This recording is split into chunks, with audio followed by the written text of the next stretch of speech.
I mean, again, he doesn't know who Gabriel is, right? Because he didn't come from an Abrahamic faith. The people of Mecca were pagan. Quran is mentioned, if this book was from other than God, they would have found in it many contradictions. If a book is without contradictions, that has no bearing on whether it comes from God or not. I've had phone books that are inerrant, but I certainly don't think God gave them. That we believe without understanding. The brother asked a very important question, that most of the scholars say that listening to music, watching movies, and most of the television programs, they're haram. So how can we have fun? Let me tell you, brother, at the outset, that having fun is permitted in Islam as long as the fun is halal fun. That the standard narrative has holes in it. The Prophet tells us because Satan or the devil sleeps over our nostrils. Those who oversleep and not pray Fajr on time, Satan urinates in their ears. I really do think Jesus was crucified and that he really was dead and buried. He thought that he was a son of God in the sense that he was specially chosen by God. I think Jesus really did think he was going to be the Messiah, the future king of Israel. I mean, that is, after all, why they crucified him.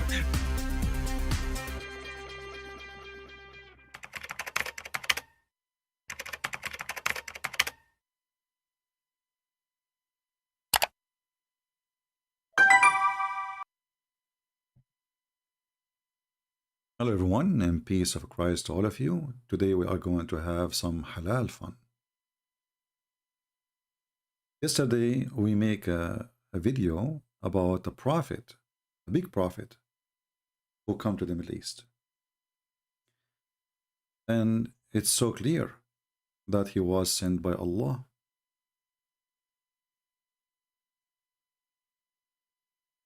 This prophet, who obviously sponsored by Allah, and the reason we say he is obviously sponsored by Allah, because he have no miracles. Any prophet is sponsored by Allah, he will not have miracles.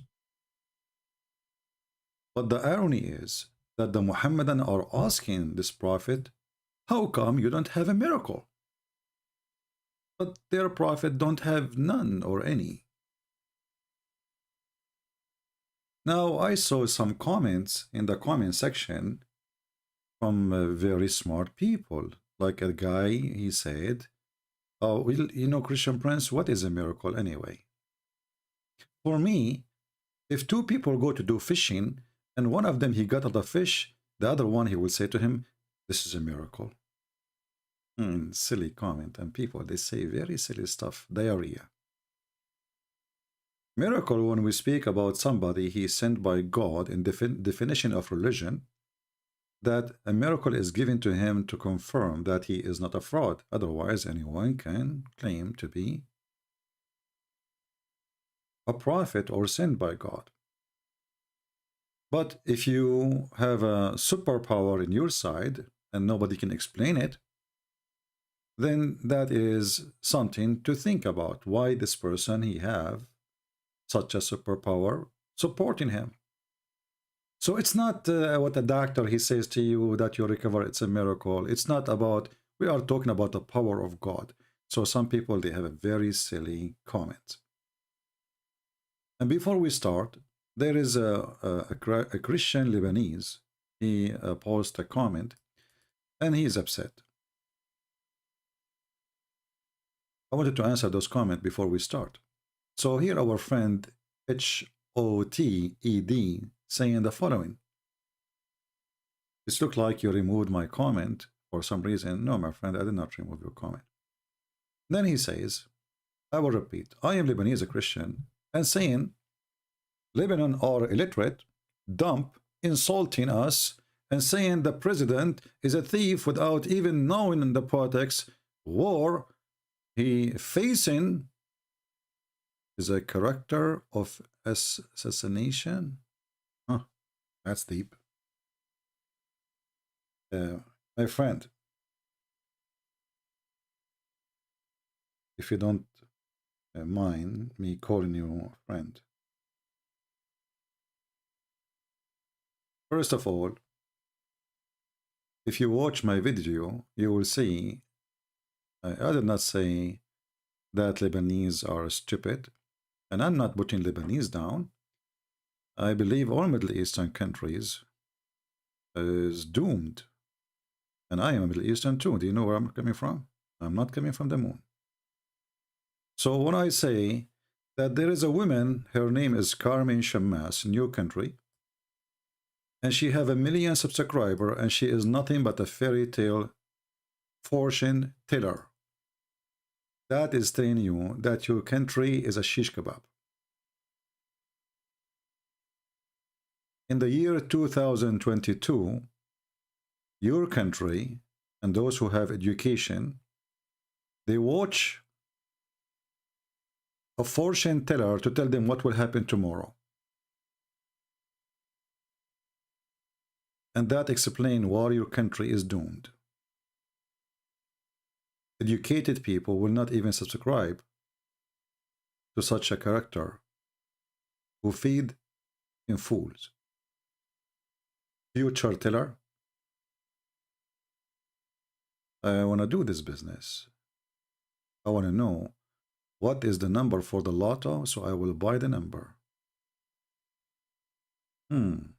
Future teller, but they cannot even tell. Simple thing.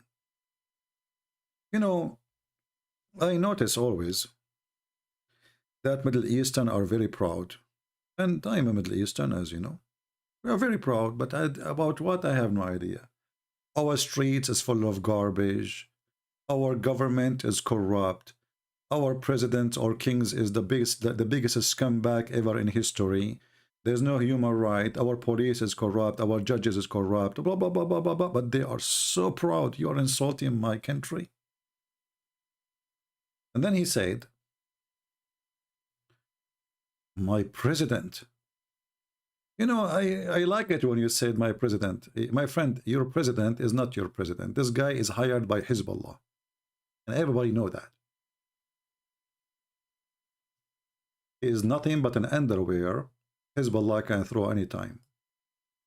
They are using him. As an example, last time Hezbollah attacked the Christian area, and the Christian defend their land and their houses.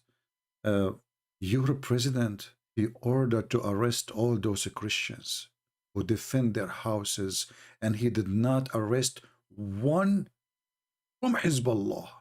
When we saw thousands of fighters from Hezbollah going in the street, and they are carrying weapons. So my friend, your president is a fraud. I hope I did not hurt your feeling, but he is. Actually, in Lebanese, they call him the Zmek. I mean, this guy is a president. This guy, he wanted to fight the Syrian, and then he became the puppy of the Syrian. This guy, he went to the Congress asking the American to support him, and then he is an enemy to the American. He is with whoever support him to be a president. He is a businessman. And when you say to me, I have a president, I ask you, where is your government? I ask you, who's in control of the airport? I ask you, who's in control of the government? Is it your president? It is Hezbollah. So don't be stupid and fool and proud for nothing. Proud. They are proud. And it's not only the Muslims in Lebanon, they are doomed. You Christians are doomed too. You have no leaders. Hezbollah bought everybody. The money of, you know, those leaders in Lebanon, everybody is for sale. Some is bought by Saudi Arabia. Some is bought by Iran. Where is the Lebanese? There is no Lebanese left. Everybody belong to a boss. But you don't have a Lebanese boss. So don't be upset and you can be proud as much as you want, but I guarantee you that you don't even live in the country no more. You are running away from this country. There's no electricity, there's no water, there's no food. Even you cannot even take your money out of the bank. Can you believe it? You put your money in the bank, you cannot take it out. So you are proud about what? My president. I feel sorry for you, my friend. You don't have a president. And this is not only for Lebanon. All Middle Eastern countries, there is no government, there is no president. All of them, they have a boss. All of them, with no exception. All of them, they have a boss. You have no country, you have no future. And it is your hand. Act. You are the one who brought them. You are the one who gave them the power. You are the one who allowed them to be there. And now you cry for such a thing. Now we go to our topic.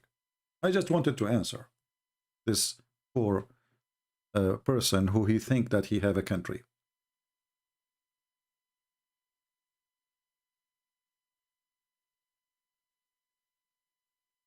When we ask any Middle Eastern, you see all those Middle Eastern, they are bully. It's a bully culture. You know, I never saw a bully culture as Middle East. If we go and check how those people, they respond to this guy, you will see it's nothing but a bully. Just a bully. Do they have like, let us say, are they educated people who they are questioning how you can be a prophet? What is the proof? No. Look at this guy as an example. He is making fun of this guy who claimed to be now a messenger from the sky, that he used to play the drum. This guy, he used to play drum before he became a prophet. Your prophet used to play what? Your prophet Muhammad. What was his job before he became a prophet? Can you tell us? Isn't you Muslims, you say he was taking care of the sheep, and then, you know, the goat, and then, you know, Khadija, she hired him, and which means Khadija, she was the boss. And you know that for an Arab man, if a woman, she is his boss, that is an insult. And then Khadija, she married the guy, you know. So what is the problem exactly if the guy used to play a drum? And those hypocrites, they enjoy the drum. How come you are proud about a singer? Kulthum. But Kulthum, she sang with a drum. We have in Egypt the most famous belly dancer, but the belly dancer don't dance without the drum. What is exactly the shame he did? He played drum, this guy, he used to play drum. What a stupid bully culture. Debate the guy. Answer him, refute him. All those things, we cannot even find one of them. He is saying something useful. It's just a bully. They are bully people.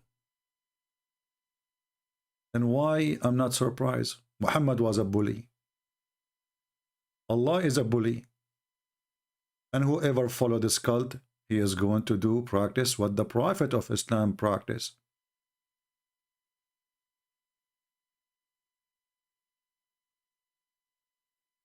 Yesterday, I opened my Skype, hoping I'm going to receive a call from a Muslim to show me why this guy is not a prophet, but Muhammad is a prophet.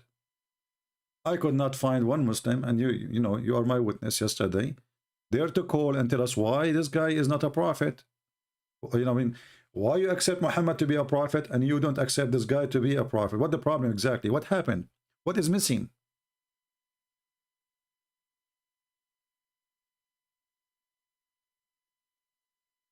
At least this person is 1,000 times better than Muhammad. He don't go after children.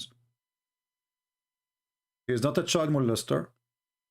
He did not go to the house of the neighbors and flirt with the wife when the husband is not there. And this he did with his own son. And as you see, there's next to him, she is a woman, and he is not raping her. As your prophet did.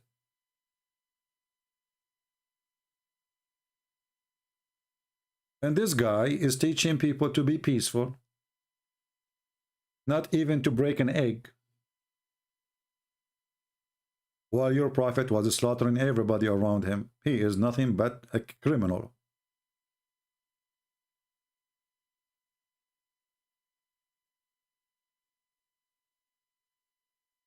So why you are against him? There is no answer. And if one, he live in Egypt or on those countries, he made a video speaking the same way you talk about this guy, about Muhammad. What you will do to him exactly?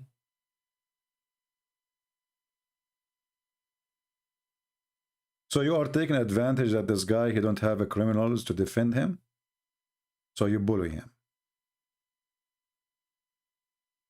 But Muhammad, he have a lot of terrorists to stand with him, right? That is the truth. I'm going to open my Skype and I want to show you that this guy is a 1,000 times more honorable from Muhammad. And if Muhammad became a prophet, well, this guy is 1,000 times more qualified than Muhammad to be a prophet. Notice, I believe both of them, they are false. But I see here nothing but a big hypocrisy.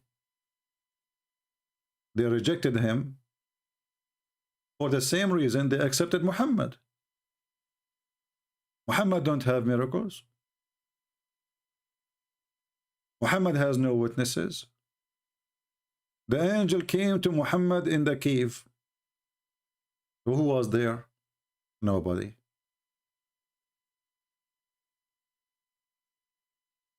And the funny story is that when this guy, Muhammad, he received his Quran, or the first revelation as they call it,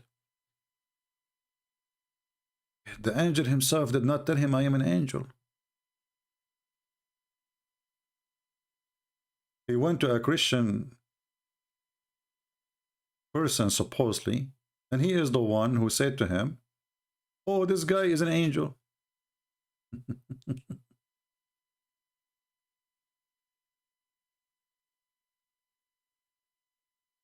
Can you believe it?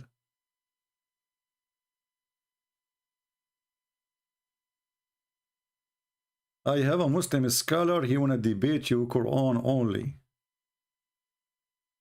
Bring him. Quran only, huh? You see, when they say we want to debate only about the Quran, the reason they do say such a thing, because those Muhammadan, they are ashamed of their prophet words. I have a Muslim scholar, this guy, he called me when I'm not here.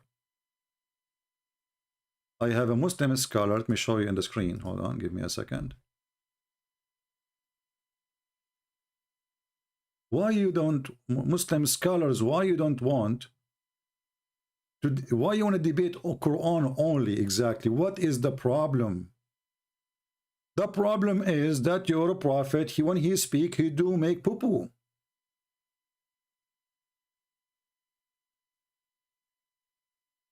So you think if we agree to debate about Quran only,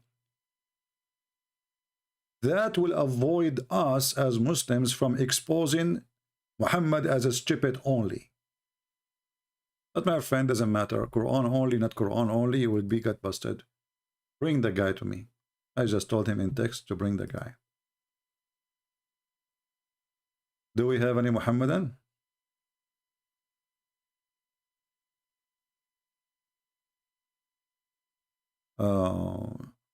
An Indian Muslim, he wanna challenge you. Okay, but this is 4 a.m. in the morning. Okay, my friend, don't tell me an Indian Muslim wanna challenge you. All of them, they challenge me. Bring them. I mean, what this drama is about?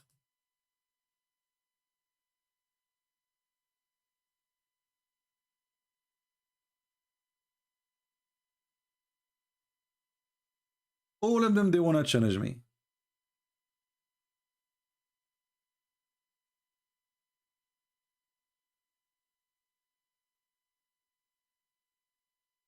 My Skype is open. If you are a Muslim, please text me. And there's no need for drama. The one who can do it, he will do it. He will not say, I will do it. Just do it.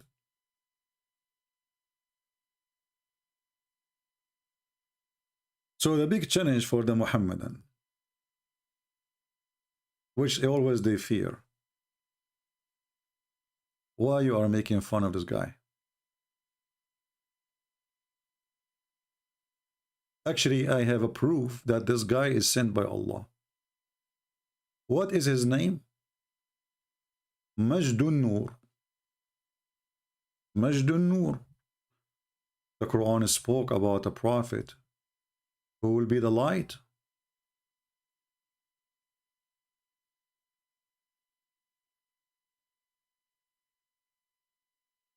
And his light is coming from Allah. When you are doing bully for this guy, simply you are trying to stop the light of Allah.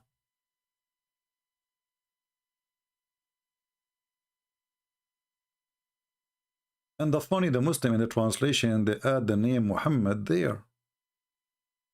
But nowhere in the verse it says that this is for Muhammad.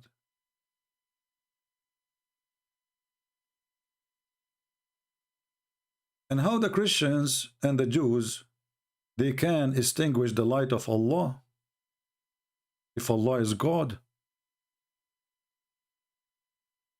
And did you refute the Christians and the Jews until now? We are waiting. In different verse in the Quran, speak about this person in Lebanon today. He will be the messenger of Allah.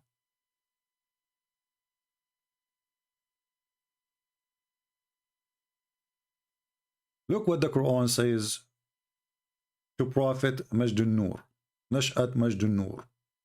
O Prophet, again between two brackets, there is nothing about Muhammad.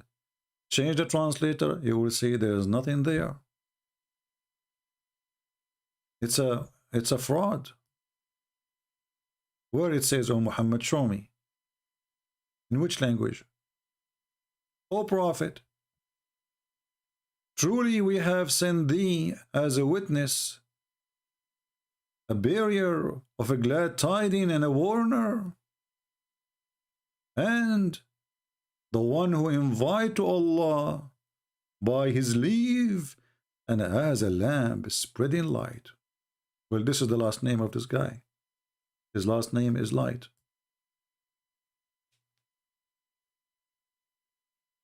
Is your Prophet Muhammad a light? His last name is Dogs. Ibn Kilab. This guy, his last name is Light. And he is a warner. He did not want to kill. Muhammad was not a warner. Muhammad, he killed people. A warner is somebody deliver warning. He doesn't do anything. He leave it to God, right? Well, this is the guy, not Muhammad. Muhammad, he killed people.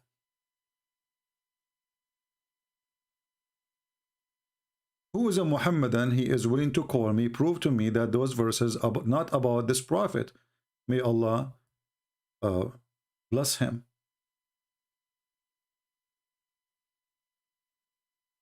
It's so clear that the Quran was sent, speaking and predicting that this guy is going to come and he is going to be light.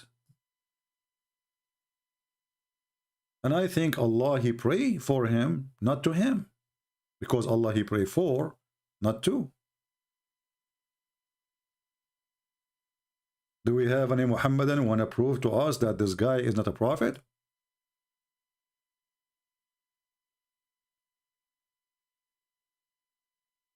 Any Muhammadan?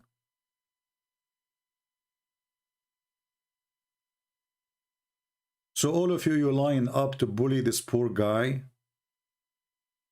In fact, the most silly prophet ever exists in history who have no prophecy, and all his prophecy, actually he have prophecies, but all of them, they come wrong.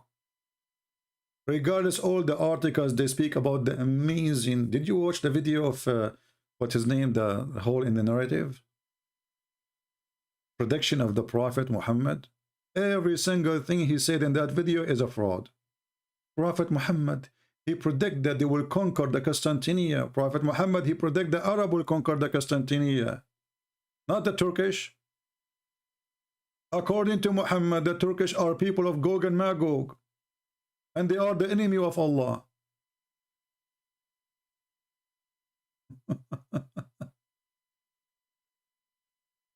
Do we have any Muhammadan here? If there is any Muhammadan, would like to prove to us that this guy is not qualified to be a prophet. Anyone?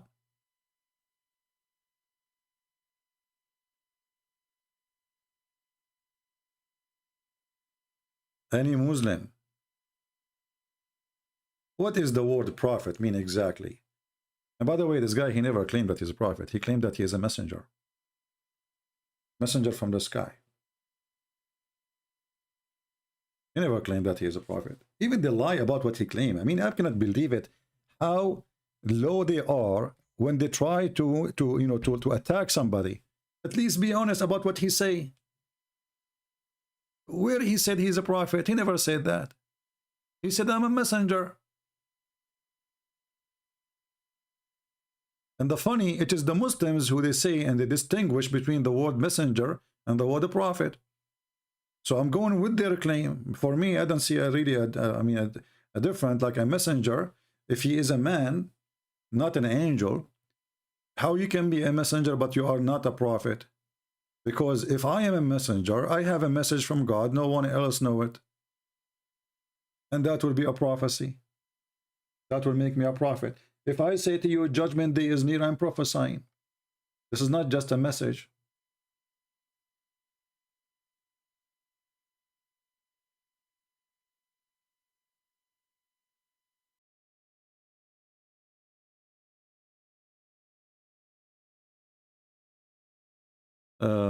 Don't talk about hadith. Okay. You are a coward. Don't talk about hadith, okay? Call me so we can see. Go. If you don't have testicles, go and buy one from eBay. So you can be a man and you dare to call me. All of you, those who claim that they can refute Christian Prince, they claim that they can debate me, but they can do it only face to face. The reason, all of us, we know it. They don't have testicles. They have tes and tek and al. The testicles is not there. And why they need to have a testicles? They have a God who believed that the sperm coming from the backbone. Who need testicles anyway? Actually, I believe that Allah, he thought carefully about the reason that a man he have a testicles. And he thought maybe they are like a decoration for the man. Yeah, must be. They must be decoration. I mean, why men have testicles? There's no need. It's just decoration, you know, like you have the private part of the man, so we have to hang something there. Proceeding from the backbone, the sperm of the man is coming from the backbone. So why we have testicles? Do you think we breathe from there? I'm just trying to find a reason in why we have testicles. I mean, additional to decoration.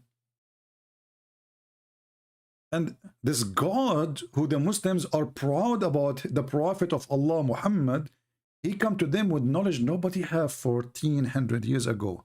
That the sperm of the man is coming from the backbone of the man, and women have a sperm and it's coming from her ribs. Hold on.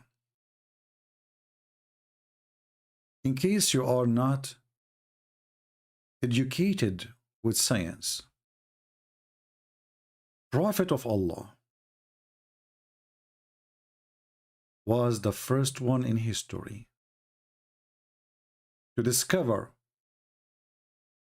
a clear evidence, a clear science actually.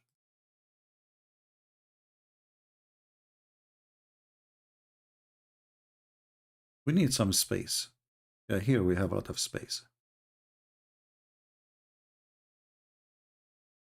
You know, I have many degrees, you know, additional to my driver license. You know, like I have a degree that I am vaccinated, you know, Joe Biden, you know the thing. And I have a degree that I was sent by Allah. Prove me wrong. Isn't it the Muslim belief that everything is a destiny? Here we go. So even if this guy is a liar, he was sent by Allah. So look what happened now. Prophet Muhammad, he is a special prophet. He was doing meditation with his God Allah. And Sadhguru was there. So Muhammad, Allah, he drew something for Muhammad. He said, Muhammad, look with me in the screen.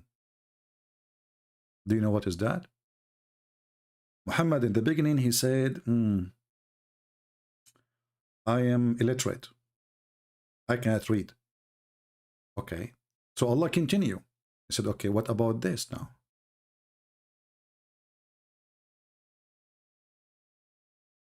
What do you think it is, Muhammad?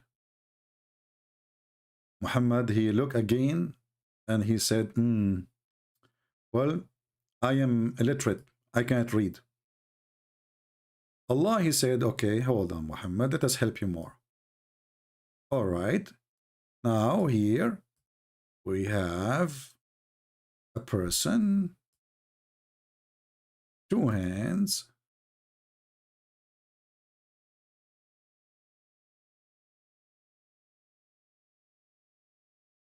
I mean, those hands look funny, I agree, you know, but anyway, just take it easy.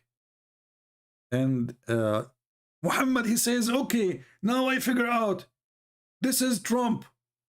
Allah, he said, no, Muhammad, you're still illiterate. This is not Trump. Okay, let me help you more. This is what this person has. Who is that? Muhammad, he said, well, I'm illiterate and I cannot read. Allah, now he have to help Muhammad. So he sent Jibreel to squeeze him. And Muhammad, he figured out, he said, this is Khadija. Praise be to Allah, the Prophet is so smart. And then Allah, he inspired his Prophet that Khadija, she have a sperm come from the location of her necklace, specifically here. It's not just the ribs. Is it amazing that Allah, he know, he have such a knowledge? Look where, look here, the location of the necklace. So the sperm of the women, according to Allah, go from the location of the necklace, and now is going to drop, like, you know, she is doing something. I can't explain to you more. So the sperm drop, and goes from somewhere. I'm not going to tell you from where. This is what the Quran is saying. So why you are making fun of this guy when your prophet is the most funny prophet and he have the most funny God?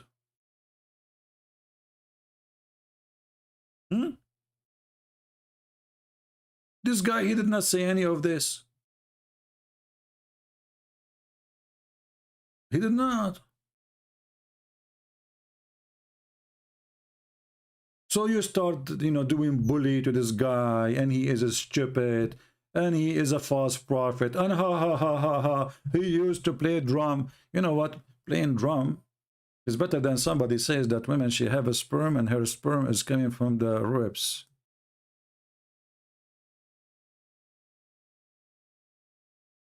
Imagine. Just imagine. Just imagine that you have a wife and she have a sperm coming from her ribs. Oh boy. And here you need to ask yourself, the knowledge of Prophet Muhammad,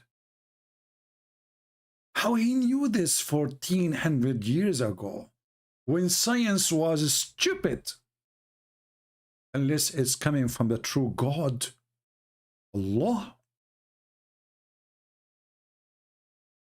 And then 800 years something, Ibn Kathir, he come, and he was a YouTuber in his time. This is a moderate scholar. He tried to defend the Prophet against the Christians laughing at Muhammad. So he wrote his books to get the Christian busted. And look what he said, refuting the Christians, getting them busted. And the Christians, since then, they cannot say anything. He is created from water gushing forth, meaning sexual fluid that come out bursting forth from the man and the woman. Thus, the child is produced from both of them by the permission of Allah, due to his Allah saying, يخرج من بين الصلب والترائب. Meaning the backbone of the man and the ribs of the woman.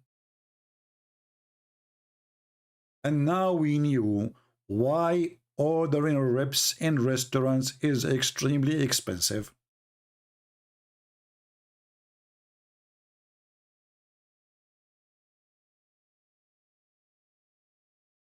Who can beat this? So you are making fun of this guy. I mean, for what? For saying don't eat a chicken? For saying he was sent from the sky? And that make him obviously a false prophet for you, a false messenger. But the God and the Prophet, who they claim that women, they have a sperm coming from the ribs and the man have a sperm coming from his bone. Oh, it hurt me. Man, my backbone is hurting me. Because yesterday I went to the bank and I made donation for a sperm. You know, they told me we need some donation for a sperm. I said, why? He said, there's no man left. He can have donation. You are the last one who can donate for us a sperm. I said, what happened to men? He said, because all of them, their backbone broken in the stock market because of Joe Biden. You are the only one who don't have a stock, so you are okay. Wow. You know the thing? Do we have any Muslim want to say? And then if you go and see the comment from the Muhammadan, whatever we show them in the screen, they close their eyes. They say, how you explain to us that, you know, the Bible says kill babies. Like, what the heck? What? They ignore totally what we showed them. You know, Jesus is not God, and then there's no Trinity. Like, Abdul, what does have to do with the backbone and the ribs and etc.? So let us say the Christians are bad. And what do you do now with the ribs and the pips? As an example, I took a screenshot here. As usual, you know. Always when you make a comment for me. Hold on, like this is a different one. Yeah, I think I did not make a screenshot for that one. A Muslim here is trying to explain why Christian Prince, Arabian Prophet, you got nothing, only bad wishes. You were destroyed as a child, leaving the scars on you, trying to take revenge. You achieve nothing. Iblis, which means Satan. By the way, why your prophet is using this Iblis? Why he's using the word Iblis, do you know? I thought the Quran is in Arabic, and Allah, do Allah speak Greek? Anyway, I shall mislead them. Iblis was answered, except my righteous servant. Abdul, you just hit your prophet in the balls. You are the one who is quoting for me that Iblis, he said, I will do mislead them. Allah, he said, except my righteous servant. So how Shaitan, he misled your prophet and he gave him satanic verses?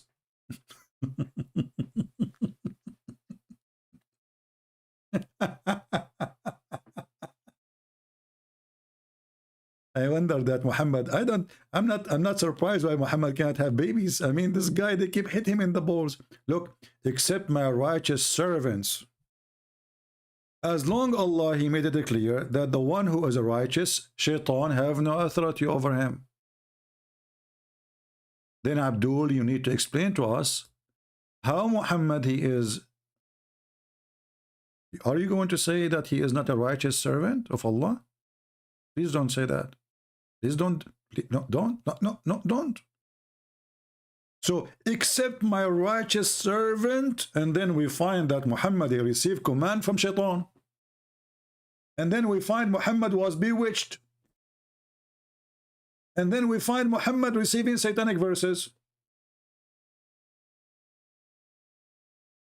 And supposedly now this Abdul is proving me that I am Satan. Oh. We have a guy here. He is saying, let me show you what he is saying. His name is Mikhail. How are you, Mikhail? Mikhail, I'm very thankful for you. I think Allah, He sent you to us today. What we will do without you and the 100 sign. Look what Mr. Mikhail, he said to you. Mikhail, do you like to call me, my friend?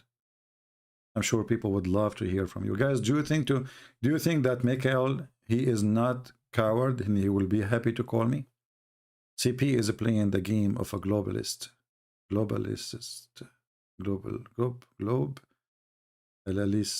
okay. Otherwise, he would be dead if he was really a threat. He is scam. I mean, that's deep.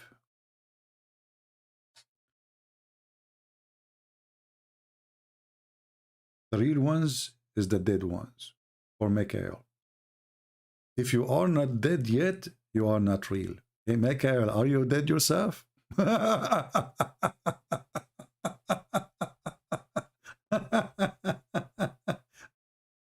Hey, Mikhail, don't get married, okay? Trust me. Trust me. She will dump you second day.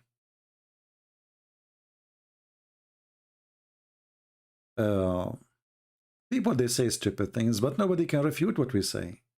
You can talk about me. You can say all bad things about me. Who cares? I'm not a prophet. I'm not a priest. I don't even claim to be anything. I am the one who no one can debate. As simple as that. I put the laundry of your prophet and it is stinky. And all your detergent is not going to clean it. Prove me wrong. Attacking me as a person will not make any difference. Nobody here is listening to Christian Prince because he's a bishop or the holy saint. I never say that. People are coming here to learn and to see and to witness that nobody can really defend Muhammad, and he is really a fraud. He is what count because he is a prophet, and there's hundreds of millions believe in him. I don't have hundreds of millions believe in me. I'm not a prophet anyway. I was thinking to be a prophet for some time, I thought about it, by the way. But then I said, what if I make a verse like this? If I go on YouTube and I claim to be a prophet of Allah, and I make a verse says, anyone believe in women, she wanna give and take off her panty and give herself for me. What the Muslims will say? How much they will bully me for saying such a statement? I cannot take this bully. It's too much, brother. But if a prophet Muhammad, he say the same verse, and he believe in women, she wanna offer herself to the prophet so he can F her. A privilege for him only. It's okay. What's wrong with that? What's wrong with that? I mean, look at this verse. Allah, he made a verse telling Muhammad who he can F. And if you read it carefully, you will find that Muhammad, he can F everybody, including Allah. O Prophet, we made lawful for thee the wives. Look at this stupid God. Now you remember to tell him it's lawful for him. They are wives already. I mean, have you ever heard of a God sending a message for a guy who is already having sex with those women, saying, Prophet, those women are lawful for you? And I'm sure the Prophet, he was like, wow, thank you, Allah. I was doing boom boom with them and I do not know. But now you told me they are lawful. What the heck? And then the one who you paid her dowry. Okay. Where is the word dowries, by the way? It says ujurahun, paid them their wages. And those whom your right hand possessed, like, okay, who is left? And then, and the daughter of your partner, uncle, okay, and aunts, okay, and daughter of maternal uncle, okay, and aunts, okay, and migrant women, okay, and thee with thee, okay, and a believing woman, she dictate herself, her soul. They changed the word, her, it's herself, which means her private part, her body. What her soul? Can you give your soul to somebody? This is what Muhammad, he want from the woman. They're speaking about sex. Her soul? You know what? I always thought about Muhammad that he is a sexual, but in a spiritual way. Her soul. So this woman, she will offer her soul to the Prophet so he can do boom boom with her soul. Now I get it. I mean, who's left? The wives, the neighbors, the cousin, the cousin of the cousin, the cousin of the cousins, and heir of the immigrant women, and even any women she dictate her to the Prophet so he can F it. So Muhammad, he can say that nobody is making bully of Muhammad. That guy, this poor guy, he says don't eat eggs because you are killing life. They bully him. What if this guy, he said, any believing women, she wanna give herself to the messenger of Allah so he can do to her dahman dahman.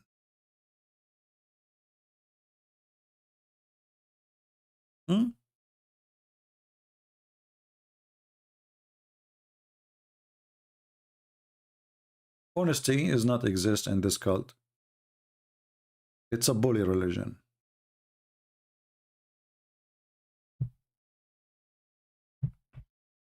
Do we have any Muhammadan here? You see, look, my Skype is open. Where is the brave? Where is the more? Nobody. If I am an American person, I mean American like a white, blonde, or a black African who do not speak one Arabic word, I'm not an Arab, I know nothing about Islam, the Muslims will be lined up to call. I know this is coming. You don't know Hebrew, you do not know Arabic. Elijah, mean God with us.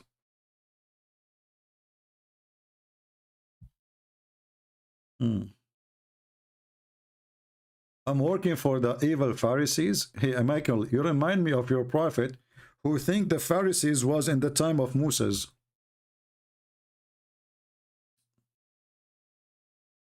The Samari, sorry. The Samaris. Allahumma Samari.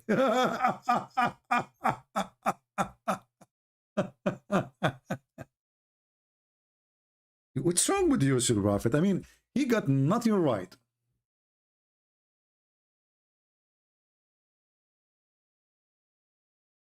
So Moses, he went to the mountain, brother. He come down. He found his people, brother, misled by the Samaritan. How the prophet knew this? History is rewritten. The prophet, he discovered the history in the time of Moses, which nobody ever knows. Huh?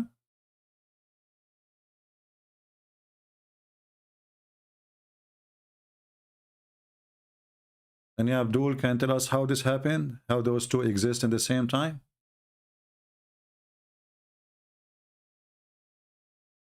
So Moses went to the mountain, he came back, he came down. He found what?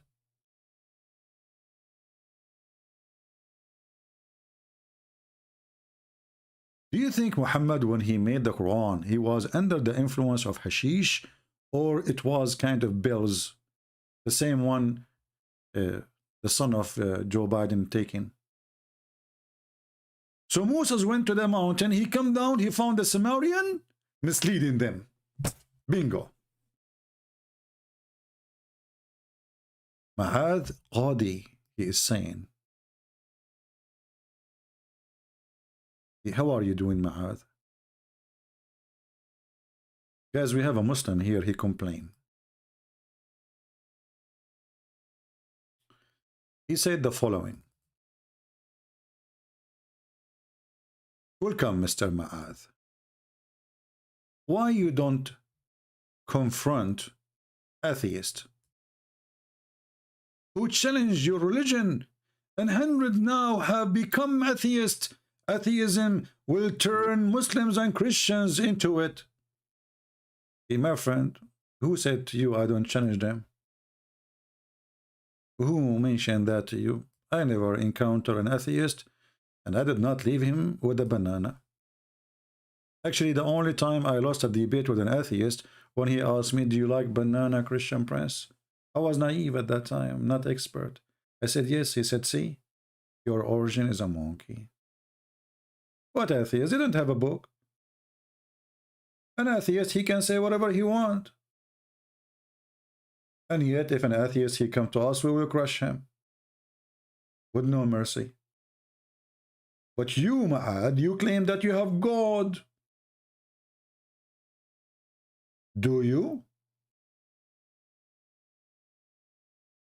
The atheist, he don't have a book to debate him about. He come to me speaking about science, but his science is a kind of you know, like a selective science, like the Big Bang. The Big Bang is a theory.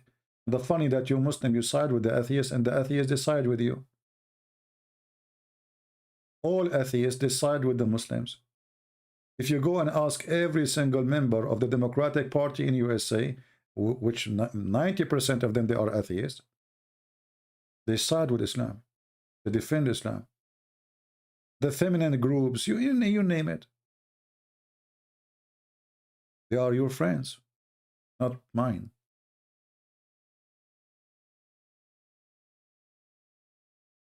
So the question, Mr. Mu'adh, how you explain to me the mistakes and the stupidity of the book it's written by Allah? If an atheist, you see, actually you and atheism, they share a lot. Look, let me show you. The atheists, they want to convince us that we used to be a bunch of monkeys or apes, correct? Your prophet want to convince us that monkeys used to be human. So you are the true side of stupidity, both of you.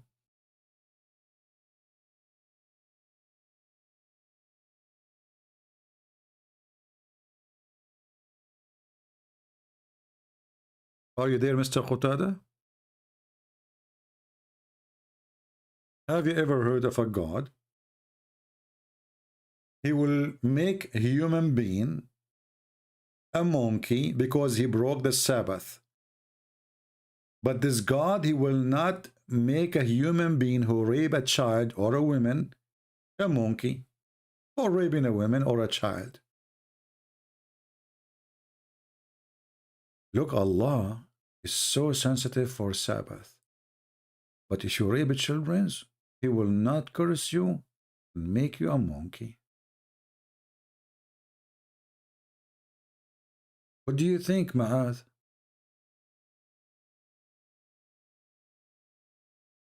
You know, I used to have a friend.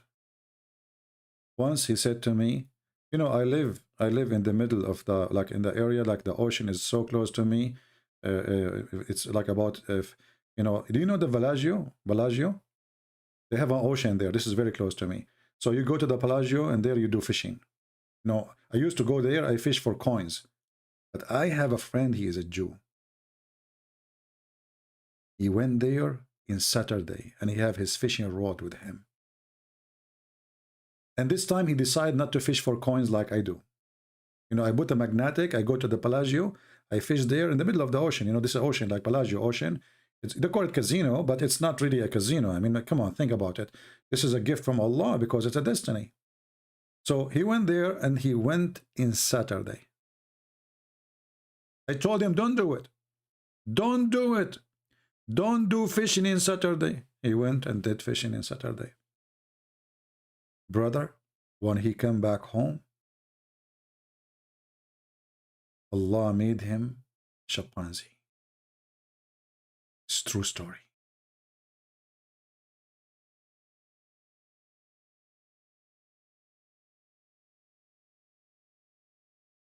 Subhanallah. Takbir. Who in the world wanna believe such a garbage? So this God, if you break, how many people break Sabbath every day? And you Muslim, you break Sabbath then? Are you don't follow the Sabbath?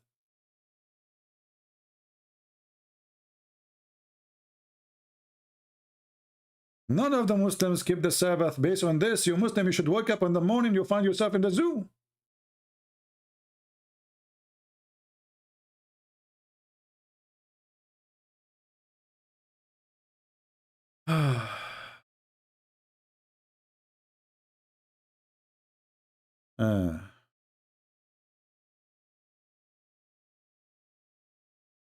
Do we have any Muhammadan? Want to say anything?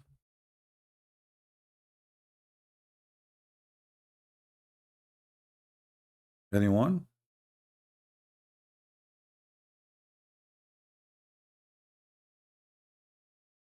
So why you are making fun of this guy who claimed to be a messenger of Allah? He don't say stupid things like your prophet.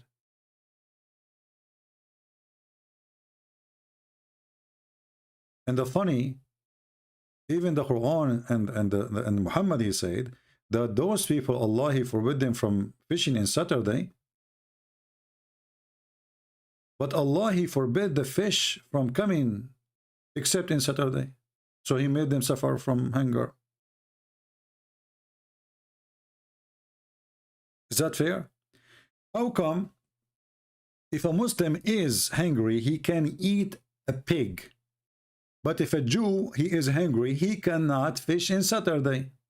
And Allah making the fish come only in Saturday.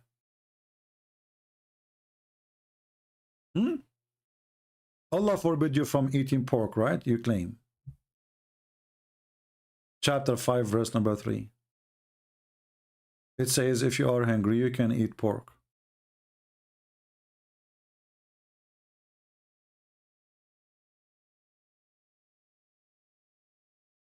Big Man is saying the following. Thank you, Big Man, for being a thinker. You know, before I learned how to pronounce some English words correctly, like if you met me a few years ago, I will say thank you, Big Man, for being a thinker, not a thinker. You see, you are lucky today. But I might change my mind and say that to you after 2 seconds. So, Mr. Big Man, as you claim, there's a contradiction in the Bible between 2 Kings 8:26 and the other books. So why your stupid prophet, he put his hand on the Torah and he swear by it? I say, I believe in you.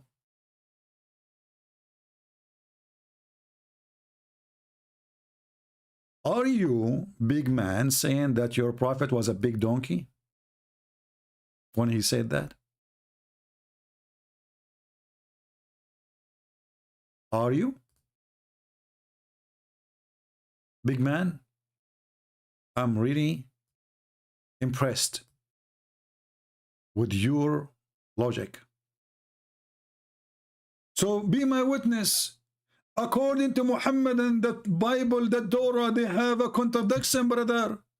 And then we have a false prophet. Obviously, he's false because he put his hand on the book and he says, I believe in thee and the one who sent thee. I'm answering you. Why you want to waste my time? There's no contradiction there. You are a stupid fool like your prophet. Call me and be a man, and then I will show you that you are a fool. Is that fair, guys? Call me live right now. I will read the verses for you, and then you will read the verses for me, and let everybody laugh. Who is the one who's running away? My Skype is open. You come every day to my channel. You say things will shame your prophet, and as you just did now. And not only that, you're a stupid prophet. He said in the Quran, oh, this time they're stupid. Allah, he says, confirm the books with them. So how Allah, he confirmed books have contradictions, as you claim? How stupid this God is.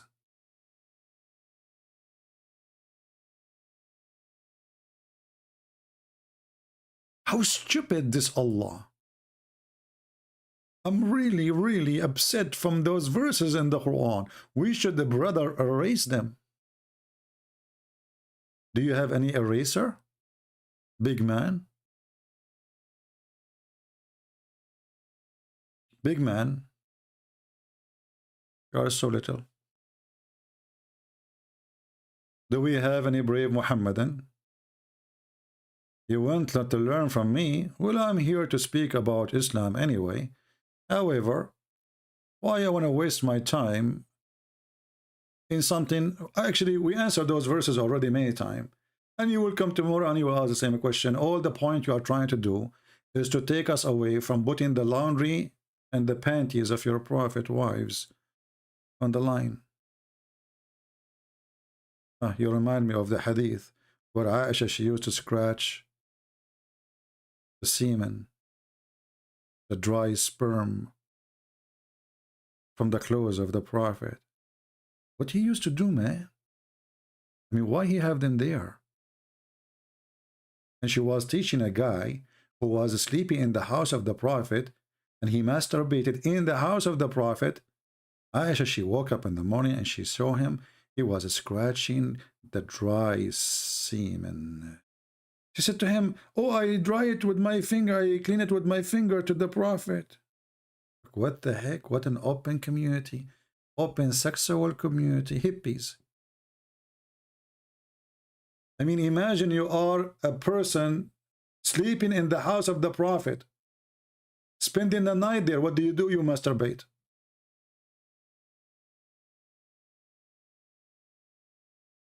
And then you wake up in the morning, and the wife of the prophet, she walked by. Oh, you are scratching it? Okay, I used to do that to the prophet, okay? Just to scratch harder. Expert she is.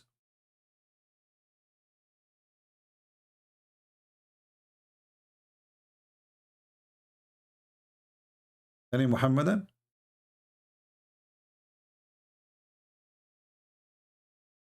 Did Muhammad wear sateen or cotton underwear? Well, I believe at the time there's no underwear anyway. And Muhammad, what underwear? They have like, you know, it's like a form of clothes, but it's not really underwear. Do we have any Muslim here? Any Muhammadan who worship Allah and he is waiting for the women who have big boobs to be given to him by Allah?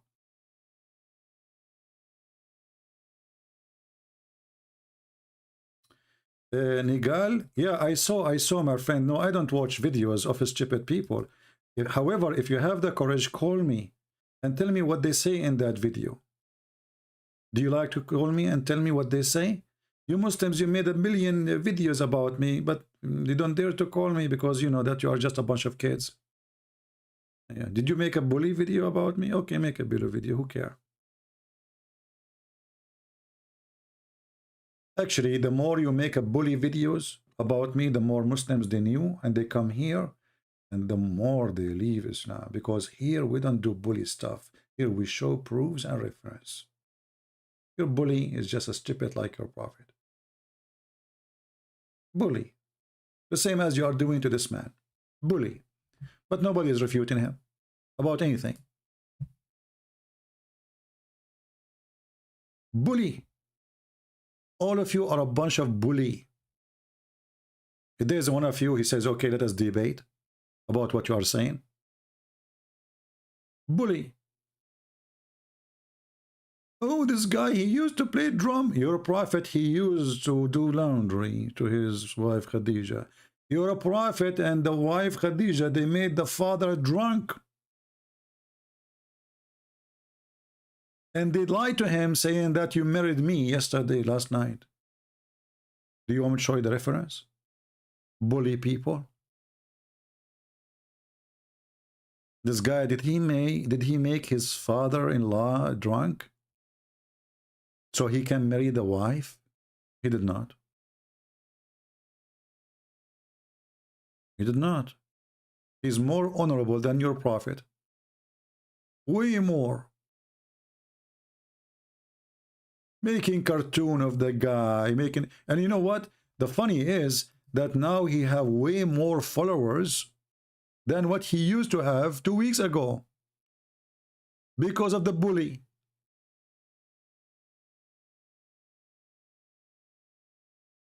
Let me open his channel. Hold on. Now this is the video. Okay, this is the video in this channel here of this guy.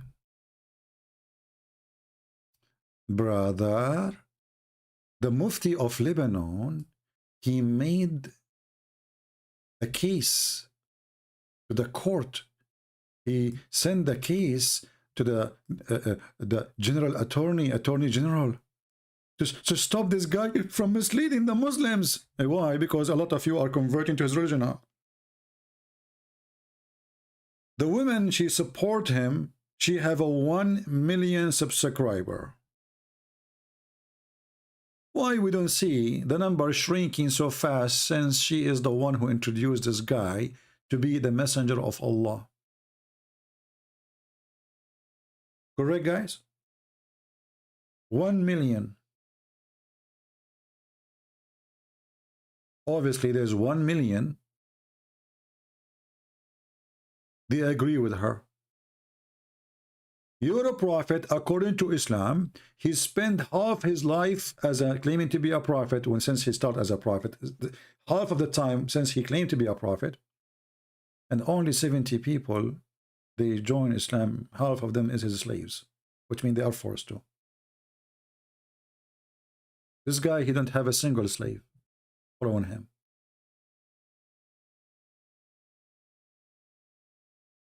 And do you see how many people follow the videos? 1 million.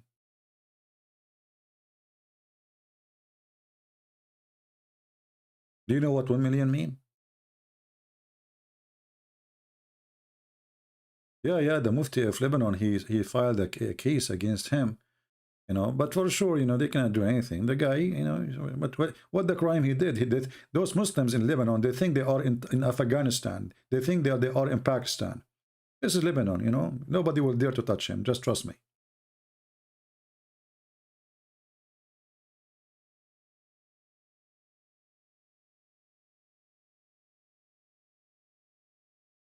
Do we have any Muhammadan?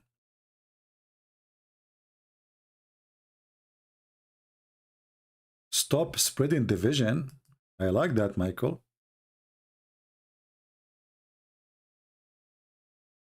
You know, Michael, why you don't come with a Muslim name? Why you are hiding and their names don't belong to you? If we ask you what Michael mean, you do not know. Right? Is Michael is an Arabic name? No. So why you are using it? Thief. So look what Michael, he said.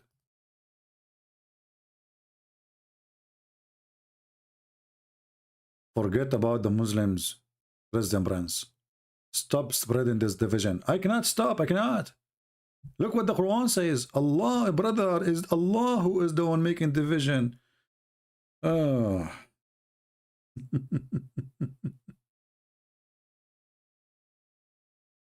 You see why they don't debate me? Because whatever they say, I'm going to make them shish kebab.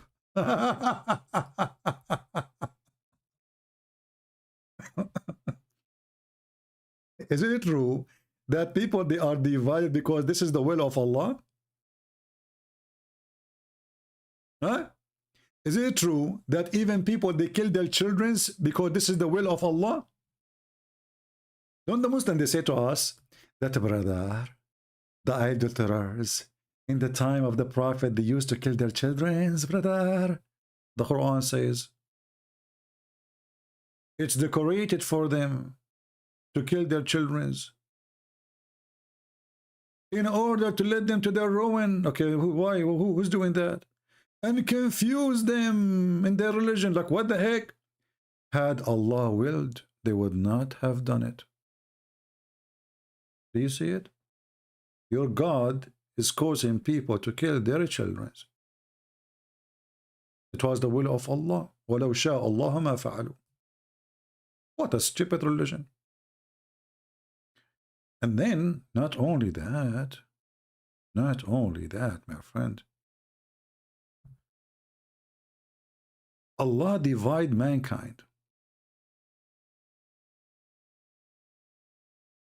But why Allah, He divided the mankind? Allah, He like it. What's wrong? He like this. Chapter 16, verse number 93 says, had Allah willed, He would made you one congregation, but He leaves astray whom He wills, and He guides whom He wills. Jungle bells, jungle all the way. Muhammad, hey, you are high, hey, hi, hashish.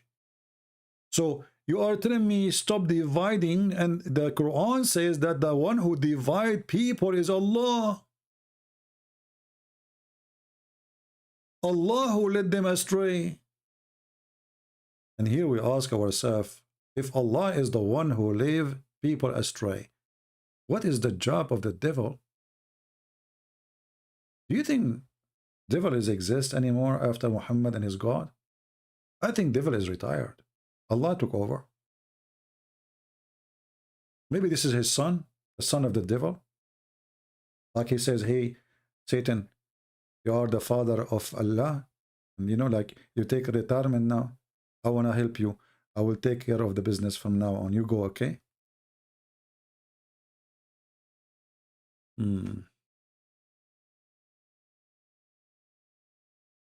Who's next?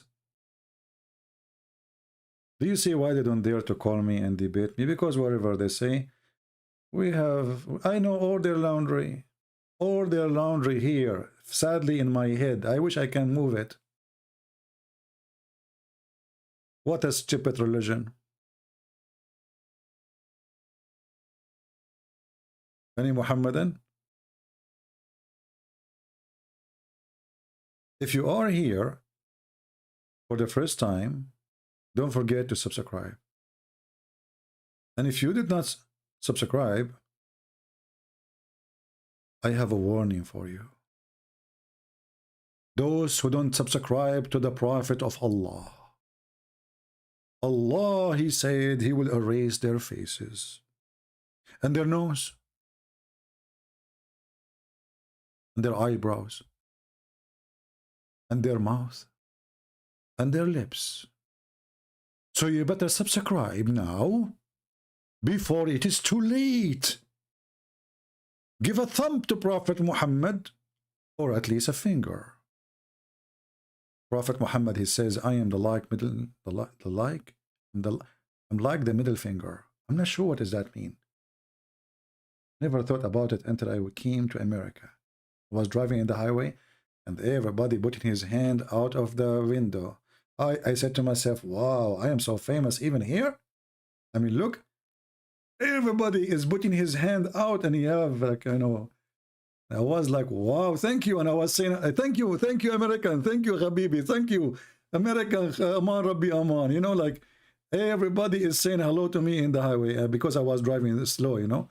And, you know, they were very happy to have me in the country. You know, they were so excited because I was like, wow, finally we have an Arab, a real Arab, you know. Look how he is driving.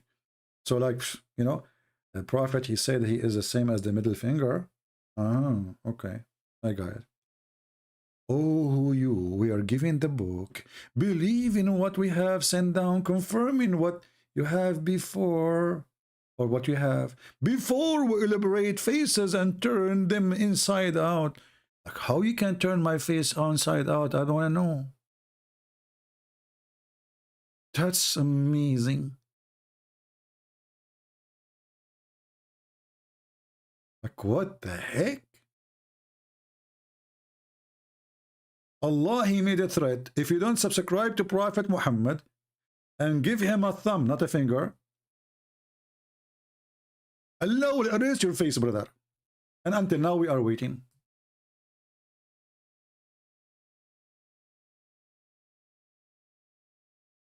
It was a false threat. As God did not make one single person losing his face. Do you see it, Muhammadan? So imagine if this guy, he said, follow me, or Allah will erase your faces. Follow me. Oh. By the way, I heard Sadhguru saying Bruce Lee, he used to eat vegetation. He's a vegetarian. I mean, have you ever heard of a guy, he is a guru? He is taking an example of someone like Bruce Lee. Bruce Lee, you drink whiskey, get a drunk. What vegetarian, you idiot? Even in the movies, he eats shrimp and he eats lobsters. I mean, those guys, when they lie, their lie is bigger than their underwear. Bruce Lee sleep with women, eat a shrimp, drink whiskey, black label. Suddenly he became vegetarian. Okay. Well, you know what? I think Muhammad was vegetarian too.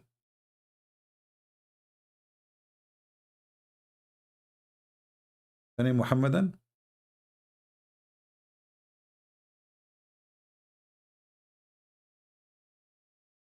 Notice my Skype is open for the last hour and not a single Muhammadan dare to call me. Did you notice? You know, once we used to do program in Paltalk program. I don't know if you know it. And like Muslim don't come to my chat room. Nobody there to enter. So we decided to, you know, they told me, let us do a trick. I said, what? I said, we will make the admin a female lady to challenge Muslims. Don't show up until the full is, like the room is full with Muslims. And though they have, like, when you want to talk, you put your hand up, which means you are going to talk. You want to talk. You put your hand up to take a turn. So we did that, and we got a lady. And, you know, the Muslim, they came, the room became so busy, and there's like 30, I don't know how many, their hands is up to talk. All of them, they are Muslims. They want to debate her. And then suddenly, Christian Prince, he came as an admin. The second I came in as an admin, the chat room was empty from Muslims.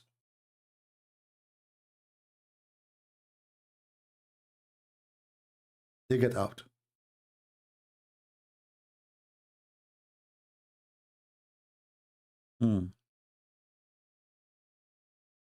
Any Muhammadan?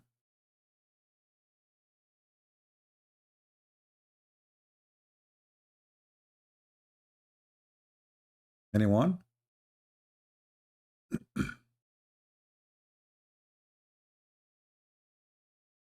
You remember me from Paltalk?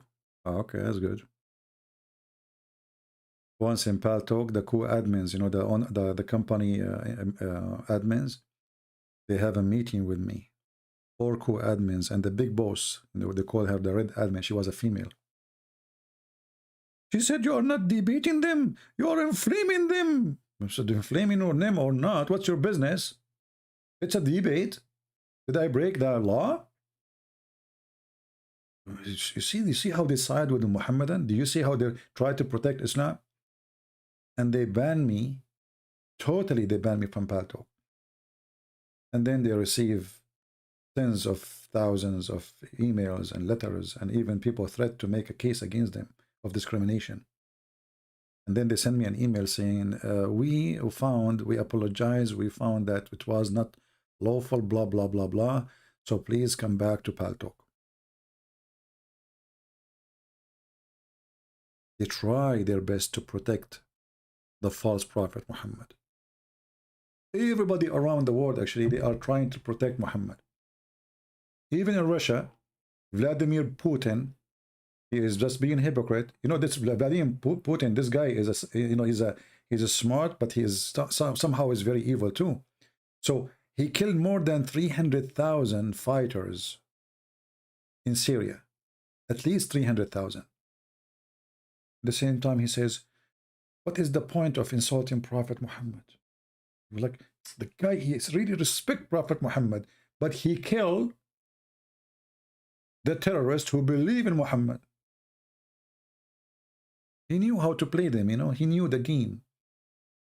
He tell them what they like to hear, but in reality, the second you say, I'm going to follow the steps of Muhammad, he made you shish kebab.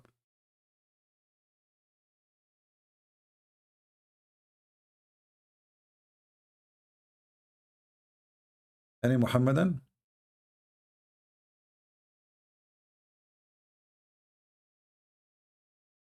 So you guys, you need to bring me some challenger, like, you know, to talk to, if you know a sheikh, if you know somebody. And I advise you, maybe it's better if you don't tell them this is a Christian prince. Maybe if you can do this, you tell them, I have a Christian, I would like you to debate. Do you think you can make it? He will be excited. Tell him a Christian from America. Don't tell him he's an Arab or anything. I'm not asking you to lie. Just don't tell information. And then you call me, and he will be with you joining call, so he will not find out until it's too late that he is talking to me. Because I believe this is the only way we can bring sheikhs to debate us here. They will not dare. The second they will know they will debate who, they will never dare to call. You can try to find out anyone. Just find any, you know, like get anyone. I don't care for the name. For all of them, they will lose. You see, Muhammadan, they will lose if they debate about Muhammad, not because a Christian prince is smart, but because their prophet is stupid. As simple as that. So it doesn't matter who is the one who will debate really. Now, there's some of them, they are smarter than others. When I say smarter, they try to not to give an answer. As an example, Shabir Ali. Shabir Ali, you ask him a question. Shabir Ali, he answer as the following. There is a writer, his name is George Valcano. He said that, what George Valcano have to do with the Balcano? We're talking about your prophet. What does this guy have to do with the topic? They avoid to answer anything. This is the smart one of them. Now, there is other kind who they are bully, like Mimi Hijab. David Wood, he says to him, your God have hands, he have body part. The answer is a bully. Who said so? I know this is coming. You don't speak Arabic, you don't speak Hebrew, and Elijah is God with us. Bully. So either a person who try his best not to answer the question, he talk about everything else except the question, or other kind who try to be a bully. Now, you might find someone, he is honest, but that will not be a sheikh. A sheikh and honest, that is mission impossible.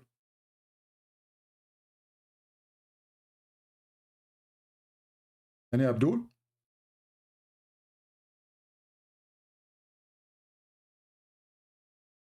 Anyone?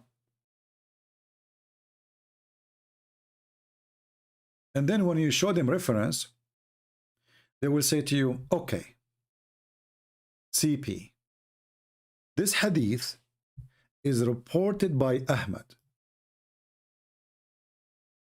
from Ibn Wahab, from Hisham, and from Ibn Zayd, from Ibn Amr. However, Zayd is very well known to be a liar. Therefore, this hadith is not accepted, CP. What the heck? Look how they refute me. As long as hadith is not accepted, why you write it in your book?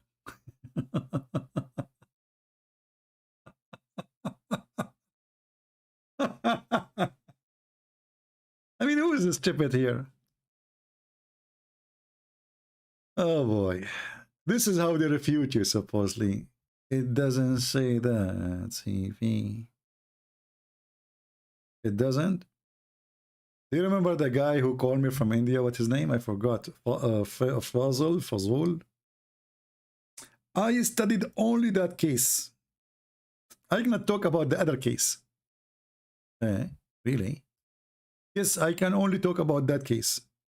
And then after we let him talk for an hour, he complained and he claimed I am not letting him talk. After we got him busted. And he studied it very well.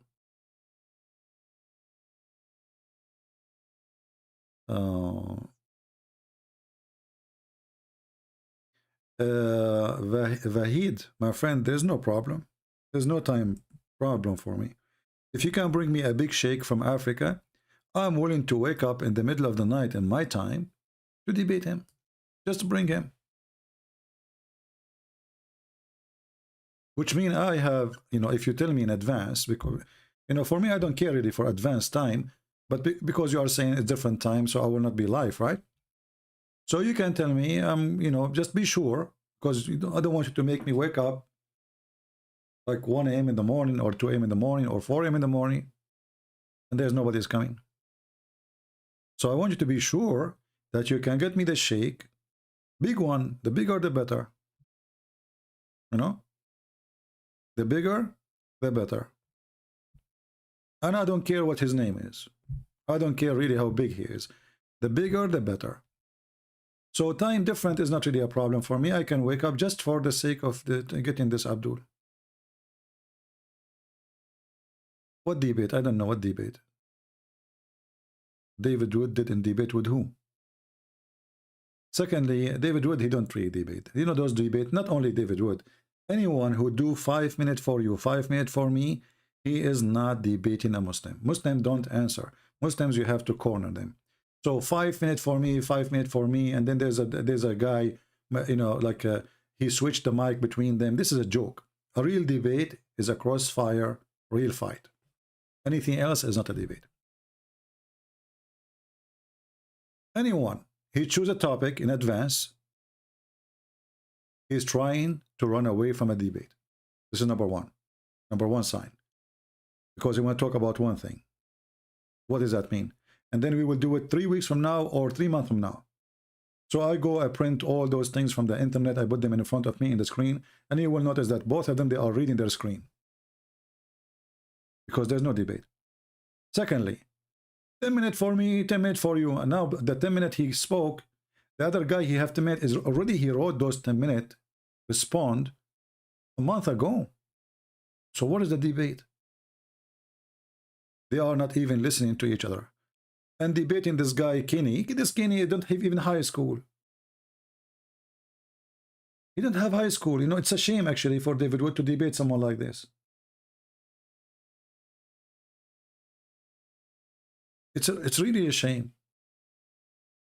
You are a person who is educated, you have a PhD, you go to debate somebody who don't have a driving license.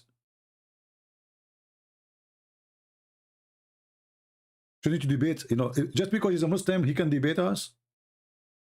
If you want, do what I do, open your Skype, let this guy call you, and then he is just a kid calling, and you are who you are.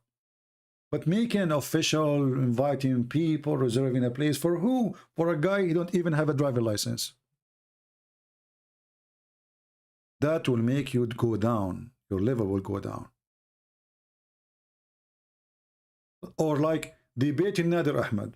This guy is mental, Nader Ahmed. You don't even have high school. I don't mind him to call me here, chat, etc. But to go and set a room and invite people, who is this guy? It's an embarrassment for you to debate those people.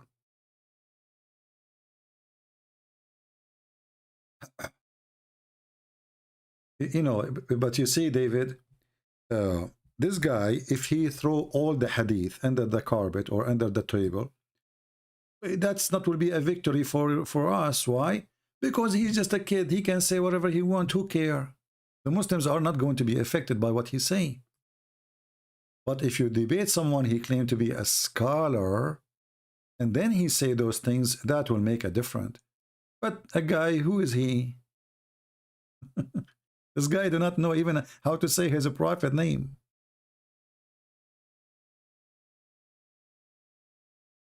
You know, when David, he killed a king by a stone, that was a big deal. Or he was a giant. Here, you are killing a stone.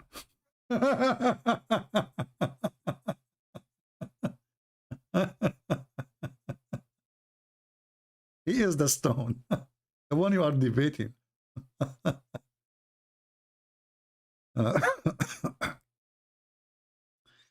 Anyway, well, he can do whatever he wants, but I believe those are just a stupid debate. They have no meaning, they have no result. And actually, it works always for the benefit of the Muslims, because even if this Muslim, he is nobody, he will get tens of thousands of subscribers because of such a stupid debate. The same way David Wood, he did with Mimi Hijab. Mimi Hijab was a street boy, and he is still a street boy. What was the point of that debate? I don't know. Suddenly this guy became a hero for the Muslims. Mimi Hijab, you have to admit, he was made by the socks of David Wood. Before David Wood, nobody cared for him. Whoever debate David Wood, he will become famous. So the Muslim, they use him. And he never learned.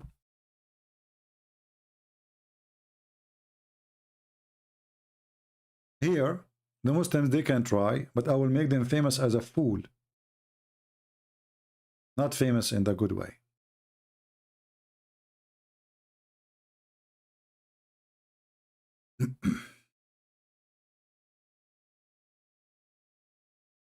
Do we have any Muhammadan?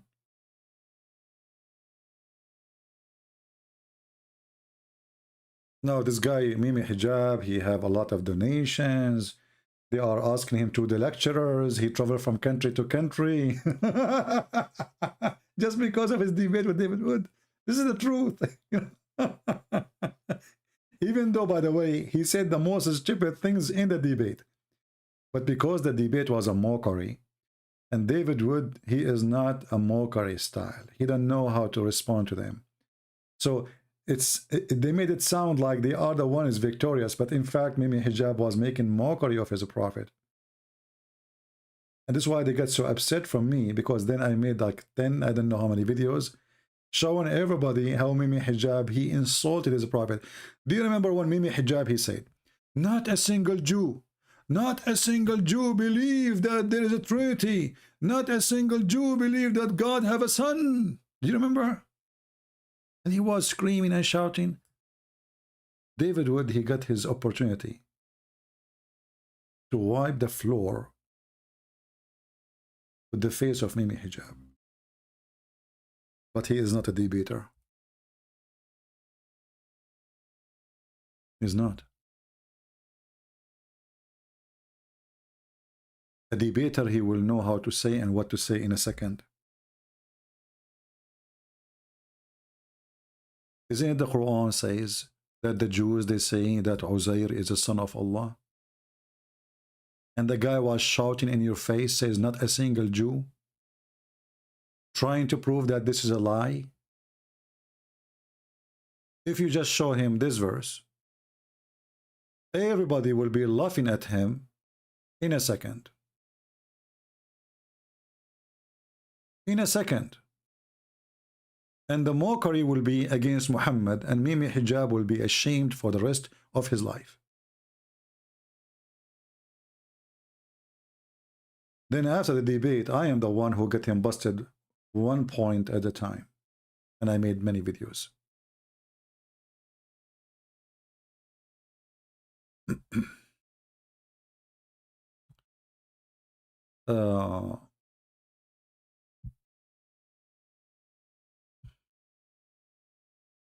Well, David Wood, he can do good videos if he makes short videos, but he is not good in debate. So I advise him to make short videos, but debate, don't go there.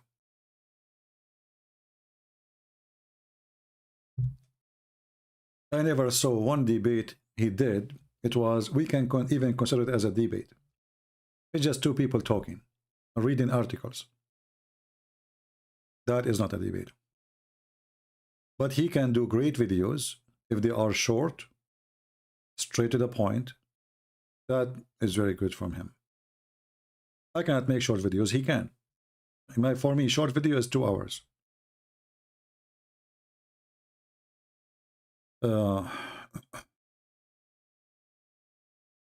Do we have any Muhammadan? How Muslims consider the Sabbath in the Quran? Well, the Quran talk about the Sabbath, that Allah, he punished the Jews for breaking the Sabbath. Obviously, Muhammad trying to steal the Sabbath from the Torah. But the funny is, Muhammad, he did not follow the Sabbath.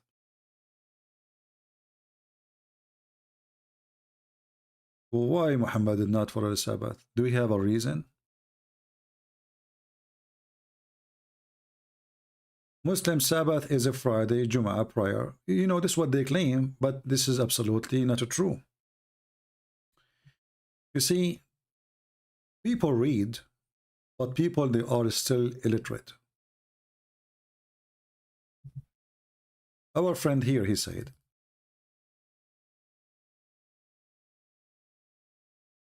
Muslim Sabbath is a Friday, Jum'ah prayer.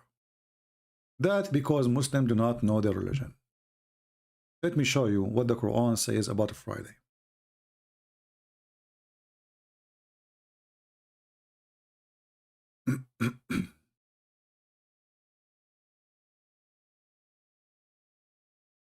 Chapter 62, which actually the chapter called the Friday. O who you believe, when the call is made for a prayer in the congregation, the day hastened, remember Allah, etc. And the translation here, I don't know why it's not showing Friday. Let us change it. This guy is an idiot. He should show the word Friday. What he translate actually, you know what he's translating. He translate the congregation as a Friday, and it's correct, by the way. It's correct. But I wanted to show you where the word of Friday is coming from. Here they say that Yawmul Jum'ah, but Jum'ah mean the day of gathering. It's not a day. It's not a day. And even if it was a day, even if it was a day,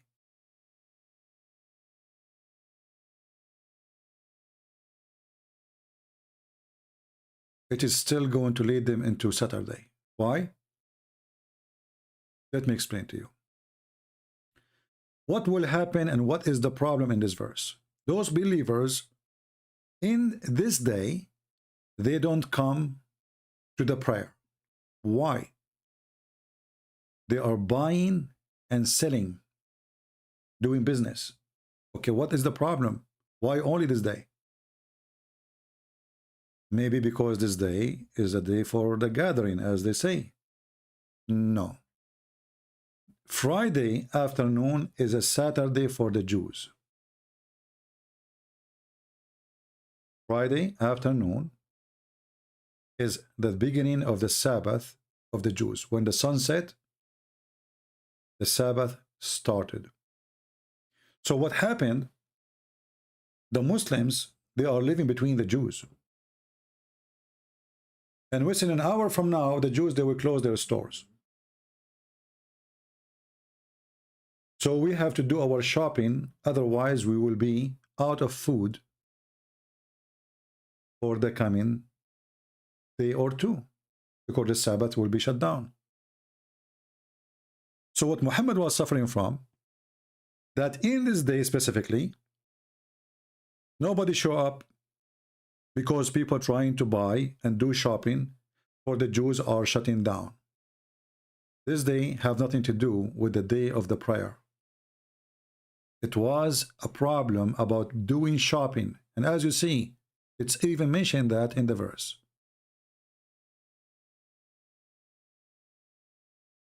Do you see it? I'm sure you never heard this before, but because people are blind, they don't see. You know, the reason Muhammad, he lived in a city, the majority of it are Jews. Yathrib. Friday afternoon sunset, the whole town is dead. If you go to the house of the Jew and you knock at his door, he will not even open for you. Because of this event, those Muslims, Muhammadans, they have to do shopping and nobody go to the mosque to pray with Muhammad.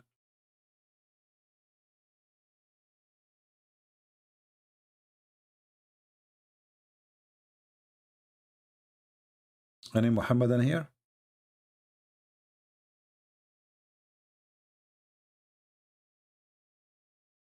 And actually the hadith says that Allah, he misled the Christians and the Jews on Friday.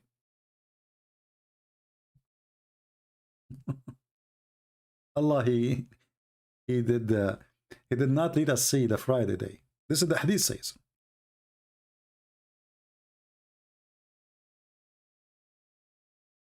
If you read the stories of the hadith, you will see that the Muslims, they were looking for a day to make it the day of the prayer. And when they mention the Sabbath, he says, well, this is the day of the Jews. When they mention Sunday, he said, this is the day of the Christians.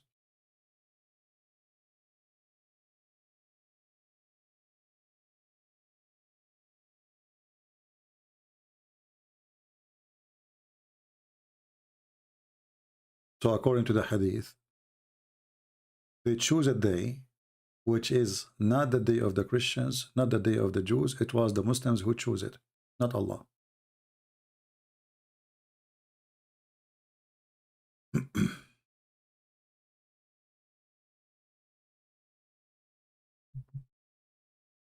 Do we have any Abdul?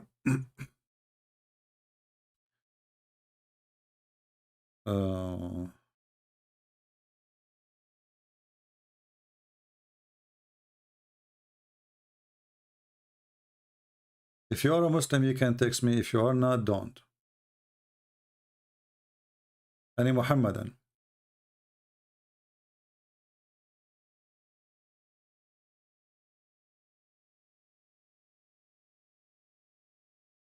This guy is calling me and he is not a Muhammadan. We have to block you, sorry.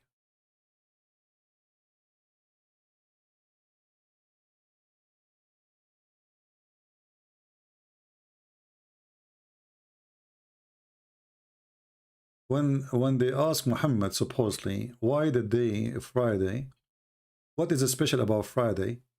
He claimed that this is the day when the sun rises upon Adam, because this is the day Adam was created. And that would be really very funny. Because if this is the reason,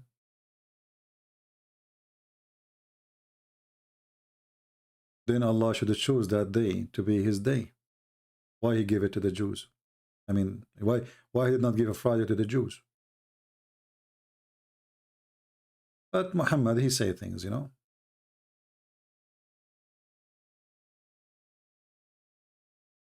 If you go in the hadith, you will see this.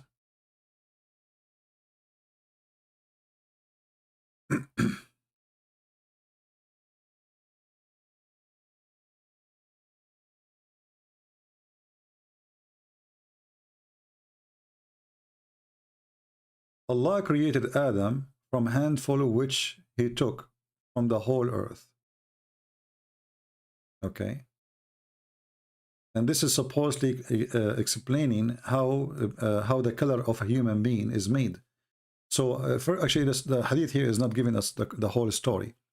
Allah, he sent an angel, mostly Jibreel, and he told him, bring me little dust or sand from every piece of land in the earth from different locations. Some of it is black, some of it is red, some of it is white, you know, and then he mixed them together and he made Adam. Then Muhammad, he says this, and this happened on Friday. The Prophet said, among the most excellent of your days is a Friday. On it Adam was created, on it he died, and on it the last trumpet will be blown, and on it the shout will be made. So invoke more blessing on me. This is fast translation about blessing. It says pray on me. On that day, for your prayer will be submitted to me. And here Muhammad, obviously, he claimed to be God who is alive, because he is dead. Still, the prayer will come and will be submitted to him, not to Allah. The people ask him, how our prayer, not a blessing, how our prayer can be submitted to you while your body is decayed? He said, he replied, Allah the Exalted, he forbade the earth from consuming the bodies of the prophets.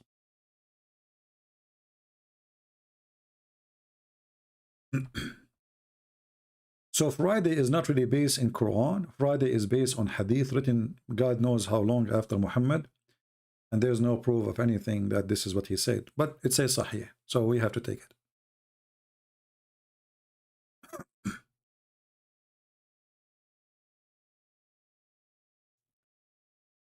Because Muhammad, he said, anything the Muslim they do, supposedly, it's what Muhammad said. It's not really from the Quran. Like a Muslim, you know, when he have a toilet seat, he cannot be turning the toilet seat into the Kaaba direction, you know. If they want to bury a person, the grave have to be facing a certain direction, etc. All those things is not even from the Quran. Actually, the Quran never even said you pray 5 times a day. And yeah, not to forget to mention here that Muhammad, he claimed that his body as a prophet will not decay, and then the hadith confirmed that they did not bury him for 3 days, and then his body stink.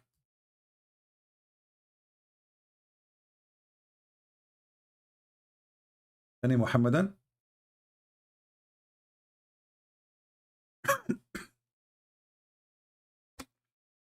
Do we have any Muhammadan here? It's very cold. Very cold. Man, the water I'm drinking right now is really cold. Damn. But don't worry. Allah will warm it.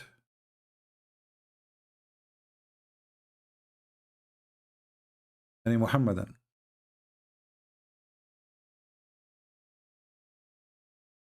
Look how much they are strong in their belief. Nobody there to call us. You know, do you see how much excited they are? I have my Skype, nobody. Because simply they knew. But if you get them, someone who knows nothing about Islam, you will see a long line of callers.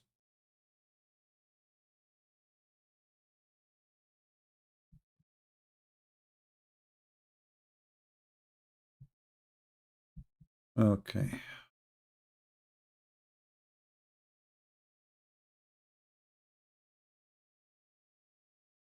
Any Abdul? Well, look like today it is very slow. Well, today is a Friday. Okay.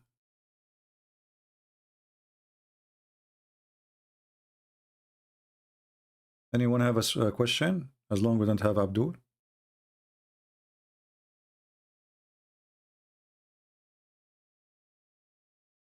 Anyone?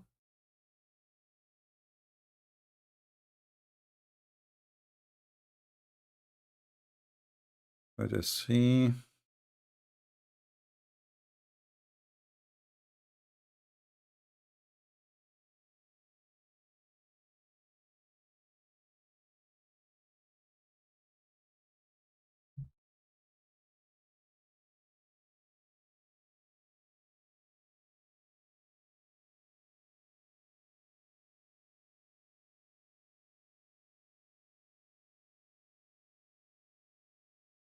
Do you yourself only have one family line?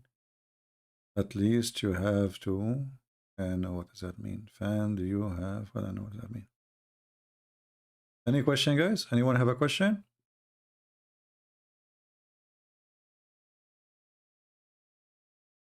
Well, one of the names of Muhammad is the eraser, Al-Mahi.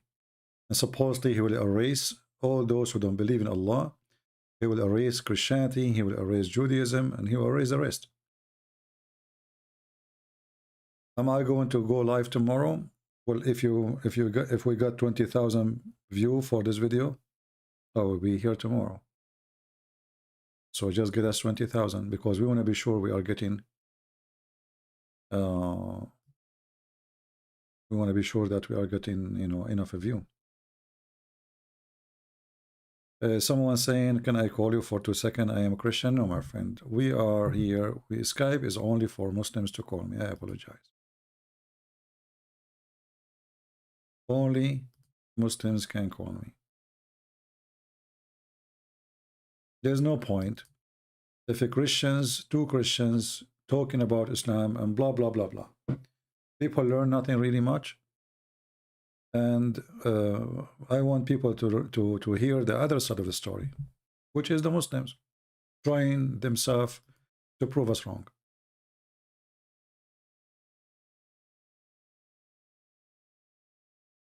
Why most of the Quran is from agnostic source?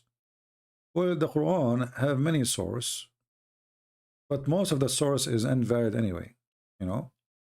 But some it's valid. As an example, when the Quran says Mary, she was a virgin, this is a you know, there is a proof that the Christians believe in that, right? So, but the majority of the Quran is coming from fairy tale stories. Some of it from the Jews, some of it from the Hindus, some from the Persian, the Sabian, the people of north of Iraq. You know, it's a collection of stories. Muhammad, he don't have really one source. Muhammad is a source collector. He's like a hover machine, a vacuum machine, collect whatever is in the ground, and whatever in the ground, he suck it, he put it in the Quran. You know, when the Jews, they came to him, and they said to him, tell us about Zulqarnain. Prophet, his name is Zulqarnain. The Jews, they were making fun of him. They were trying, you know, let us say a trap. So they give you a question, but the question imply an answer. So when you say to me, okay, there's a prophet, his name is Zulqarnain. If you are a prophet, you should know about him. So now Muhammad, because he is a fraud, he took what the Jews said for granted. And suddenly, the man with the two horns become a prophet in the Quran, and Allah speaking about him. So if you go to chapter 18, verse number 38, it says, and they ask you about Zulqarnain, say, I will tell you something about him. So it was a response for a question from the Jews. But all of us, we knew that the Jews don't believe Zulqarnain or Alexander the Great is a prophet. Muhammad, he could not answer them in the moment when they asked him. After they left, a week or two after, Muhammad started asking questions about who is Zulqarnain. And then he told them, Allah, he gave me the answer.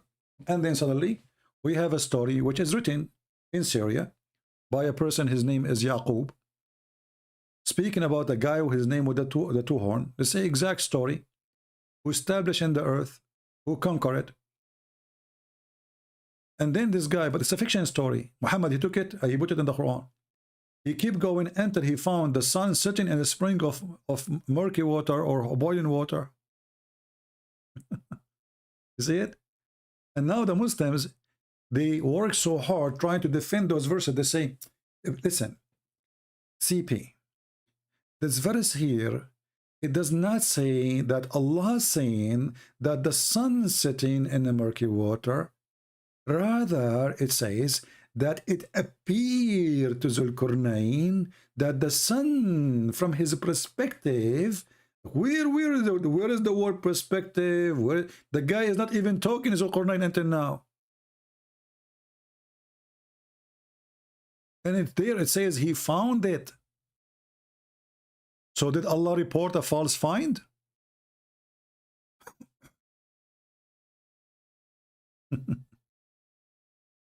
So they try to fabricate, and suddenly this is from their perspective. And not only this, until he reached the sitting place of the sun. If you change the translator, you see the Muslim translation, they try to cover it up. Until he reached the sitting place of the sun. What is that? Allah is talking now. This guy, he reached the sitting place of the sun. Where?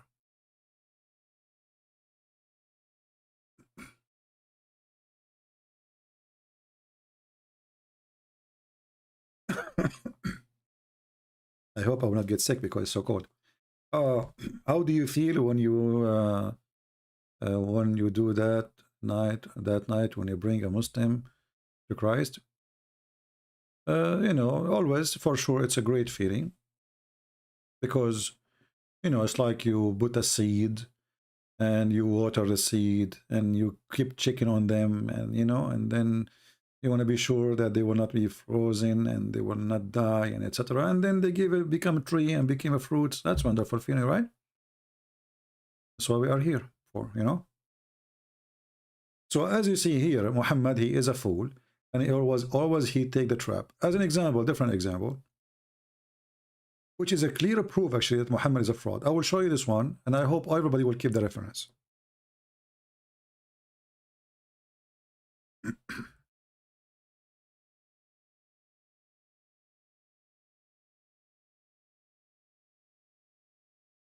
Muhammad was doing a prayer in a funeral. In what? In a funeral.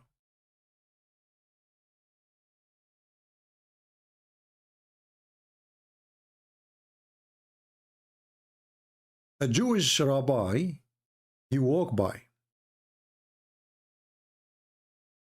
A Jewish rabbi, he walked by. The Jewish, he said to Muhammad, this is how we do it. Look at the reaction of Muhammad. The Prophet, right away he said, sit down, act differently. Do you see it?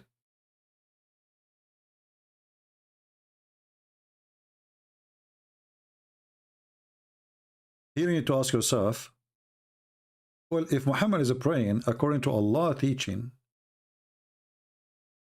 why he changed the prayer way without even permission from Allah? I mean, the guy, he just said, this is how we do it. What is the problem?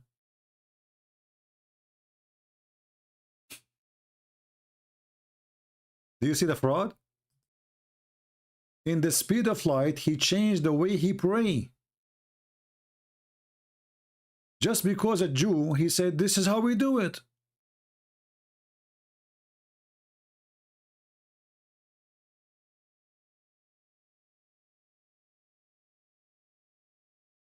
If Muhammad was a prophet of God, and he is praying according to Allah order to him how to pray, then Muhammad will never change anything. So what if the guy, he said, this is how we do it? But because Muhammad, he knew that he is being accused, that he is a thief, and he tried to copy the Jews. So the second, the Jewish guy, the rabbi, this is why it says here, a learned Jew, not just a Jew, a learned Jew, which means a rabbi. He said, this is how we do it. The Prophet immediately, he said, sit down, act differently.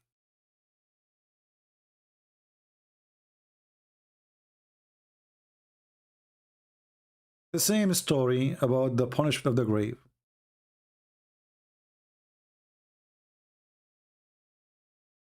A Jewish woman, she came to the house of Aisha, and she told her that most of the punishment of the grave is from the urine. Aisha, she said to her, you are a liar. And she was fighting with her about this topic. Muhammad, he come from the bedroom. He said, what's up? She said, husband, this woman, she is saying that there is a punishment of the grave. You know, the Prophet, he said, he looked and he said, yes, she's told the truth. And then after that, Muhammad, according to Aisha, she never saw him praying except without saying, we seek refuge by Allah from the punishment of the grave. But before that Jewish woman, she mentioned that Muhammad, he never ever mentioned. This is why Aisha, she never heard this before. This is why she is fighting with her. This is why she is arguing, saying this is not true, this is a lie. So first time she heard this, it was from a Jewish woman. And then the Aisha, she say, and since that day, not a single time Muhammad, he pray, he don't say, we seek refuge by Allah from the punishment of the grave. Do you see it? The hadith in front of you saying that. Since then. So why Muhammad did not say that prayer before? Did you ask yourself?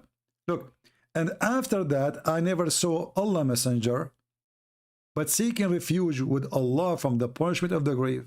In every prayer he prayed. So before that second, Muhammad never seek refuge by Allah from the punishment of the grave. This is why Aisha, she never heard of it before. Now, suddenly, in every prayer, Muhammad, please seek refuge from the punishment. Look, what happened? Obviously, he just learned from the Jew. Isn't it obvious? It's obvious. What it's mean, the punch of the grave, according to Muhammad, when you go, this is what he heard from the Jews too. You know, there is, when you go in the grave, there is an angel, two angels will come to you, and one of them, he have a steel hammer, like, you know, the hammer of Thor in the movie. So they will ask you a question, who is your God? Who is your, what is your religion? And they will show you a picture of Muhammad. So if you give a false answer, they will hit you. There's a video, actually, a very funny video. I don't know if we can find it. If we play it for you, you will die laughing. Let me see if I can find it, just for comedy.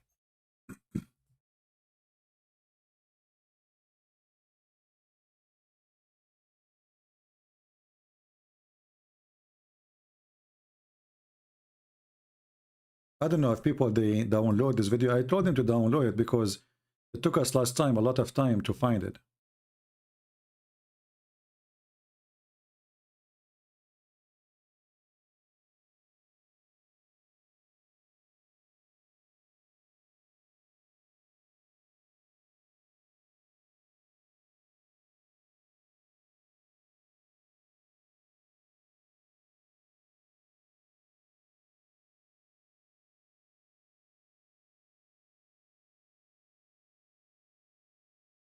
Let's see, I'm trying to find it. Here we go.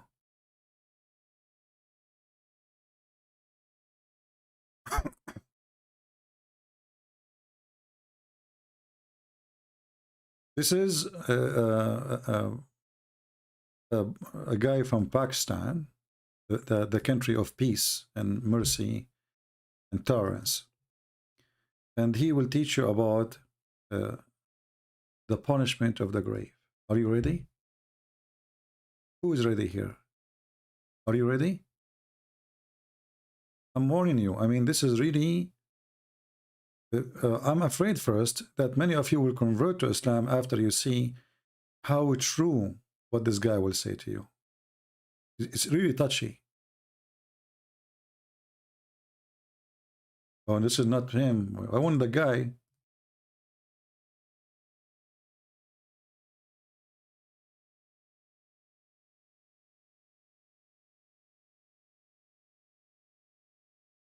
Yeah, I want to find this video actually, but this is not the video. This is a video, I think I have my voice too. Hold on, let me find it. I want to find the real video. Yeah, there's 20, you know, 70 yards under the earth. 70 yards under the earth. Yeah. Let us see this one. I hope this one does not. Yeah. Okay, this is look like this is a video from for me from Impal Tokyo, maybe old video. Hold on. It's hard to find anything without finding me there. I want to find the video of the guy himself.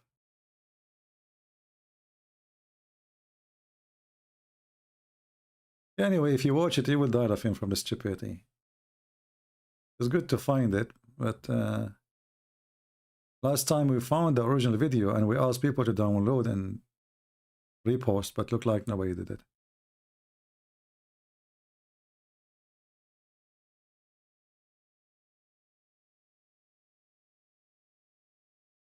Watch my video, Rob, Punishment of the Grave. Do you have the original one, Rob? Well, if you have the original one, why you don't post it? Let me see. You want just the original one with no comment.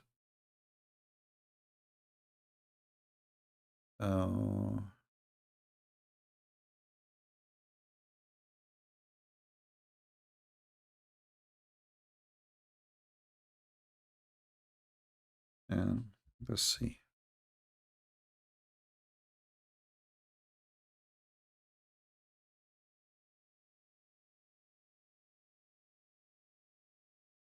There's millions of videos actually made by Muslims, and all of them they have like a graphic. And look at this guy here. Look at this guy. This is all a graphic, you know. This guy supposedly now he is dead and he is inside the grave.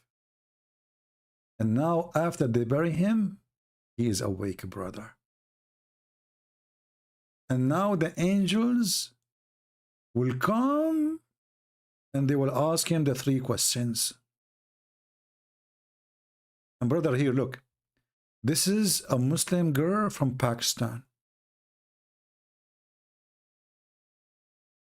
When they bury her brother, there was a big snake.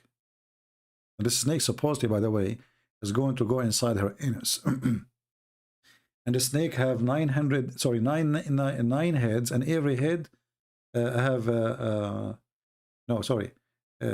have 99 heads, 99 snakes, and every snake have 7 heads. Okay. Oh, look this one. Maybe this one is the original. Hold on. Oh, yeah, this is the original one. I'm going to post it for you so you guys can download it and share it again.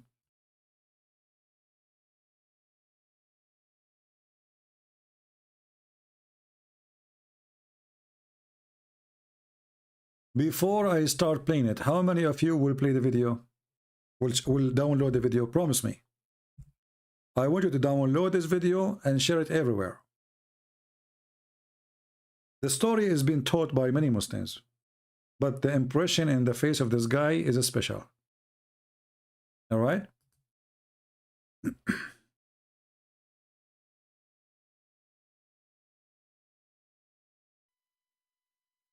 All right, we will fix the sound. So here we hear the story as it is from this Muhammadan from Pakistan.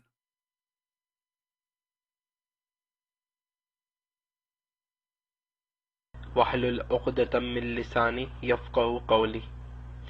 My respected brothers and sisters, the topic for my today's talk will be punishment in the grave, and how will be punished in the grave, and what will happen to the pious persons in the grave who lived according to the Islamic monotheism.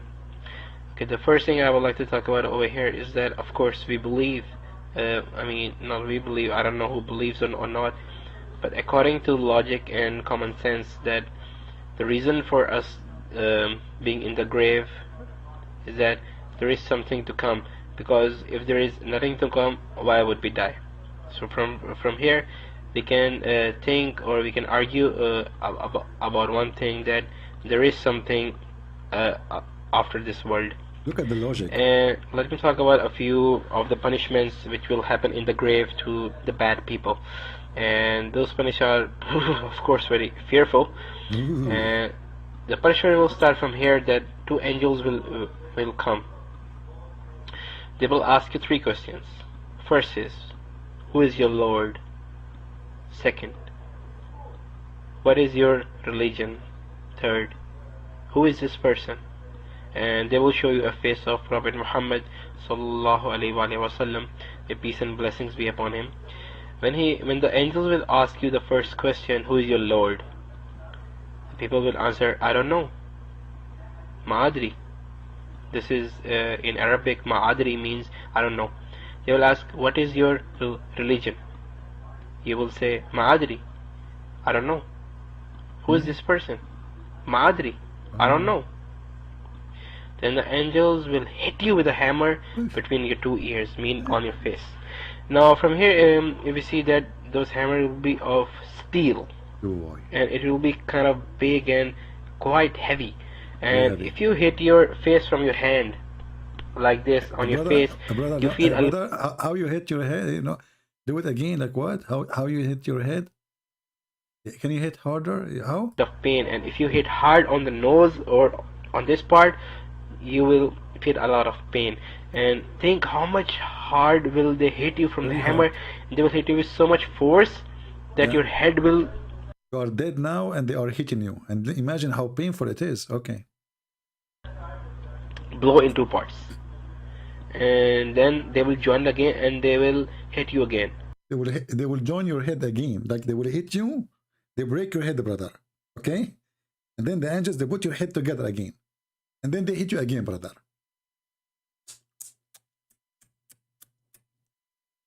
This is the story of Muhammad. This is Muhammad, by the way. This is the face of Muhammad. So you can imagine the Muhammadan in the time of Muhammad sitting around Muhammad, and this is Muhammad telling the story. And they will keep hitting you for a while, and if a person thinks that with how much force and velocity will they hit me, that hammer, that with only one hit my head is gonna break up into pieces. Whoa. Oof. Okay, then from then there will come snakes in the grave. And those snakes are not snakes which are found in this world. No way. They are snakes which will come from hell. From hell, There will be 90 snakes, 90? Each snake with 9 heads. And those snakes are so full of poison that it is said by the Prophet Muhammad sallallahu alaihi wasallam that if one of those snakes bite the earth, this earth, then till the day of Qiyamah, means till the last day, that the whole earth will never ever bring out any greenery. Everything will be rotten, and no one will be able to harvest any plants or any trees or something. The earth will be so much poison, will be full of so poison, and they will keep biting you. The snakes will keep biting you from day till night if you don't pray, if you don't worship. And each bite, they will the snakes will bite you. It will take you 70 yards beneath the earth. 70 yards on the earth. I mean, a man, no matter how much powerful he might be, if he grabs something and throws.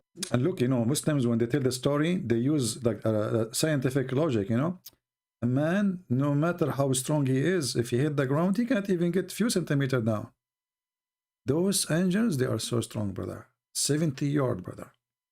Logic. The story is full of logic, proven scientifically. If you don't worship.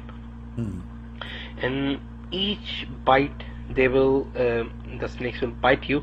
It will take you 70 yards beneath the earth. I mean, a man, no matter how much powerful he might be, if he grabs something and throws it on the earth or on the street, he can hardly bring a crack on it, or maybe move in 1 centimeter.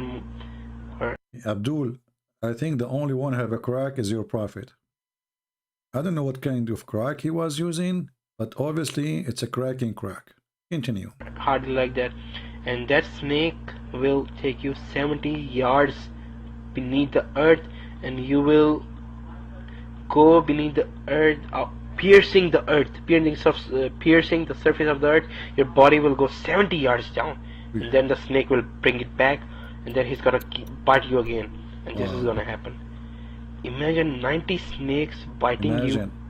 Each snake have 9 heads and 1 scorpion. Oh boy. And that's This is Tom Cruise. It's time for Tom Cruise to show up. So 99 snakes, and every snake have 9 heads. It's not enough. 2 angels with 1 hammer is not enough. And 1 scorpion. I'm sure now you are excited to know what the scorpion would do. And 1 scorpion. And this is gonna happen. Imagine 90 snakes biting you. Each snake have 9 heads and 1 scorpion. And that scorpion is so much poisonous that there is a, this is a true story, by the way, that once in Saudi Arabia there was a person who once hit a camel, and it is famous about the camel. I mean, it's a fact about the camel. If you hit the camel is gonna take revenge. Ooh, be careful. So if you hit the camel in Saudi Arabia, the camel will take revenge. Yeah, be careful. Who once hit a camel, and it is famous about the camel. I mean, famous. It's a fact about the camel. If you hit the camel is gonna take revenge. Ooh, be careful.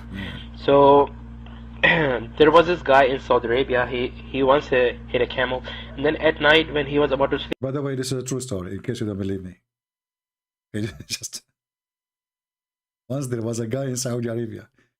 He hit the camel. It's true story. I could take a note, please, because you might laugh at it, but this is true story. Ooh, be careful. So there was this guy in Saudi Arabia. He once hit a camel, and then at night when he was about to sleep, he remembered that, oh man, I hit that camel. And when he was peeking out of the out of his door, he saw the camel standing outside, and he knew that camel is gonna catch me, man. I need to run. And he was in a tent. He was not in a house. So he began running, and while running, the camel started to follow him. And the camel was following, and the man went to a graveyard. And in the graveyard, he saw a grave which was a little bit weak. I mean, it was not, you can say, hard, or firm. Yeah. So he broke the grave, and he went inside. And inside, he saw a scorpion, a small scorpion, a strange kind of scorpion. Yeah. And he was stinging the dead body, and he got a little bit afraid. That scorpion came out of the grave. Look, he is look how tiring the story is. The guy is touching his head, his face. It's a lot of pressure, a lot of stress staying this story. It's not easy. We are talking about snakes will go inside your inner. That's why the Muslim Sunni, when somebody he die, they push a piece of cotton, big one, inside the anus. So those scorpion and those snakes will not go inside the anus. Strange kind of scorpion, and he was stinging the dead body, and he got a little bit afraid. That scorpion came out of the grave, and he saw the camel coming. He stung the camel, and the camel all of a sudden died. And it is famous about the camel that if a snake or any deadly animal bites or stings the camel, it takes at least 7 to 8 days for the camel to die, because camel absorbs the poison very slowly. Okay. And when the scorpion stinged him, he died at once. And then the man came outside. He saw the camel. Brother, did you notice, brother, that it's very famous, brother, that the camels, they can handle like you know, like the poison, or if a snake, or take them up to 8 days. But this is scorpion is different. This is coming from hell. He died at once, like bing, and the guy is dead. His tongue is out at once. It's not even a second. And you are telling me Allah is not a true God? You don't believe? If I am you now, you should accept Muhammad. Otherwise, this will happen to you in the grave. Aren't you worried, all of you, that there's 99 snakes? Each one of them have 9 heads, is going to go into your anus? Aren't you? Aren't you that you're afraid that they will hit you with the hammer, and they put you together, put you with the hammer, put you together? You are dead now and you are tortured? Aren't you afraid at least from the scorpion? I don't know. I feel sorry for you. But if you accept Prophet Muhammad, brother, The angel will ask you, who is this guy? You say Prophet Muhammad. You say, good boy, enjoy the grave, Abdul. You are fine. Do you want porn or Netflix or both? Snake or any deadly animal bites or stings the camel, it takes at least 7 to 8 days for the camel to die, because camel absorbs the poison very slowly. And when the scorpion stinged him, he died at once. And then the man came outside, he saw the camel is dead, he got happy and he kicked the camel with anger. And when he kicked the camel, his feet till the ankle melted because of the poison. The camel. You see what happened? Now the scorpion did not sting the guy, sting the camel. The guy, he hit the camel because now he's happy. The camel was chasing him. But when you hit the camel and that camel was stung by a poison of a scorpion coming from hell, do you know what the consequence, Abdul? Your leg melted.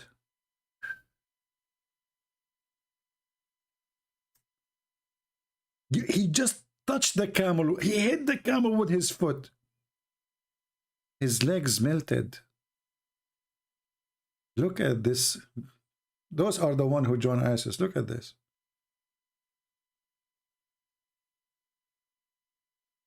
And you are asking why they joined ISIS? He's ready to go. So the guy is, hit the camel. Oh, you stupid idiot. How in the world you hit the camel? You should not hit the camel. Don't you know that this camel was just stung by a scorpion from the grave, which means this is from the hell? Deadly animal bites or stings the camel, it takes at least 7 to 8 days for the camel to die, because camel absorbs the poison very slowly. And when the scorpion stinged him, he died at once. And then the man came outside, he saw the camel is dead, he got happy and he kicked the camel with anger. And when he kicked the camel, his feet till the ankle melted because of the poison. The camel's body became so much poisonous that his feet till the ankle which he hit melted at the very spot. And that kind of scorpion is gonna sting us. Oh man. So from here we can see how much horrible will the scene be. And the good thing about the pious person is, if you worship, your worships are gonna save you from the snakes and the scorpion from your left hand side. If you pray, that will save you from the snakes from the left side. Okay, so now because you pray to Allah 5 times a day, your left side is protected. Take note. Okay, second step. If you give charity, your charity will save you from snakes and camel on the top. If you give a charity, brother, by giving charity, that will protect you from the snakes and from the top. Okay, the bottom isn't protected now. The top, only the top, from your belly button and up. Okay. Okay, we are taking notes. If you don't lie, speak truth, and do righteous deeds, those will help you from the snakes and scorpion coming from the right hand side. And if you read the Quran, that will help you from the bottom. Stop.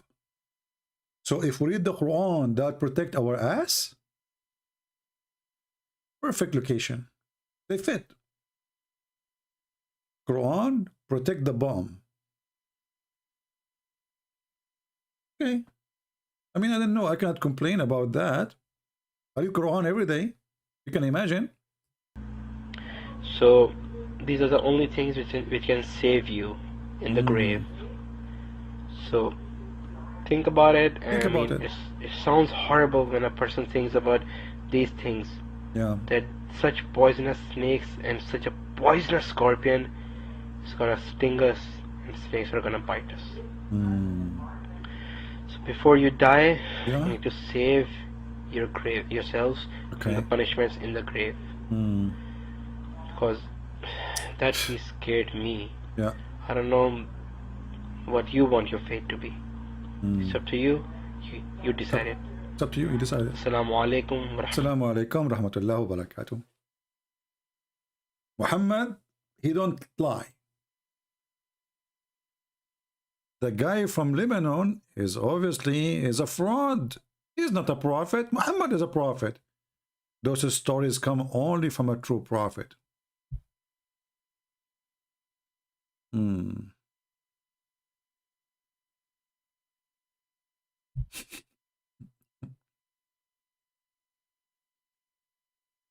This is the smart, intelligent religion. And this is why, you know, I'm so glad for you and people in Europe. And I'm so glad that Biden is bringing us, you know, Taliban from Afghanistan. This is what he brought us. Those stories coming with them.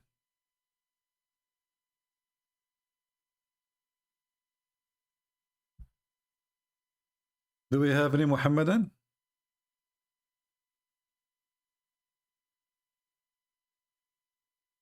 You know, for me, I am not really worried about those things because I have different way to keep the angels of Allah and the scorpion and etc. I have my socks.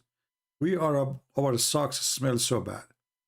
So all what I need, I will tell them to keep my socks in my feet. And I challenge the angels of Allah, the snakes of Allah, the scorpion of Allah to get even close to my socks.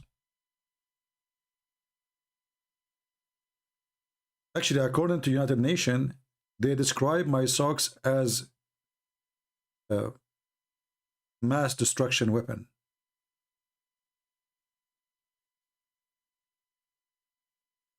And why I want to even fear those angels? All what I need to do, just take with me a puppy. Isn't it the angels will not enter a place there's a puppy in it? There's a dog in it? All what I need to do, I bring a bell. And you know, the funny is that those angels, they will ask you the 3 questions. And then if you answer them correctly, they will let you go. But now we know the answers.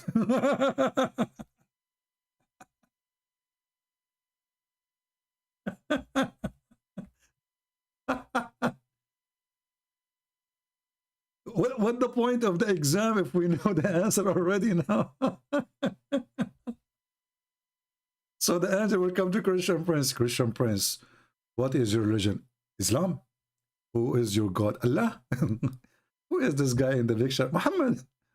And then they will say, good boy, okay, now you can enjoy Netflix.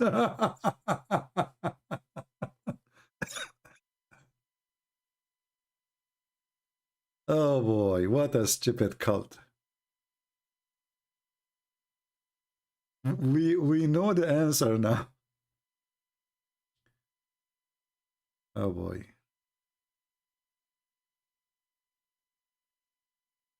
Let us see. And by the way, Muhammad, he slept with the mother of Ali in her grave, and she was naked. And supposedly he slept with her so he can make the stress of the grave less in her because she did not believe in his God.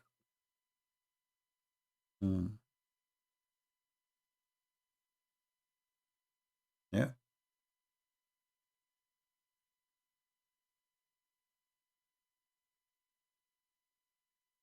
Do we have any Abdul?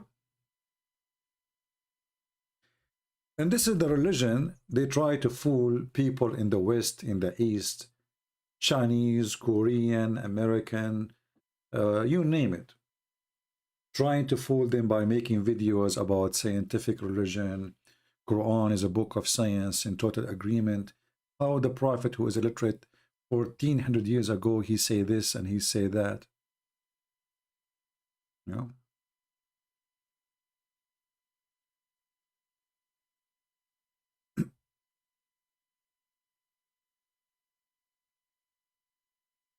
Everything Muhammad he take he's taking from somebody.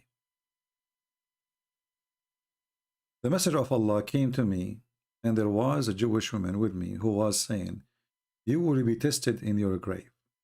Look, this is not only the punch of the grave now, you will be tested. And again, Muhammad, he take it. The Jewish woman, she said that. This is the source.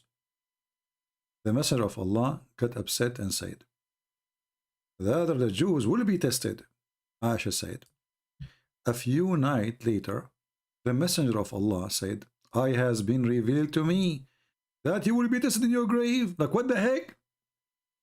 I mean, the guy, he just get angry from the Jewish women. He did not agree with her. And he says, you, the Jews, will be tested in the grave, because she said, you will be tested in the grave. Do you see it? People, do you see it? Muhammad, he got upset from the Jewish women because she said, you will be tested in your grave. Muhammad, he got upset. He said to her, no, you will be tested in your grave. Few days after, he started saying what the Jewish women she said to the Muslims. Do you see it? In the beginning, he refused that. Read carefully. The Messenger of Allah came to me, and there was a Jewish woman with me who he was saying, you will be tested in your grave. The Messenger of Allah got upset. See, he got upset from her saying such a statement, which means he rejected that. And he said, rather, the Jews will be tested. So Muhammad, he refused that Muslim will be tested in the grave. He refused. Then 2 days after, Muhammad starts saying to the Muslims, it was revealed to me that you will be tested in the grave. And afterward, the Prophet never stopped saying that.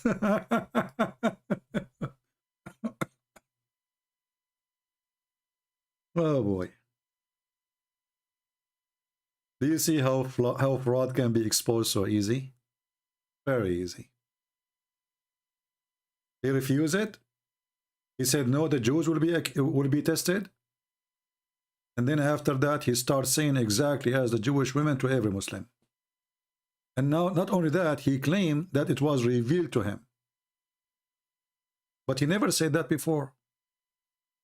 She never heard it from Muhammad before. After the Jewish woman, she said what she said. And Muhammad, he rejected that. He claimed that only the Jews will suffer from such a thing.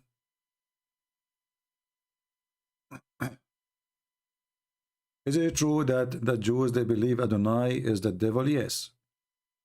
The Sabian, if you go to their book, Kanza Rabba, actually there's a book I'm working in, but it's going to take me long to finish it, about the source of the Quran. If you go to the book, it's called Kanza Rabba. I forgot which page. Let me find the book. And even the Quran is like almost a copy of Kanza Rabba book.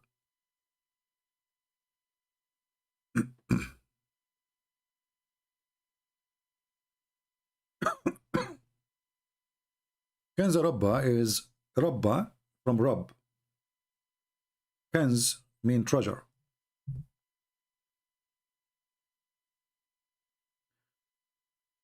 Let us see if we can open it. All right.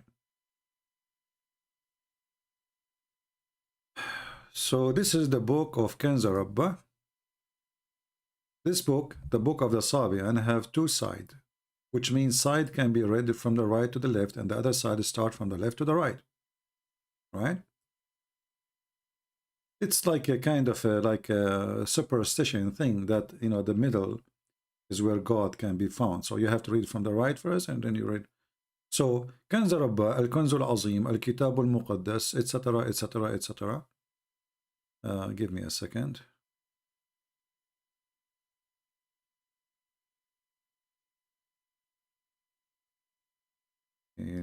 For some reason, my computer is not working with this thing.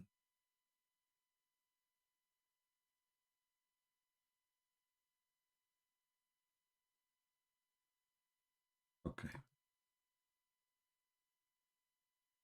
Yeah, if you read actually, you will think that you are reading the Quran.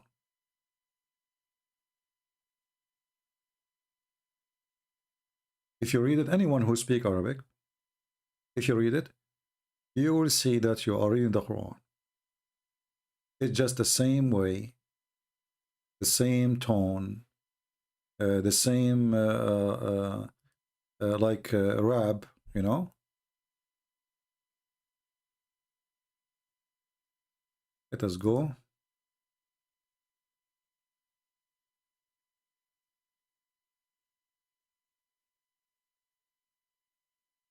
The first page is at-Tawheed. The first page is at-Tawheed. التسبيح الأول. بسم الحي العظيم. Those who speak Arabic, they can read it and they can see what I'm talking about. Tawheed, he took it from there, Muhammad. And then we find that a Jewish man, he was correcting him about Tawheed.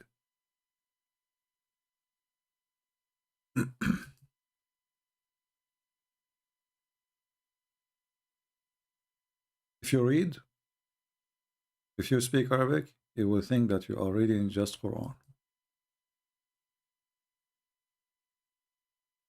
Everything in this religion is a theft.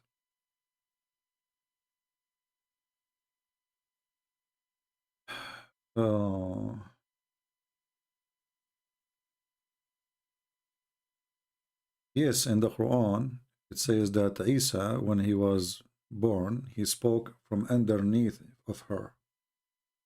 Actually, they are confused about who was speaking from underneath, but it's confirmed that when the Jews, they came to her to marry, supposedly, she pointed her finger at her son, and the son, which is Isa, he spoke.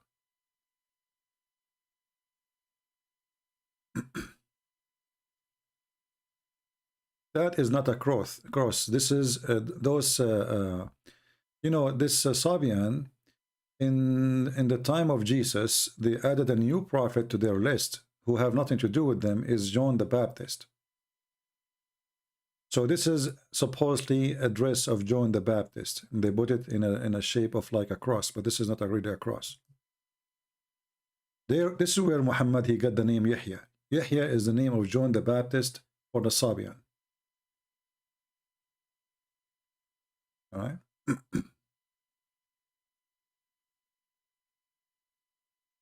You know, we can make special videos about this religion to show you how Muhammad, he stole from them. But the problem for me will be that you guys don't speak the language, and that will make it really, you will not enjoy it. You know.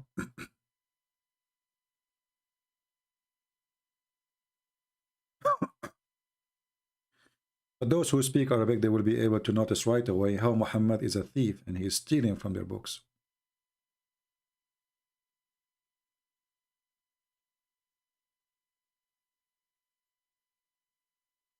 And actually, I find that even this Kenza Rabba, you see, the Sabian, they don't really have a book.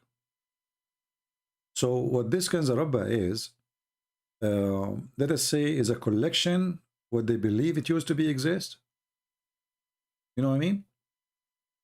So they don't have an original book or even a manuscript of their original book. The one is called Kenza Rabba. What they have is it's the same as when Muslims, when Muhammad he died, after his death, they start collecting the Quran. But this process happened long after for the Sabian.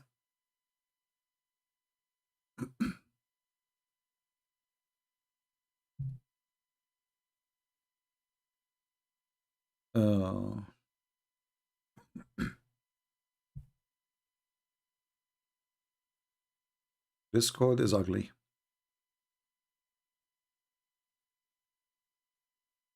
Yeah, so you keep going like this, and then until you arrive, this is Kanza Rabba from the right, and then you arrive where it says Kanza Rabba from the left, and that, you know, will be, here we go, this is the second book. It's not really a book. I mean, it's a book, but it's small.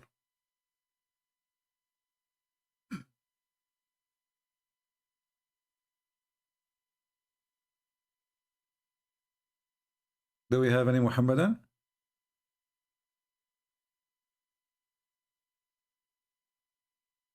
Well, I was expecting today, because it's a Friday, we will have more people, but I mean, sadly we don't.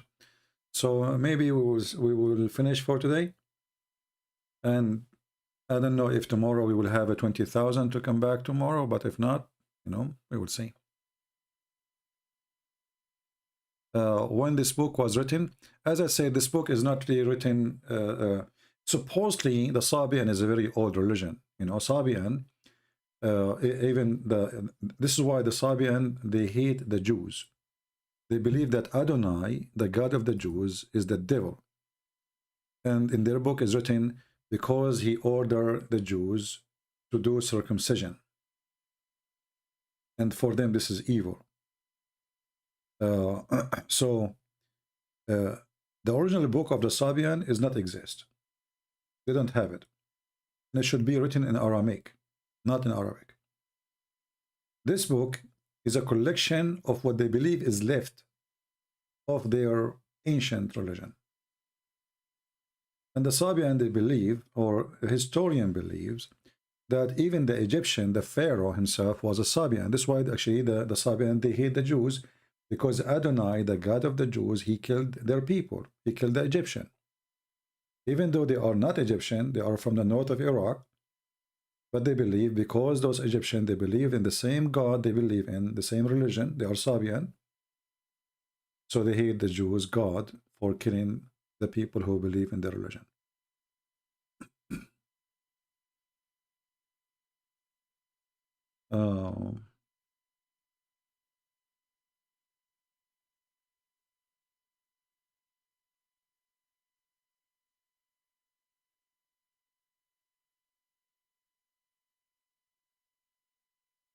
Actually, if you read here with me,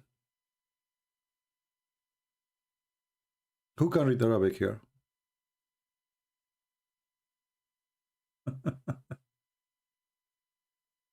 Who can read Arabic? If you read Arabic, give me one.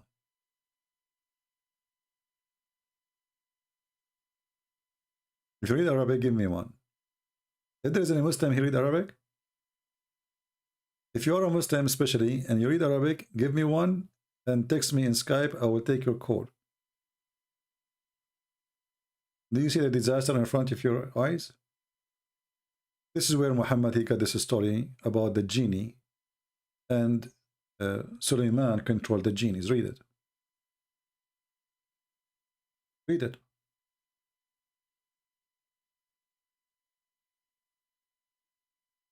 Big man, why you don't call me or read for me? Is it true? It says here, speak about Suleiman controlling the genie. فوقعت عليه الواقعة. Isn't what this is the Quran? الواقعة.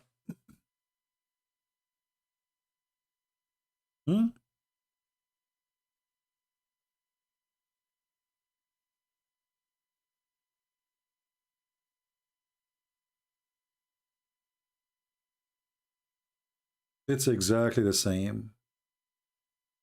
بسم الحي العظيم يا رب التسبيح انظر إلينا ولا تحكم علينا ربنا إنا أخطأنا فاغفر لنا ولا تحكم علينا. You read it, you will think even this is the prayer of our Father out of heaven. أيها التواب أيها الرؤوف أيها الرحيم. See the word الرحيم. انظر إلينا لا تحكم علينا أيها البصير أيها الفاحص الخبير انظر إلينا ولا تحكم علينا يا أيها الرحمن. You see the Rahman? يا أيها الرحيم. Big man, do you see it? الرحمن الرحيم.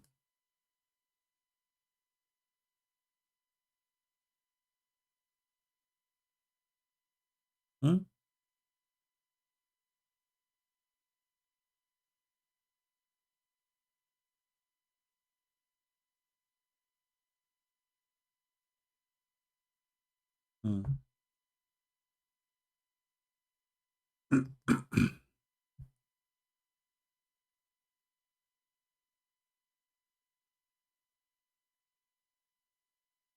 And then, you know, it's the same. Like, I mean, tons of things.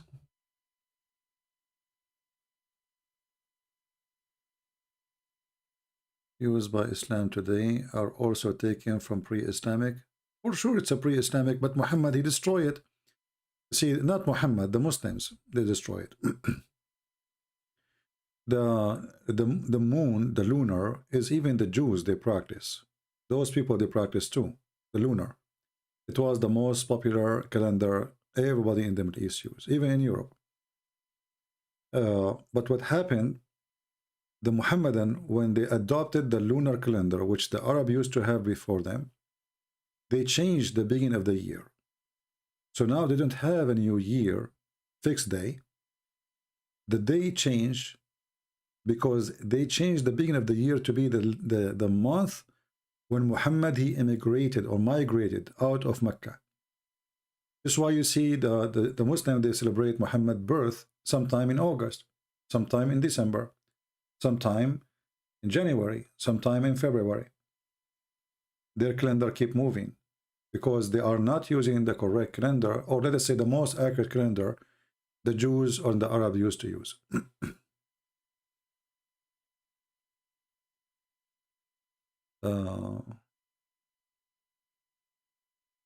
Do we have any Abdul?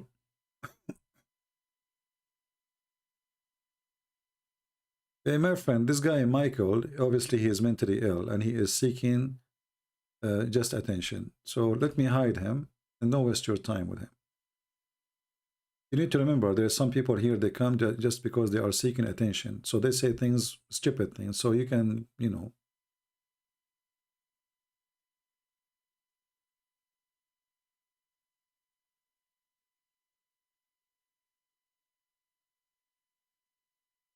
Attention seeker, those who they are. So don't give them the attention, for this is their fun.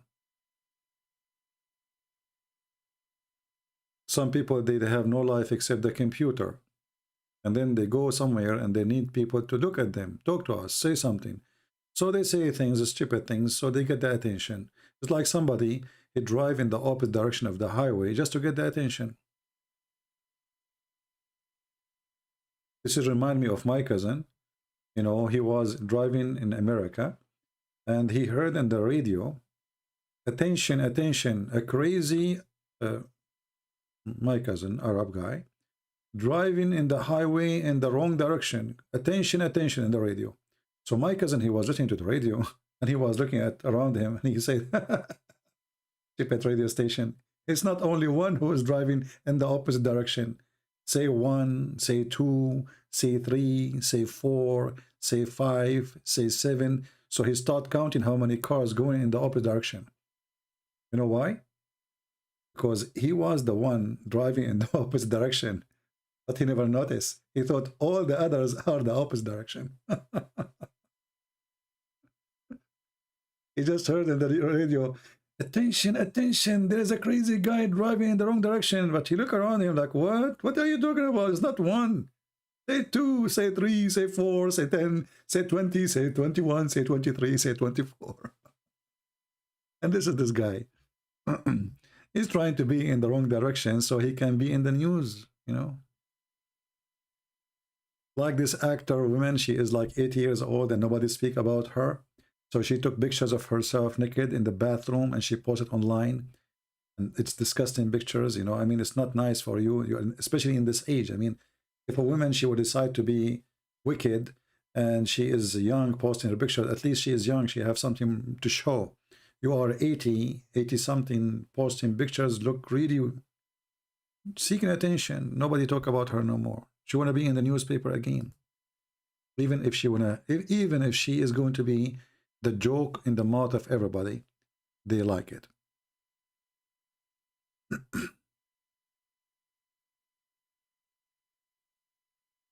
Do we have any Abdul? Let us see.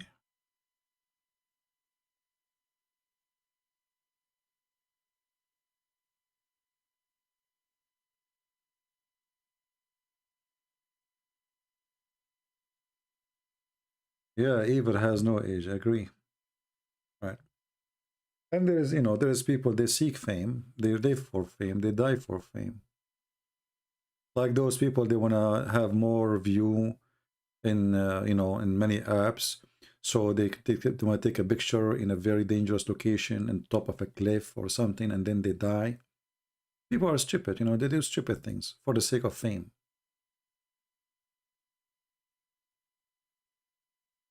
Anyway, do we have any Abdul? So as you see, we open our Skype for how long now? 2 hours, 51 minutes. So obviously they don't dare to call because they knew that they are no match, and they knew that their religion is really stupid. Allah is in a Kenza Rabba, like Lord of the World, so is also taken from Kenza Rabba. First of all, you know, Kenza Rabba is the one we see right now is in Arabic, but the original Kenza Rabba is not in Arabic. The original one, but the original does not exist no more. It is in Aramaic language. So yes, there's many names is taken from there, obviously, and many values of Islam is taken from there. However, we have to mention that this book is 1,000,000 times better than the Quran. At least there's no killing, there's no raping, there's no violence, you know. There's things you don't agree with, obviously, because they believe that there's ranks of creators, there's many creators. Like they have angels, they call them the Athariyun, and those, each one of them, he have a rank about what he create and what he do. But Muhammad, he took from them certain things. As an example, the ablution. This is the Sabian. There's a video on YouTube, a documentary about the Sabian. If you watch it, you will see exactly how they do the wudu, the ablution. It's exactly how the Muslim today they do it. So he took it from them. How they wash their ears, how they their hands, etc. And then if you notice, if you remember, the Quran even considered the Sabian who they believe in stars as God. There's one God, and this God have, let us say, other creators with him. He is the best of the creators, as the Quran says. But if you go in the Quran, you will remember that Muhammad, he promised the Sabian that they will be in heaven. And that does not make sense at all, because if Muhammad, he believed in the same God of the Jews and the God of the Christians, well, the Sabian, they consider the Jews their enemies, and they consider the God of the Jews is the devil. So how the one who consider the God of the Jews the devil, he will be in the same heaven with the Jews?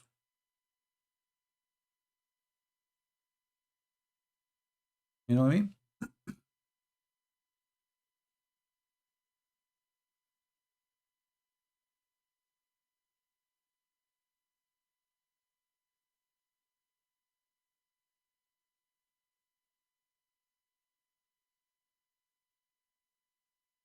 I don't understand your question. The one who have a strange name to read, Thelima. Does anyone know the verse where Allah says something along the lines? What does that mean?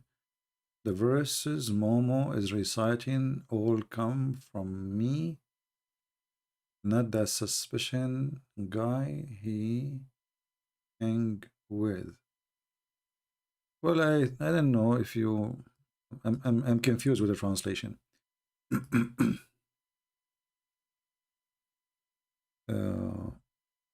But maybe you are talking about this verse.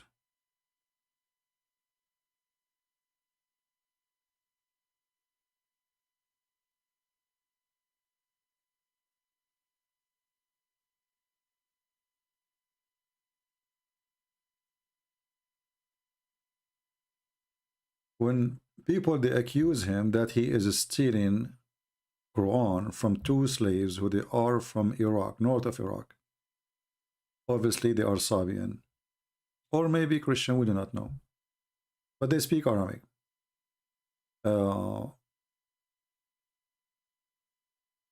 So Muhammad, he received this verse supposedly from his God, saying, we know indeed that they say it is man that teaching him, which is a response to Muhammad staying with those two guys, and he learned from them about religion. And Muhammad's response is, the tongue of those two, not him. See, this is false translation. Of those who teach him, they are, they have a wickedly point, and those people, they have a foreign tongue, while this is a pure Arabic and clear. So the response is that, well, if I am learning from them, then how my Quran is in Arabic, clear Arabic. You remember yesterday we have a guy from Iraq, he himself from Iraq. We asked him, is the Quran clear Arabic? He agreed it's not.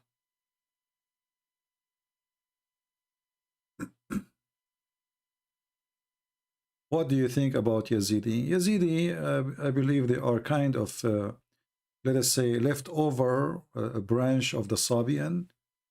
They are kind of a Sabian, but they have a little bit different,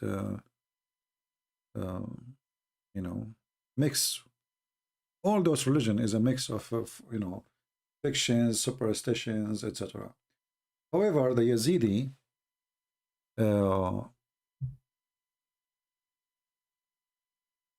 let me show you something.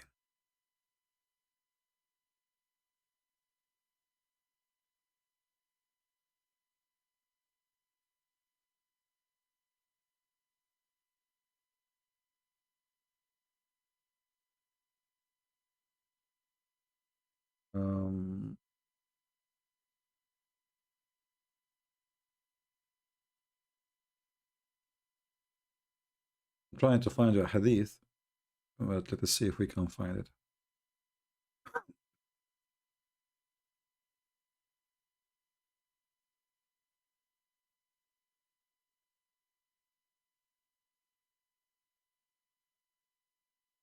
Until now, we did not find it.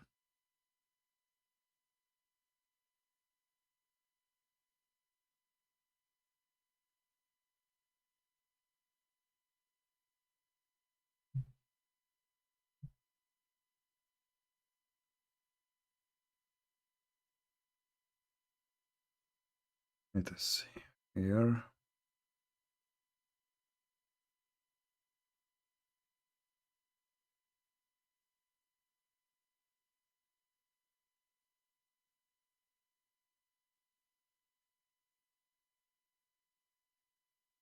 I need to remember exactly the exact line to find the hadith, and sometime your memory fail you. Let me try something else.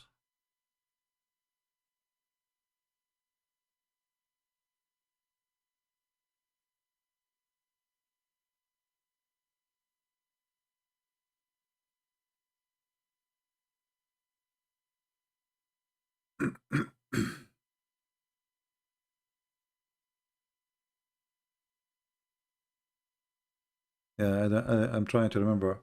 However, the teaching of Islam about Satan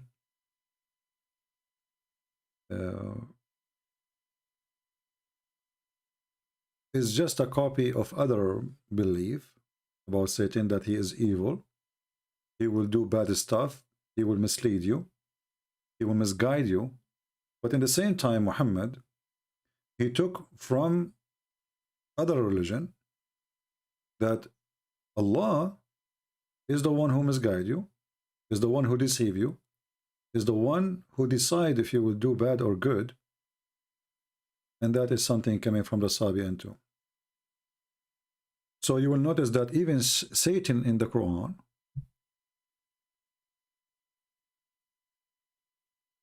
he is a victim of Allah,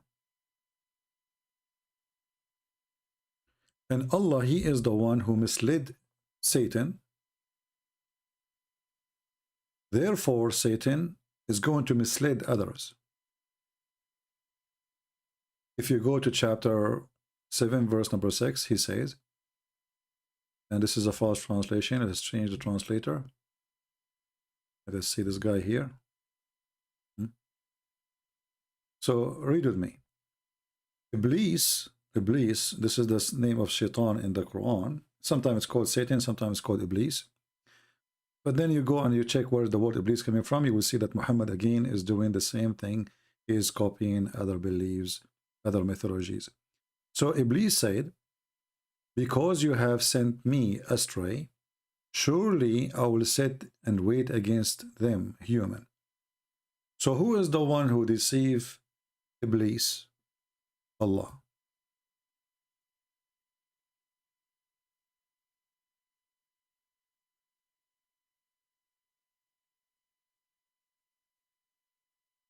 And this is in the Quran.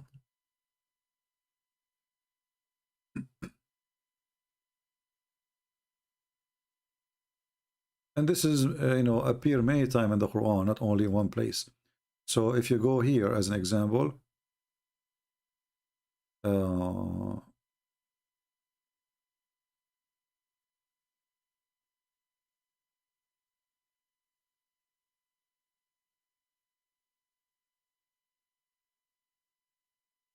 chapter 11, verse number 34 says, and look at the translation. I mean, the translations is the most horrible things the Muslims did to their religion. They try always to cover up the stupidity of the Quran.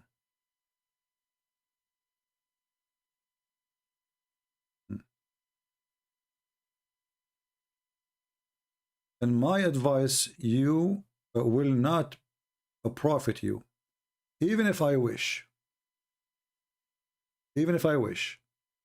to give you a good counsel, if Allah will, is to keep you astray. This is supposedly Noah talking. So the idea of Islam is they took certain names and then they make those names characters in a story, and those names like Noah, which exist in the Bible, suddenly he say things which doesn't make sense. So Noah is saying, if I want to give you a good counsel, but what the benefit if Allah, He wants you to be astray? Do you see it? And here you see how the story changed, because this is mean that the people did not listen to Noah because Allah don't want them to believe in Noah. Not because the people, they were bad. Do you see it? So Noah is making it clear, well, my good counsel will not help you anyway. Why? Well, if Allah want to keep you astray, what I can do? He is your Lord, and to Him you shall return. What the difference between Yazidi and Sabian? There is a difference. First of all, there is a sect. It's called Islamic sect. It's called Yazidi. This is a different one. I'm assuming that you are asking about Yazidi in the north of Iraq, right? Or you are talking about Yazidi who they are Muslims. Which one is the one you are talking about?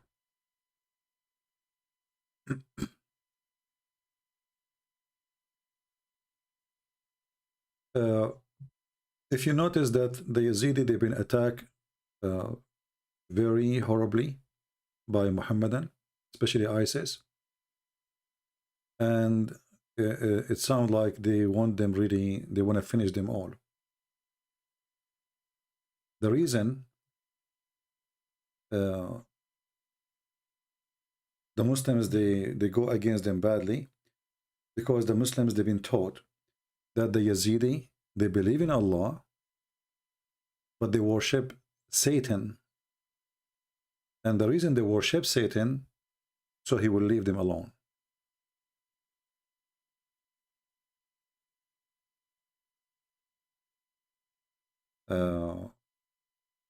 So there is many stories about them, and I'm very sure that there is a lot of let us say a lot of lies about them too. However, the most information we know about them, because they are very close religion. They are like the same as the Druze. They don't really teach their religion in schools. They don't talk about it in front of strangers. Like if you are a person who go and live between them, they will never mention anything about their God. Even if you ask them, they will not say anything. All right? So they have their own philosophy. And their philosophy is Shaitan is to be feared. They worship like nature stuff, like moon, sun, fire, dust, water, and the Yazidi, let us say, they are different from others. They don't have messengers, or let us say it's a collection of ideas, and that make it as a system to live with.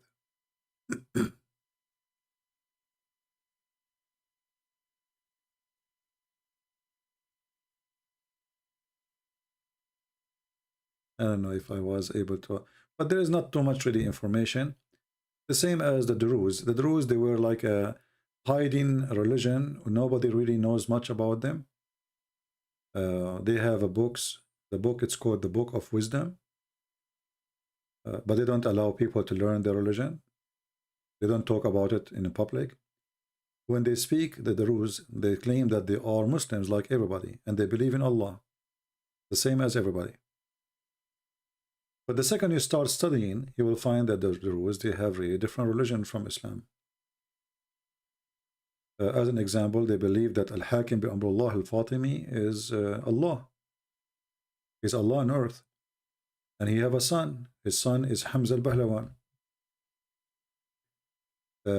And the Book of Wisdom is 7 letters between the son and the father. So you will find yourself looking at like as if they are trying to be the other Christianity, but it is an Islamic religion. So in one hand they say our book is the Quran. This is the only book we have. But in reality, they have a book, it's called the Book of Wisdom, the Letters of Wisdoms, which is 7 letters between the Caliphate of Al-Fatimiyin. And this guy, Al-Fatimi, is mentally ill. As an example, he forbid the population of Egypt from eating, I don't know what the word in English, let me see. Let me try to find it. Mulukhiyya, in Arabic, Mulukhiyya.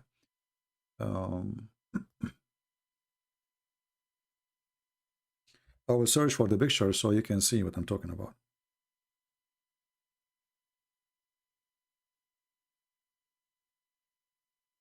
However, by the way, about the Yazidi, those who the Muslims they kill, the ISIS, then we don't have any history of them being bad people, even if they worship Satan. And as I understand, they do, like, let us say, they have a special respect to Satan, so Satan will not hurt them, like they obey Satan, let us say. But maybe in the front, the satanic cult, but they don't go and rape and kill. Islam is the opposite. Islam claim that they are against Satan, and then they go and rape and kill and do jihad and do suicide bombing, etc. So this king, the Al-Hakim bi Amrullah Al-Fatimi, he forbid people from eating this dish, which is a very famous dish in Egypt, for 7 years. Why? Because he liked it.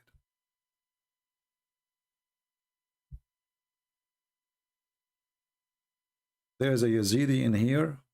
He is, well, if the Yazidi is in here, you like to call me, feel free. I will take your call in Skype, so you can explain to us about your religion. If there is a Yazidi in the chat. Yeah, I don't remember anything the Yazidi they did as a bad people, I mean, they are, whatever their belief is, I never heard that the Yazidi is attacking their neighbors, raping the women, and killing their neighbors, stealing their stuff, I never heard of anything bad about them. So the appearance that they are like a bad religion, but the people, they never did anything wrong. So renewer, if you like to call us and tell us what is a Yazidi is, as long as you are a Yazidi, it's better to hear it from you. That will be good. You like to call me?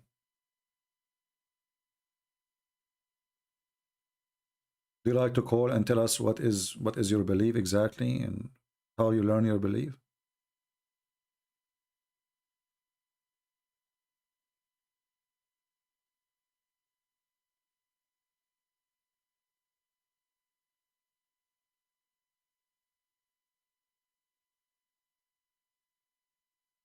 All right.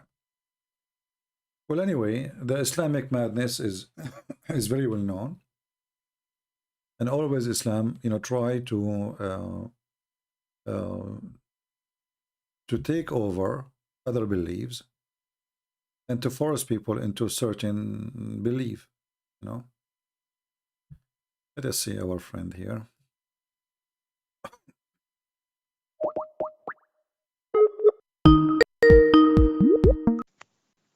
Hello. Hello. Hi, Christian Prince. How are you? I'm fine, my friend. How are you doing? How's good? I'm good. I'm good. So you are in the chat? I'm calling from mobile, so I was in chat. Yeah. Yeah. I'm So Yazidi. you are Yazidi. Okay. So you know what? For me, I cannot claim to be an expert about the Yazidi.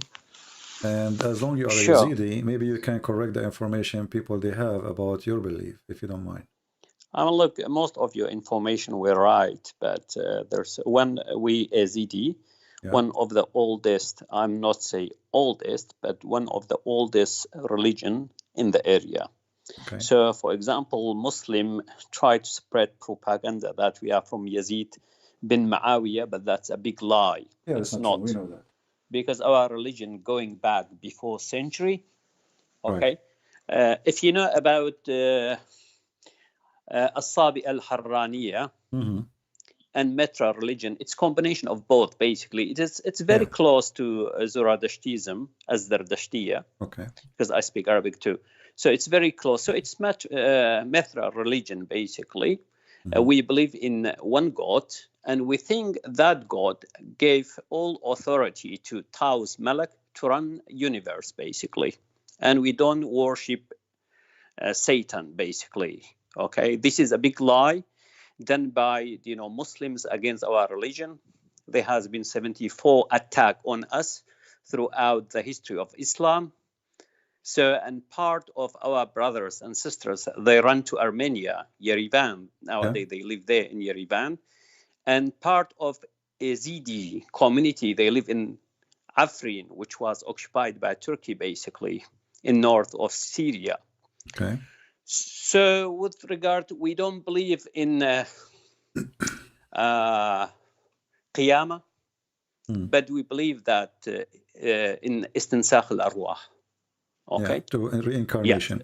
Yeah. But I have a question about the Yazidi belief. Is it true that the one you call him the angel, the one you mention his name, is the one who refused to bow down to Adam?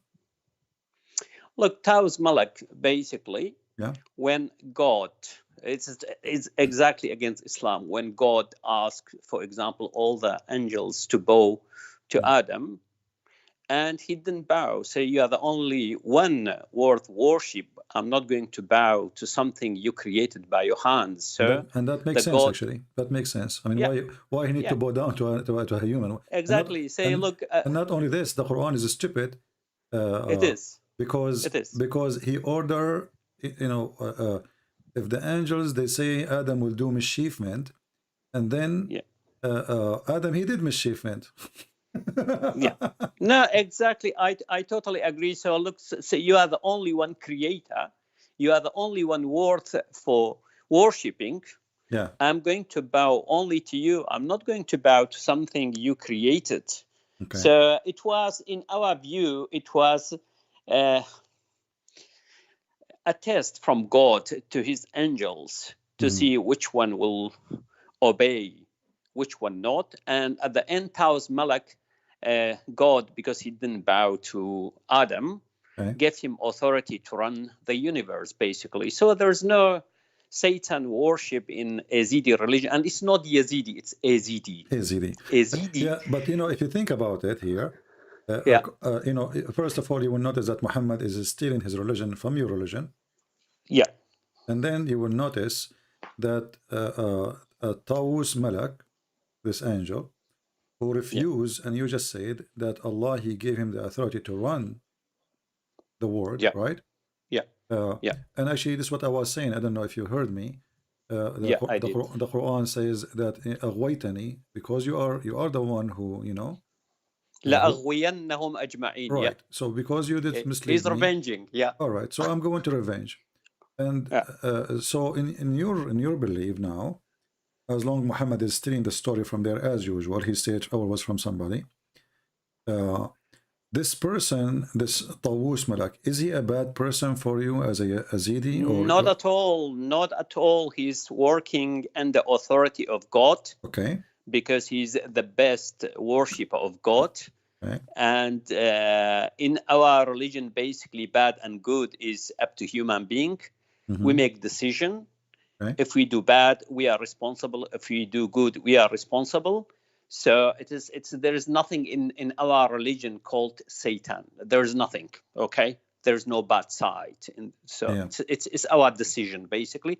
And also, Islam took Zamzam from our. We have Ma Zamzam fi Lalish. You know Lalish. Lalish, yes. Mm-hmm. Yeah. There's Zamzam. It's all days going back to Ayam to the day of Harraniyin, because Harraniyin they used to worship moon, sun, stars.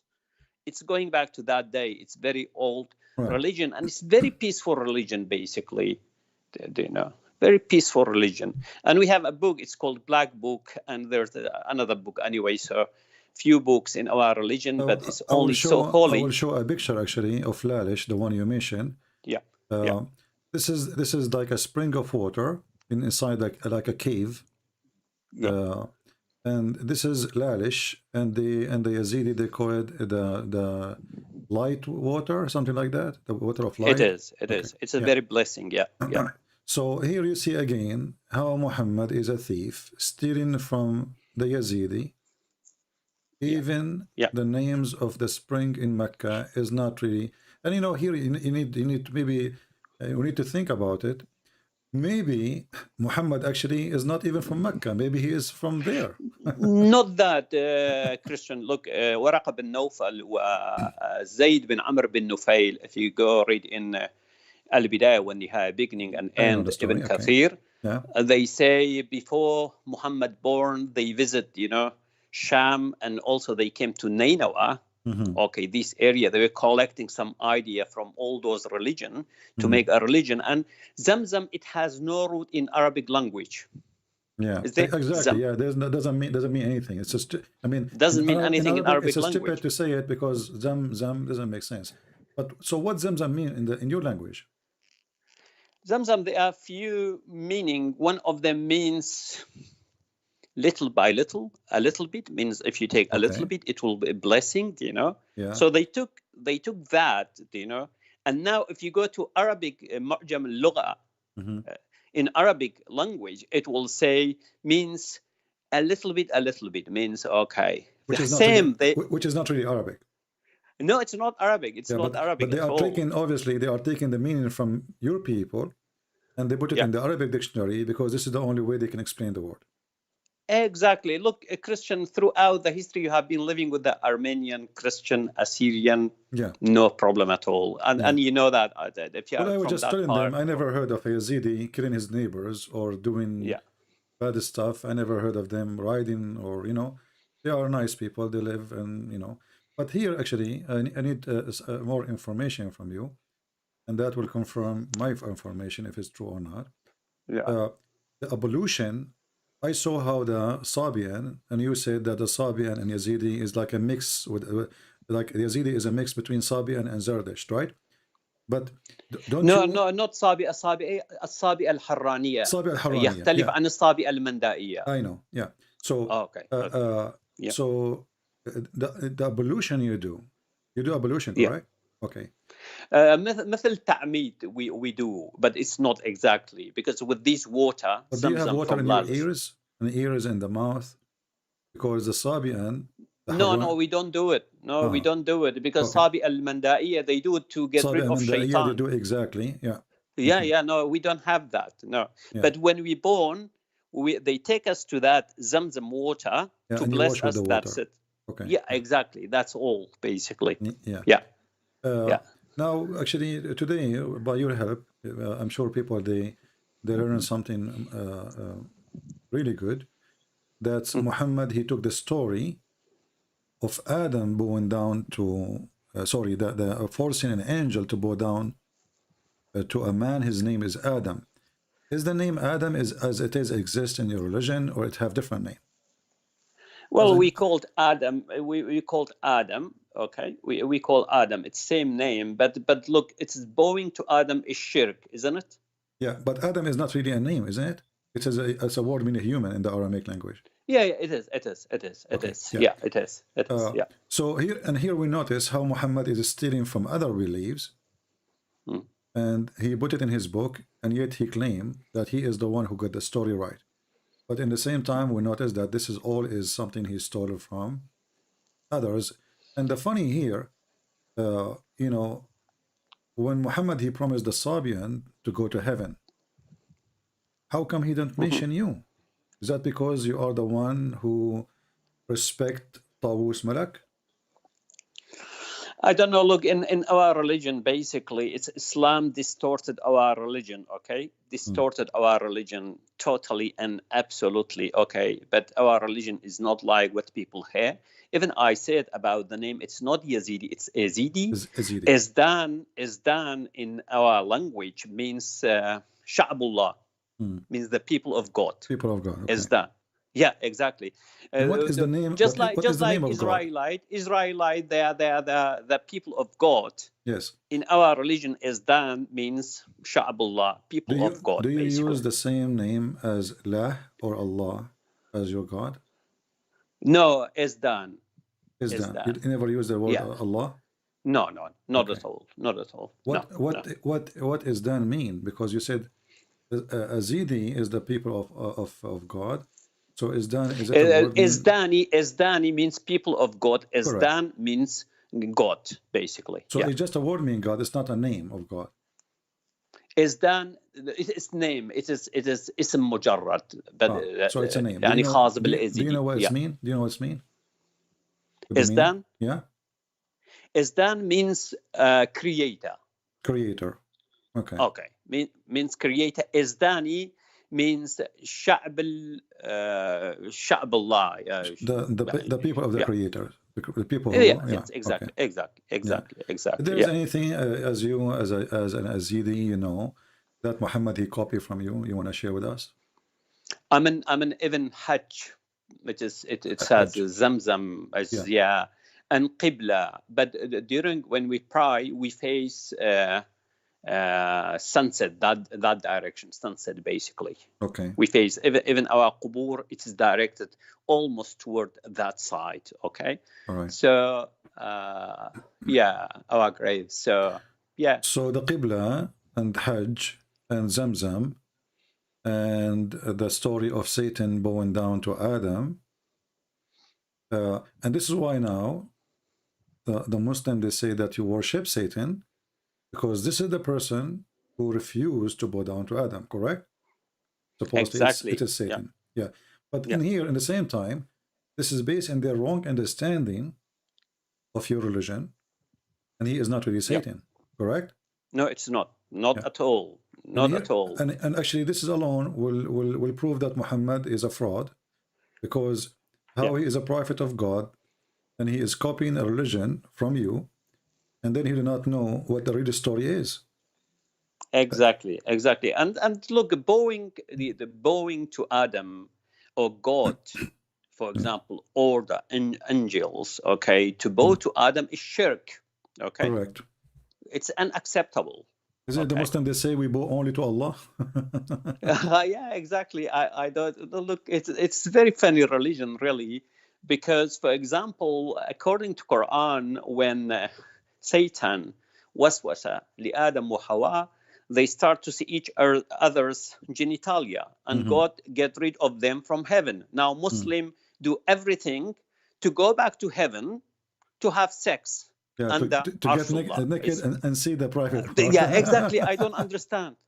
There is no logic. And the funny is that they claim that the Azidi are the evil ones, but the Azidi don't believe in going and killing the neighbors because they have a blondie girls. Not at all. You know? No, not at all. And they the funny, what make it more funny, that the Azidi, who they respect an angel supposedly, Taus,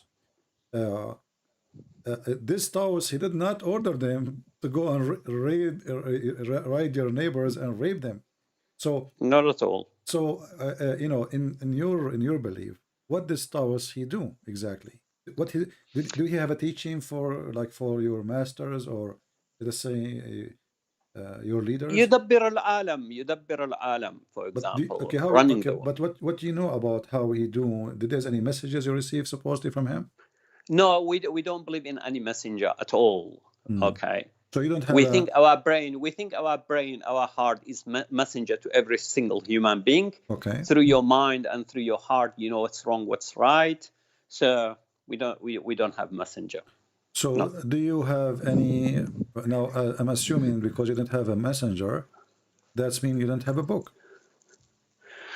Well, the book Wali, do you know Wali means Wali Salihin? It means good like, people. The good guys talking. Yeah, the good guys, they have wrote, some things, some instruction, basically direction. But they don't claim that they receive it from a high power. No, not at all. Not at all. No. So let us say like and even if you go back to Big Bang, according to our book, it is how the universe is created is more or less close to science, basically. Okay. What the name of the book you are talking about? Al-Kitab al-Aswad, but no one can reach that book. It's only a religious man, basically. Al-Kitab al-Aswad. Al-Aswad. I never heard actually about this one. I just learned that from you. There is anyway. So it is just we are the victim of these. My friend, why this book nobody can have it? It's so holy, just like you are talking about Kanza Rabba, Al-Kitab al-Azim, Al-Kanz al-Azim. Just recently they translated and gave to people. So we don't. We are not like Muslim, put books, print, give it to people for free, and people after that they will sell حبة الشمس في أوراق القرآن. We don't do that, It's holy, so yeah. All right. Okay. But how you share your belief with your children? Shouldn't they have a book when the elders die? And so this book, as I said, we don't have book.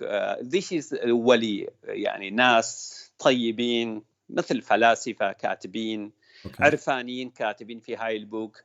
As we said our mind and our heart, there's our messenger, it will guide us how to behave, what to do. وأكو طقوسات نسويها حج للالش تعميد مراسيم أعياد أكو هالأشياء. These sort of things we do, but the rest is just look, even how to behave really as a human being. And I read all the books. For example, I read Holy Book, I have just a question about, you mentioned that your book or the books is written by your, let us say, the elders, speak about the creation, and it's very close to science. But where they got their information from? I'm not saying it's scientific, but I say you are saying to me I don't claim it's an that agreement at all. somehow, yeah. Yeah, it is. Okay. It is. But where they get their information from? As long as they are not receiving messages from supreme power. Do you have any idea about Irfaniyin? Yeah. Yeah, insan Irfaniyin. But they call them this way because supposedly, like it's somebody have knowledge, right? Yeah, exactly. What they got the knowledge from? What they got the knowledge from? Well, Well, look, according to Al-Irfaniya, at some stage when they purify themselves, they can connect with God, basically, in certain ways. Purify themselves. Yeah, exactly. When you get yourself purified, you can, make connection with God in certain ways. Okay. Do you think and that you get the origin of your belief is coming somehow from India?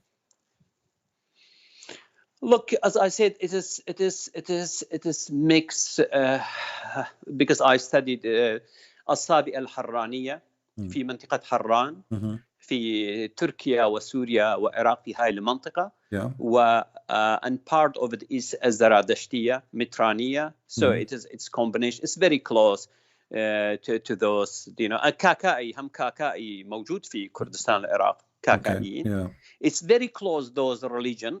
Maybe part of it from India. I don't know really. I haven't studied Indus River religion in details. I don't know. Yeah. Well, I think this can be a good project. Maybe one day I will spend some good time trying to research and trying to find the connection between. But the problem is, I wish I can have a copy of your book so I can read it. And I don't think anyone will get it. Don't try. I'm going to come. I think part of it is because, look, being honest with our leaders are scared of Islam, and we are living in this area. It's a big problem. Okay, so I don't know.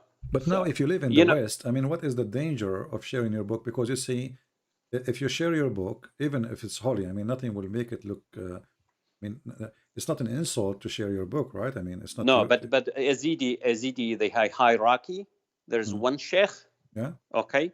Running all the Yazidi community, and this book is with him. When he dies, so nobody have the copy except one copy. Not at all. Wow. Yeah, not at all. And what if this book is disappear? No, it's not gonna disappear nowadays because there's like a committee, supervising. Yeah, because somebody can go inside his house, steal the book, and is he like memorizing the book like Al-Bukhari, which doesn't make sense that Bukhari can memorize all those hadith word by word. So I love Bukhari. Don't attack No, Bukhari. Actually, he is my treasure too. I love it. I love it. This man, he went to.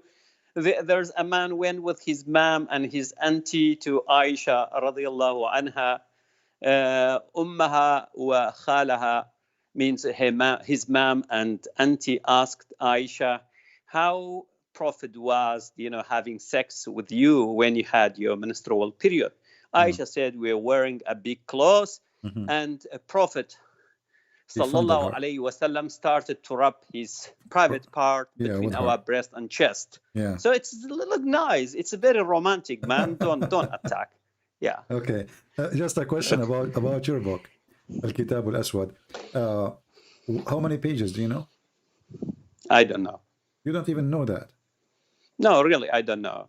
So, I mean, you are not allowed we to ask? Look, only those men, during certain, for example, days, or during marriage, or during someone dies, or during, ceremony, they will read, part of it, but they know from heart, so they don't need that book, they read. And what is the language is used? Is it Aramaic? No, it's not Aramaic. It's Kurdish, old Kurdish religion, Kurmanji. Kurmanji. Yeah. Oh, okay. Yeah, Kurmanji. But is it like forbidden for you even to ask such a question, like how many pages it is? Not at all. If you have any question, you are going to sit with them, ask them the question, and they will answer you. If there's any way we can make an interview with one of your leaders? It will be really, really, really difficult because of all those pressure on Yazidi. You know what happened to us? I know what happened. And actually, this is why I'm asking for the interview, because those who they are making lies about your belief, that you are evil, you are, people who worship Satan, Not at all. Yeah. Yeah. So if we have a leader, you know, and I will speak to him in all the respect he deserves. I'm speaking to you with all the respect too, right? I did not put you down. I did not insult you, even though I don't believe in a word of your belief. But you understand that, and I understand you don't believe in my belief too. Yeah, of course. But I want, if you can, invite one of your leaders to have like a time with us, whatever time he can share.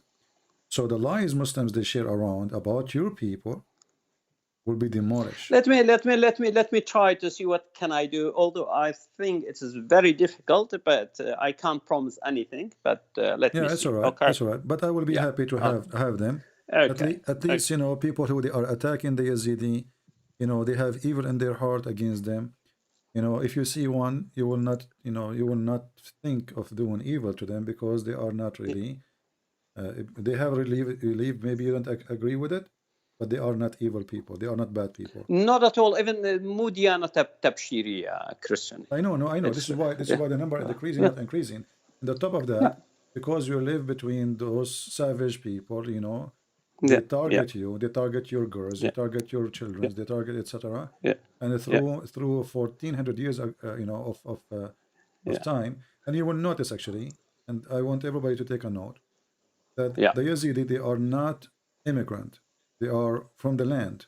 So they are the exactly one who, just like Assyrian, just like Kildanian, like, you know, even Armenian, Kurd, you know, but they're from that land. So the land they are in, they are not, you know, like foreigners. This is their land. Then the Muslims, they come and occupy their land, and then the one who occupy them, oppress them, kill them, rape their women, and the excuse is they are satanic. Man, this religion is dangerous. Do you know, we had 74 farman against us. Do you know about 30 of them were issued by the Kurdish mullah? Mm-hmm. Yeah, I know. Yeah, terrorist. Yeah. So we are Kurd. They are Kurd. They issued fatwa against us. Do you know? Okay. Do you know Salahuddin al-Ayyubi? I know. He did 2 attacks on Shangal, Sanjar, and Lalish. Why he did that? Why he did that, Al-Ayyubi? It was political game. He was playing politics, basically. You know, power. Like, there was something wrong they did, like the people at that time to him, made him. No, not at all. Not at all. Not at all. You know. Do you have an idea how many he killed? Well, in one attack, look, he exchanged Sanjar for some place in Syria. Exchange, basically. And in other years, a lot of people, thousands, sabaya, qatl. The same as now they did with ISIS. Yeah, exactly. It's enslavement and killing, etc. So it's just sometimes we are a victim of Kurdish Muslim. Yeah. Okay. Yeah. Unfortunately, that's that situation, you know. And the problem is that Muslim Kurd, they don't understand Arabic. You know, they blindly believe in a book. They don't know how to read, and they don't understand. Just like that ayah verse in Surah Jum'ah, يقول والذين حملوا التوراة ولم يحملون أسفارا. Exactly similar. Means they are just like a donkey. Carrying, you know, books, but the donkey doesn't know what's the content of that book. Exactly, that's Muslim Kurd. They believe in Quran, but they don't know what's content of Quran. Do you know? Yeah, exactly similar. No difference at all. In the same time, you know, 90% or maybe 95% of Muslims, they carry the book called Quran. They cannot even read it. And the Muhammad, not only that, Muhammad himself, according to Muslims, he cannot even read his book. So who is the donkey here? I mean, just see someone believe ويطوف عليهم ولدان مخلدون إذا رأيتهم حسبتهم لؤلؤا منثورا. Look at it's shame, really. It's insult to God. Insult to God. Absolutely. Well, insult to whatever God you believe in. It's insult to respect of. No, I'm talking about real God. It's insult to real God. That's what I mean. It's an insult to a human being. You know. Exactly. Because you turn the human being into a beast. His dream, his life is all about sex. And pedophile too, not only about sex. It is, exactly. Well, Exactly. I'm glad to have you, my friend, and I will be happy to Thank you receive so much. any text from you anytime. If you can get Yeah. me one of your leaders who would like to share with us I will about, try. yeah, so I'll we try.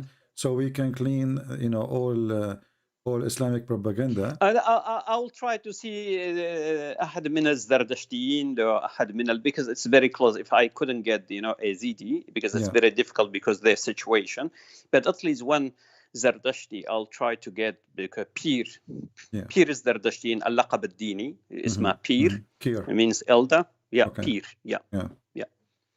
Okay. Okay. And just you know, send me a message in Skype that in that day, if it's possible, and I will be happy to have him. And I will not, you know, I'm not going to question. I'm going to ask questions. You know what I mean? To clarify some points. Yeah, basically. I'm not going to debate because this is not really my topic, and Yazidi are not really my target in what I do. Because for a very simple reason: first, they are peaceful, they do not harm people, and they are not dangerous. Yeah. And I can live next door to a Yazidi. I have no problem. I can drink tea, coffee with him. I can have lunch, and I will be happy to see you one day, my friend. Yeah. All right. That's great. Thank you. Okay. Take Thank care. you so much. Bye-bye. Okay. Bye. Bye. Bye. Well, it was a very good chance for us to learn about his belief, because as he said, you know, like for me, I studied Islam. There's a books in Islam, but even him as Yazidi, they have a book. Even him, he cannot even touch. This is a book only for the leaders, and even one sheikh, or let's say one sheikh, we can call him sheikh maybe. One person, he have the book. It might be strange that there's only one book, and maybe this is why they start even spreading more ugly stuff about the Yazidi. Like, okay, well, so why they hide their books?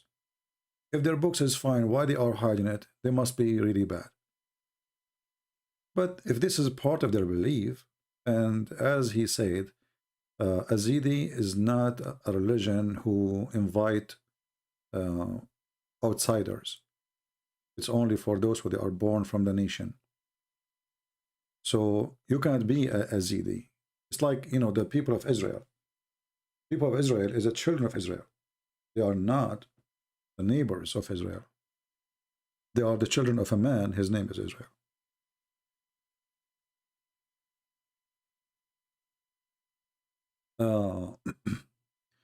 Somebody, I don't know if he's a Muslim, he's saying, Yazidi don't accept Jesus. Who can you talk to them?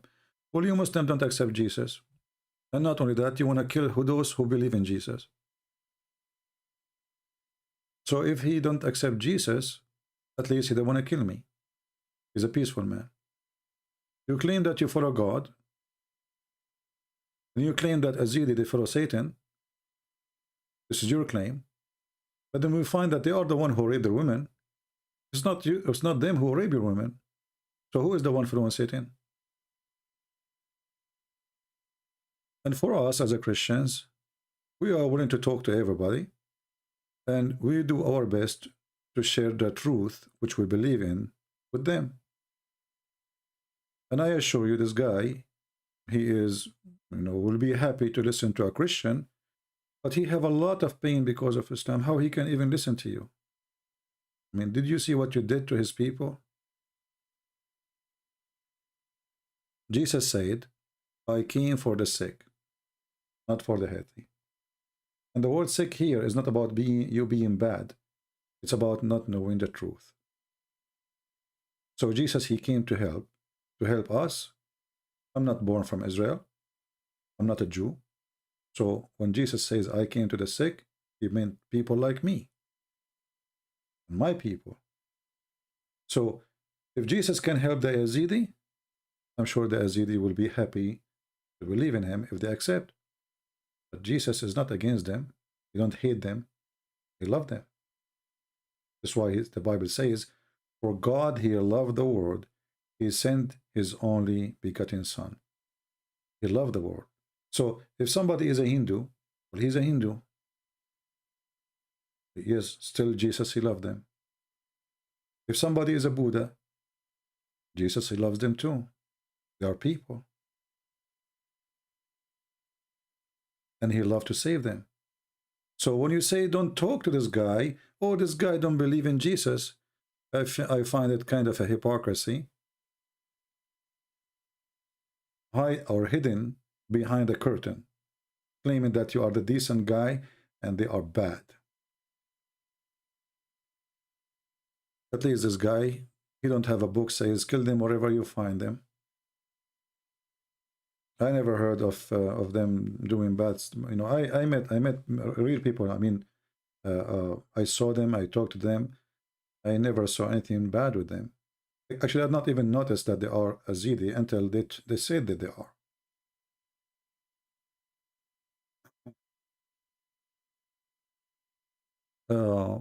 You know, when the Bible says, from their fruits you shall know them. So if we put the Yazidi, a new Muslim, you claim that they worship Satan, and we see their fruits next to the Muslims' fruits. So you tell me who is the one who worships Satan? The Yazidi, who you accuse them that they worship Satan. Why? Because in their book they have an angel, his name is Tawus Malak, and he refused to obey the order to obey, to bow down to Adam, which is the right thing to do. Why an angel want to bow down to Adam anyway? But now we know that Muhammad, he is stealing stories. He is posting for us a verse from the Bible. Is not about not to talk to people who don't believe. Our friend, this is your own fabrication. Jesus said, and he taught us to go and teach and preach all the word. So if we cannot believe or we cannot talk to people who don't believe in Jesus, so why Paul? Why all the disciples of Jesus, they went around the world to speak to people? So this is your fiction understanding, have nothing to do with the Bible. Absolutely nothing. You know, some people, they are like, you know, they are like Muslims. They come with their own words, their own sentence, and their own understanding. When Jesus, he came to the Jews, and he said, my people, I came to my people, and my people rejected me. And then he said, I have flock other than here. But none of them at that time was from the Jews, and none of them is a believer in a true God. Yet he knew that there is people there waiting for them. So if we cannot be with those who believe not in Jesus, then we will not have a single believer in Jesus except those who believe in Jesus in the time of Jesus from Israel. So this is a false understanding and very shallow.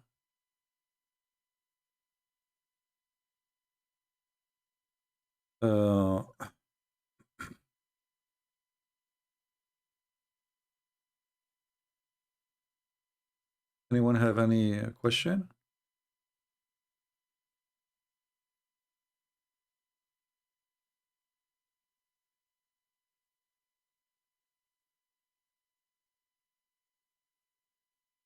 Anyone?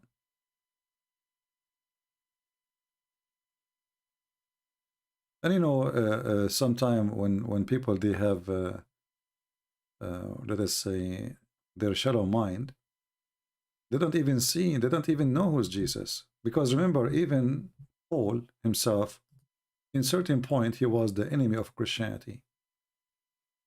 So maybe Jesus himself should not sit with Paul or talk to Paul, because he is the enemy of Christ at that time.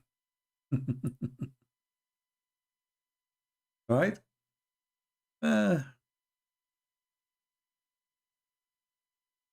Shallow-minded. People read words, but they don't understand. When you read, if you cannot live the words you read, that's mean you read nothing. Nothing.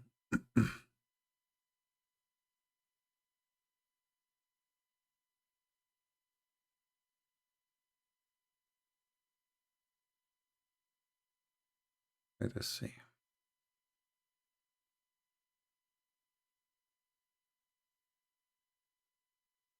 You know, when the Bible says if somebody came to you with different teaching, don't welcome him in your houses, because he's coming with a teaching, which means he's trying to mislead you. This gentleman who called us, he called a person, his name is a Christian prince. And I am the one here who defend the faith. So, and we are the one who says to him, call us, so we can learn about your belief. But we are not asking him to call us about his belief, so he can make us believe in his belief.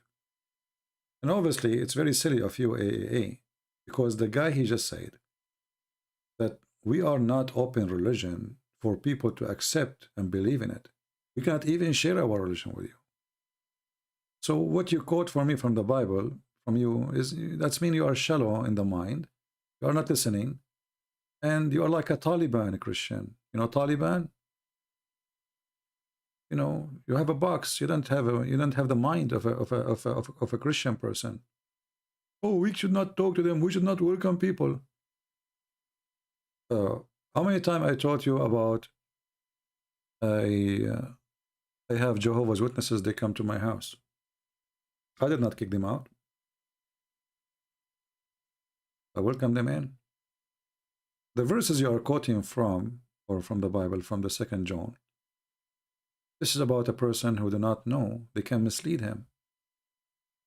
So Jehovah's Witnesses, they get in as Jehovah's Witnesses. One of them decide not to leave, and he decided to leave Jehovah's Witnesses. A day or two after, they come back to debate with me, hoping that they can get back the one who left Jehovah's Witnesses. So they come to me, trying to fool me with their false teaching as Jehovah's Witnesses, but we won. Jehovah's Witnesses lost. So the Bible speaks about not to open your doors for those who they are bringing to you false teaching. That's mean you should not allow them to teach your children and the one who don't have knowledge.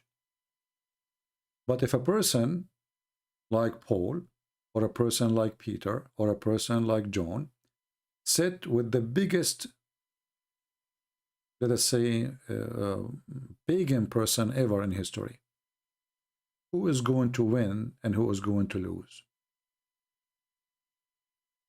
If the disciple of Jesus do not speak to those who don't believe in Jesus, Christianity will not be the biggest faith today in this earth. So obviously you have a very wrong understanding and very shallow one. I will say that to somebody, he will invite a Muslim sheikh to a church to teach about Islam, because obviously the sheikh, he will teach wrong, he will mislead the children. But if the sheikh is coming and the Christian prince is there, the sheikh will become a shish kebab. Right? This is why the Bible says, my people destroyed because of their ignorance. So the verse there is speaking about people who they have ignorance. Then you share their evil deed. You are hypocrites. Okay, no problem. I think you are a Muslim, you are not a Christian. You are the same as the Jews when they say to Jesus, or how he speak to this woman. Don't he knew who is this woman? Don't he knew that she is evil? You're an idiot. The Bible have nothing to do with what we are saying. And actually, we enjoyed our conversation with this gentleman, because that can help us even to understand Islam better and to understand their belief better, so nobody can fool us and lie to us about what they believe. However, we don't agree with anything they believe in. And I'm so glad that I am a person who people around the world, they listen to me. And when they listen to me, they will know about Jesus. So a smart person is not the person who hid the hand who tried to touch the door to listen about the truth. Everybody is welcome. We have atheists, we have Muslims, we have, and the Bible says that God, He loved them all. God, He loves you until you hate yourself, which means you are full of hate to the point you hate yourself. You don't want anything from God. Then God will let you go. You know, okay, your choice, your free will. But all human, they deserve the love of God, and this is how you can show them that the Messiah is what they need.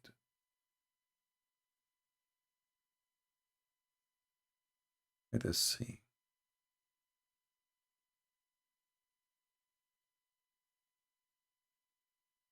I am a Yazidi. I have a question. Okay, I'm very interested about Christianity. Says Jesus. Okay, let us take his call. Here we go. There's a Yazidi. He want to know about Jesus. Where is the full AAA? Hello? Hello? Yes, my friend, you are live on air. Wait a minute, please. I just make YouTube. All right. Okay, so let me tell you, sorry for my bad English. Okay. I'm from Germany, but I hope you can answer my question. Did you call me before? No, but Okay. I show your videos for the last 2 or 3 years. All right. But in the text you said that you are Yazidi, right? Yes, of course. Okay. And you like to know about Jesus? Yes. All right, go ahead. So I have a question, a very simple question, and do you have knowledge about your religion? I hope so. I hope you can answer this. Mm-hmm. So the Christians say Jesus died for our sins. Right. But if he is God, in front of who he have to die for us? Right. If he is God. Yeah. The first of all, who is the one who inserted the word he have to? Like, is it a Christian who told you he have to? Or this is something you are assuming? Again, please? You just said, if he is God, why he have to, right? Yes. Who said that Jesus he have to? I don't know, because the Christian says he had died. Yeah. For the sins of the for the people. And I told myself, I think if he is God, he can forgive our sins without even being killed. Yeah, but first of all, I want to correct you.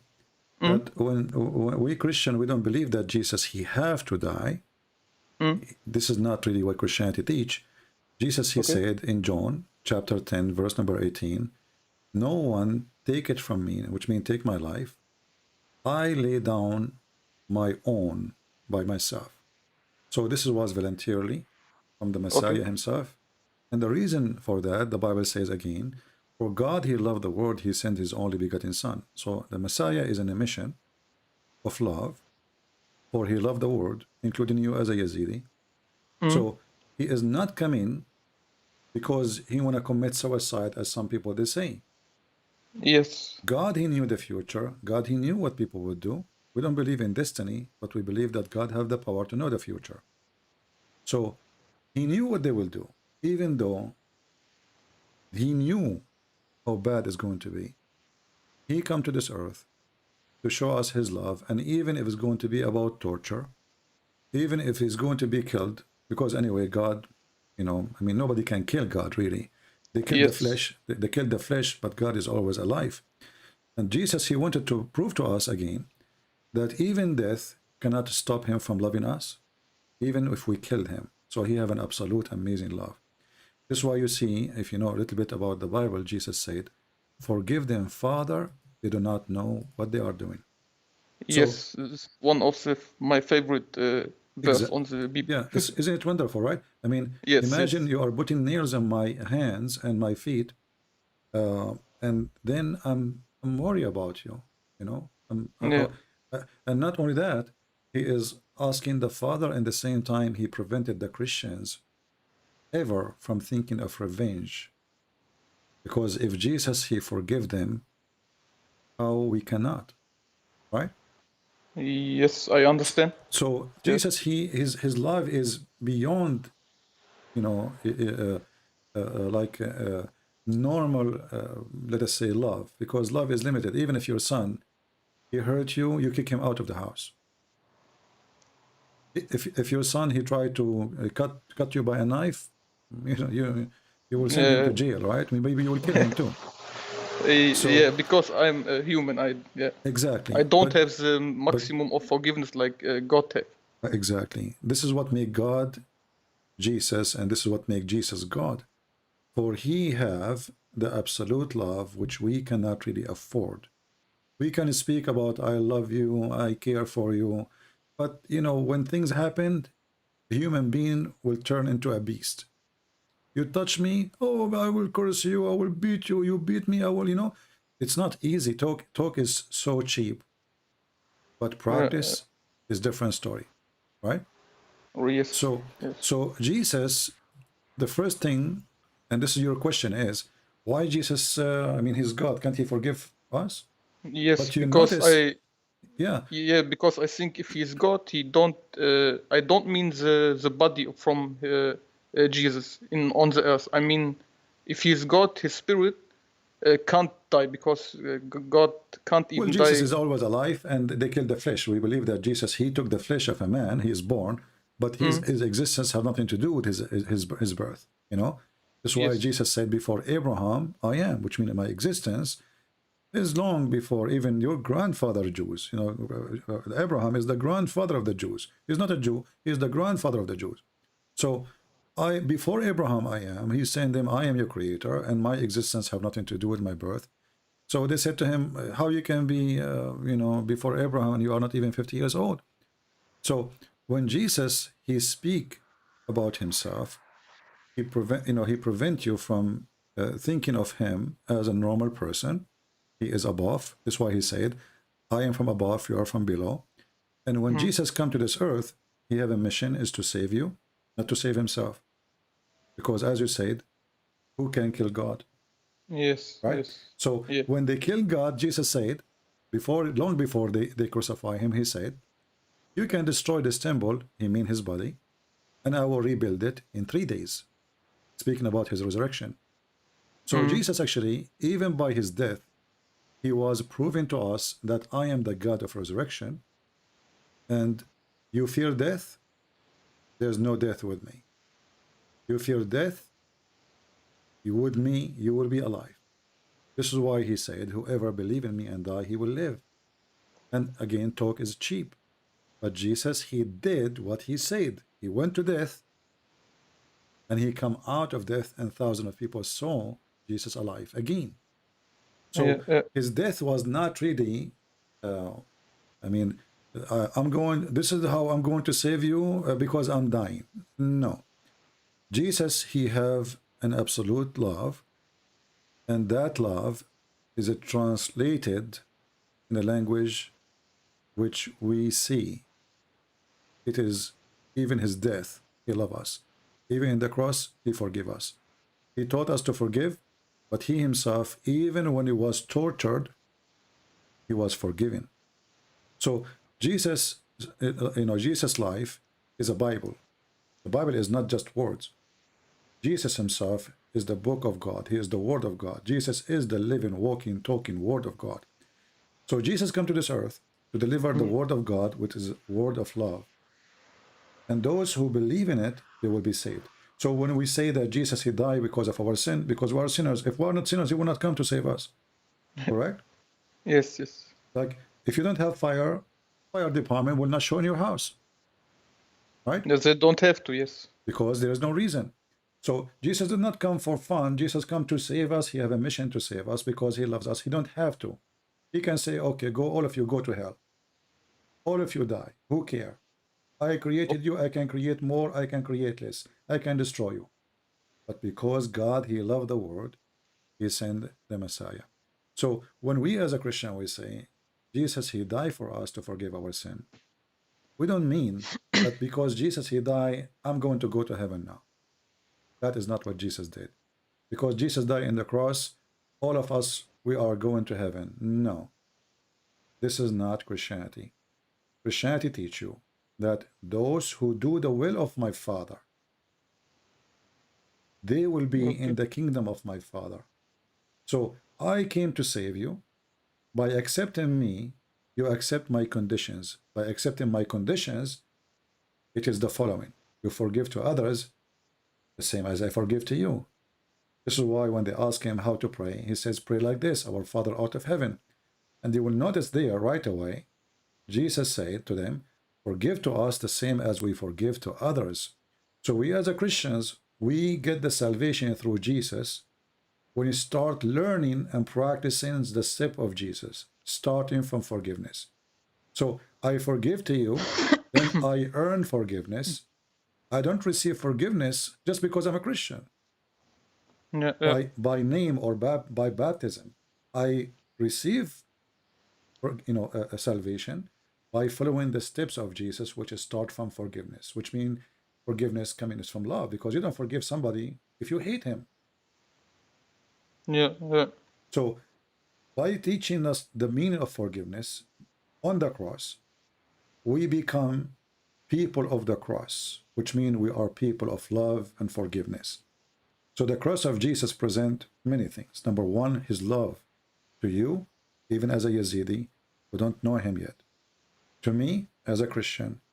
To him, the one who is a Buddha maybe. He is willing to forgive us all for our sin, even if you are putting him in the cross. But I think I have another question. Right. This question I also can take maybe the Muslims, because let us say Jesus said in the Bible, this who don't born or wash her head with water, they don't get on paradise. Is it right? Don't wash their head. So you know. Oh, you mean the baptism? The baptism? No. So you have to be a Christian, so you can go to paradise. Yeah. You see, okay. You have to be a Christian. I just told you that the No, I have, yes, but my question is, let us say there's a person from on the earth in China. Yeah. Hello? No, we lost him. Let me try to call him again.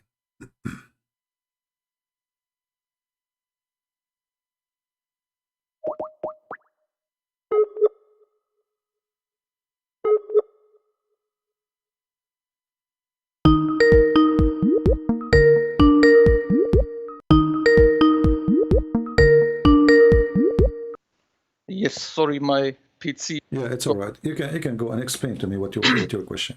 Yes, my question is because also in the Quran it says you have to be a Muslim so you can go in paradise. Okay. And my question is, for real, there is maybe a person, more person on the world who don't even heard the word of Jesus. Okay.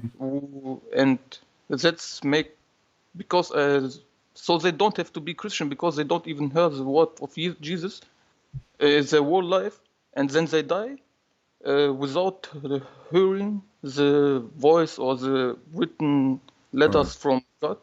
Well, I understand what you're saying. You see, God is about justice. So God will not be punishing you for something he did not order you not to do. As an example, in the time of Adam and Eve, the brother, he married his sister, correct? Yes. Okay. So, but so how come this is not right? I mean, brother have sex with his sister. So there's no law. It says this is forbidden for you, and it exists for a reason, because this is the only female around him. How they can have children? There's no other nation. There's no other family. So God is about justice. God will judge you for your knowledge, not something you never heard of. So if there is somebody who live in the jungles in Amazon, Yes. he never saw a yes. Bible, he never saw Jesus, he never heard about Jesus.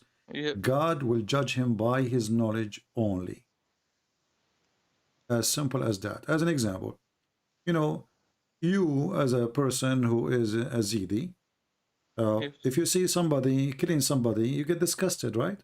Yes. Okay. Of course. Yes. So God, he put in your heart a feeling, a sense that this is wrong. Yeah. You as a Yazidi, you know that if you take something from your neighbor, it's not yours. This is a theft. Yeah. You know it's not yours. Yes. You know, Because it's from him. yeah, you know, if you go to the house of your brother and his wife, she is wearing some certain kind of sexy clothes, you know it's not right for you to look at her and wish to sleep with her. Right? Yes. Yes. So God will judge you by what you know. So God, when he created us, he put inside us certain knowledge. We're born with it. So if you don't have anything beside that knowledge, God will judge you only by your knowledge. He will judge you still. Is that only for these people who don't hear the? Yes, the one who never heard about Jesus. But if you heard about Jesus and you refuse to accept him, it's like saying to God, I don't want you. I heard about you. Thank you very much. Nice to meet you. Bye-bye. So, for example, all the Muslims, Hindu, anyone who heard about Jesus, anyone who heard about Jesus, okay, including me and you and anyone who don't accept Jesus as their Lord, as their Savior, he will go to hell. And that is not evil, and I will tell you why. We mentioned to you the fire department. Somebody come to your house, he says, fire will happen here. You are going to be burned. And then you say to him, thank you, I do not need your service. So why you want to blame God for this? It's you who choose. It was your choice. I understand you. Yeah. So there's a huge difference between somebody he did not refuse because he never received an invitation, right? Yeah. And somebody he refused the invitation of God. The one who refused the invitation of God is insulting God, for I came to your door and you rejected me. The other one, I created him and he did live with what I created him with. Even that person will be judged. So if he is evil, even he never heard of the Bible, he will be judged for his evil. Okay. Right? Okay. Yeah. So anything else you like to know? No. That was my question. I really thank you for your answer. I follow you for 2-3 years from ex-Muslim from Germany. So you are ex-Muslim or Yazidi? No, I'm Yazidi, but you know the ex-Muslim. Oh, okay, so your friend is an ex-Muslim. Okay, I see. Yeah. Yes, and he told me about you, and for 2-3 years I show your videos. Yeah. And I'm fascinating about your knowledge of not even from Bible, even Quran. You have knowledge, so my friend, I'm happy to have you. I'm happy that you called us today. But for me, I will take the opportunity and tell you why you don't believe in Jesus. You know, it's okay. I mean, you see, I'm not going to push you to say things you don't like to say. No. But don't be shy. I'm trying to have a discussion with you. Why you don't want to accept Jesus? We just mentioned that people who do not believe in him, they will go to hell. And you like already what Jesus taught, right? As I understand from you. Because I wrote some letters from the Bible and some letters from the Quran, and they are the complete opposite. Yeah. So the Bible tell love your enemies, maybe, for example, and the Quran says the opposite, completely different. Them, revenge, etc. Yes. And more terrible things. So. So why you don't want to accept Jesus until now? I feel like in your heart you are admiring the person of Christ, and you like very much what he stands for. So what is stopping you from being a Christian? Because it's you know, if I were 100% sure, yeah, Jesus is God, Yeah. I would go with him. All But right. you know, I mean, you don't even let us say I want to be a Christian, for example, Yeah. and I want to learn about Jesus. How you can tell me Jesus is the real God from the world, from the universe? It's You see, completely to you remember me and you, we have a my discussion English is about, bad to yeah, it's explain, okay. but No, I understand you very well. mm, But you know, when we spoke about Jesus in the cross and he said, forgive them, Father, yeah, who do that? Have you ever who heard of somebody doing this? no, Okay. If there is any explanation? he have a good heart, He must be maybe. God. This is God only he can do that, you know, because you have to have a love which nobody have. I mean, this is not a joke. We are talking about crucifixion, cross, torture, and people shouting, making fun of him. And he's not forgiving a person. He's not forgiving a soldier. He's forgiving them all. Those who put the nails, those who shout at him, those who humiliate him, those who make fun of him. Yet he is worried about them and he is thinking about them. He feels sad for them. Forgive them, Father. So here you see that if Jesus needed an exam, let us say, that he is above all mankind and he is God, that is the exam. Because as we said, talk is cheap. Talk is cheap. If your son, he put his finger in your eye, you will go crazy on him. He just touched your eye. He did not kill you. He did not put nails. Jesus, he passed a test which no human being can pass, forgiving those who are torturing him alive. And the death is coming. So Okay. if that will not show us that Jesus is from above, what is going to show us? I can be a person who speak good, telling people to be good, but I don't know if you heard, I am a person who have a gun, right? And if somebody come to kill me, I'm going to defend myself. Yes. Then you might say, well, Jesus said, love your enemy. Well, Jesus did not say, too, that let your enemy kill you. And he did not say that if somebody want to rape your wife, tell him, please, welcome, you know? So we need to understand the love of Jesus, that the love of Jesus, that he is above mankind and he is holy. And due to the nature of his holiness, he can forgive what we are not able to forgive. He can do what we cannot do. We cannot pass the love of Jesus, but his love can pass us, all of us. So when you ask what is the proof that Jesus is God, I mean, everything Jesus he did is a proof that he is God. Maybe we are not in his time to witness what happened, but Jesus now is in our time. He said, every two of you will mention my name, I will be the third or between them. So, you know, believe is sometimes is about something we don't see, but doesn't mean things we see is true. As an example, if I say to you 1,000 years ago that there is somebody can speak from America and somebody else can listen to him from China, he will laugh at me, right? I also lost now. Yeah, he will say, this is stupid, this is really crazy. But today, it's something we do every day. You are in Germany right now, I am in USA, and nobody's saying, wow, this is a miracle, you know? Yeah. So because it's normal. yeah, because normal. If I say to somebody, there is a signal, the voice, your voice, can travel in the space and come back to me, people will laugh like this guy is crazy, just if I do it a few centuries ago. But now this is millions of phone calls happen, if not hundreds of millions, every day. Voices traveling. So Waves is something now we accept, but waves exist always, not today. We discovered the waves. We did not even make the waves. They are there. Our voice make waves.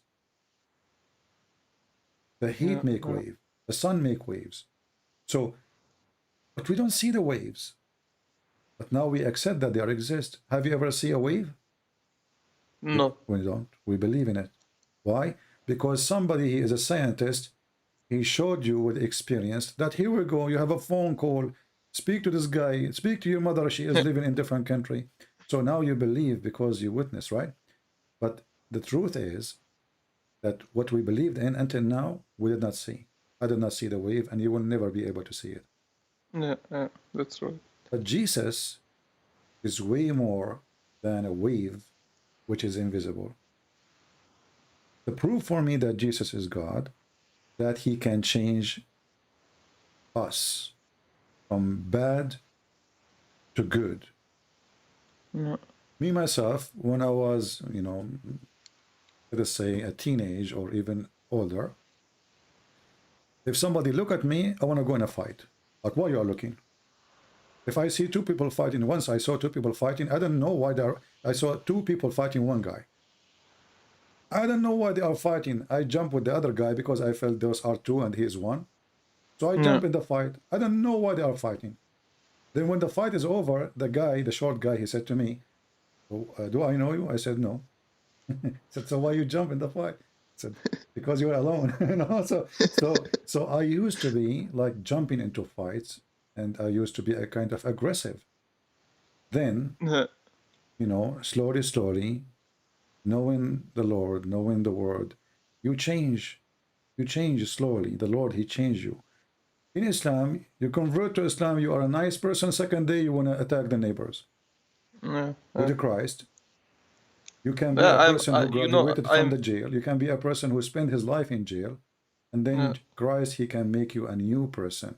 So Christ's miracles happen every day by changing us to better people. And this is proven again that he is the true Lord. Okay. So Christ can change your life. And in the same time, if you are a person who believes in Christ, you will notice that the change which you receive will affect people around you. Because now, whatever love you have, it is going to be a mirror in your life. So you forget about your hate, you forget about your anger, you will be a person who enjoy life for real. It's like, hatred and anger and those things is the same as a phobia. Somebody have a phobia from germs. He will never enjoy sleeping in a bed because always he is worried that the pillow is dirty and the blanket maybe have something dirty. So wherever he go in the bus, somebody touched the thing. He go in the car, somebody maybe touch it. He go in an office, he have a phobia. He cannot enjoy life because his phobia is killing him. Christ, he kill all your fear. First, you don't worry about tomorrow, where you will be. Already you believe in your heart that you are saved. Second, all the anger and the hatred is gone. So you have zero enemy, and that changed a huge thing in you. You sleep, you wake up, you are not thinking about revenge of people who hurt you. Every one of us, we have people somehow, they did something bad to them. And then in our thinking, we start thinking, I wish that God will do this to them. I wish God will, inside us, because we have a lot of anger and we cannot forget what they did to us. When you become a Christian, true believer, all this madness will be washed out of you and it will be a new creation. This is why maybe you heard the Christian saying, in order to be saved, you have to be born again. Yes. But we are not going to be born again. I mean, are we going to go inside our mother womb and come back? No. No, I understand what Jesus meant about this. Yeah, we are born again by Christ. So the proof that Christ is God, when you accept him, you will notice yourself, not the neighbor, not somebody telling you, you will notice yourself that you become a new person and you are born again. So it's something you experience. It's something you will feel. It is something will prove to you that you are a new person. And if Christ is not God, then nothing will change on you.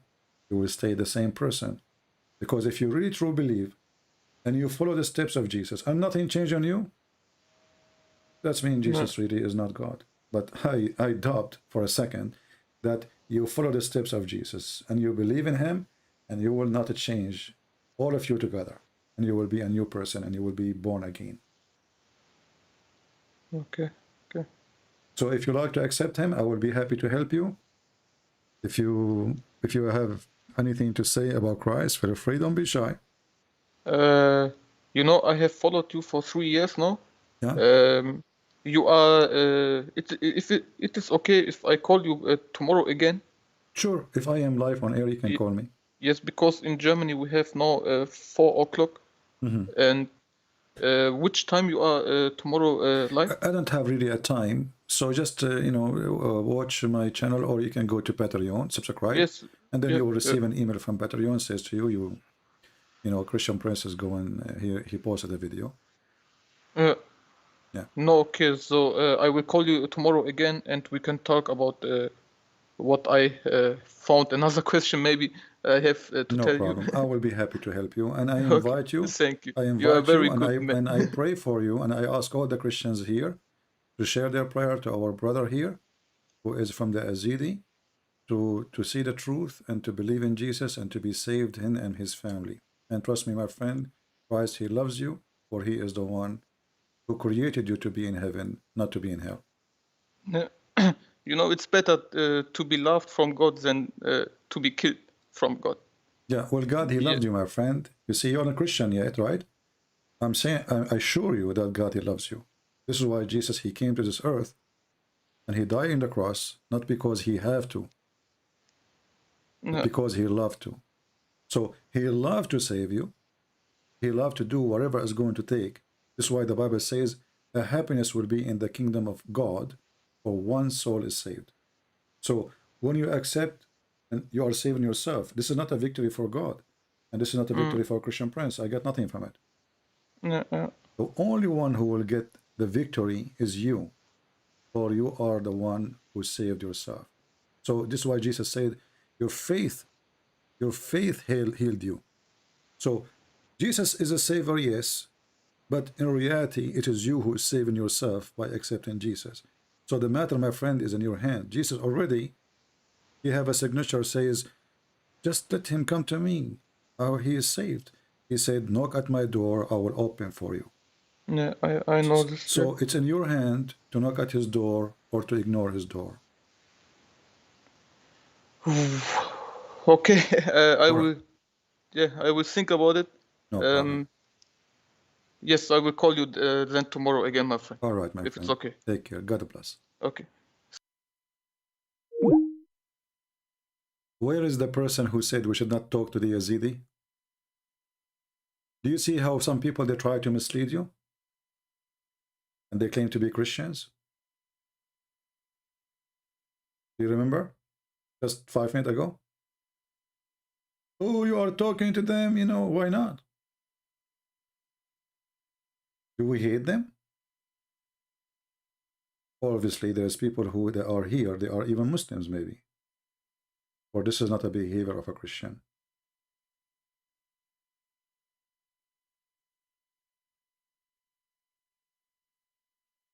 We, as a Christians, we've been ordered to share the gospel. The disciples of Jesus, they travel everywhere, and travel at that time is extremely horrible. Not like now. You jump in an airplane, after an hour you pass to the end of different destination.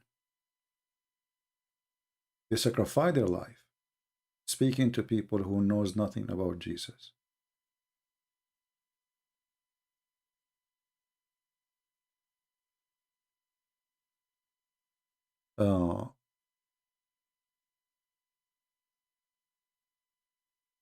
We have a Muslim here is saying the following. Mr. was why? Okay. Let us see what Mr. Was why is saying. And he is calling me stupid. Thank you very much. We will see in a second if I'm stupid or not, or who is the stupid here.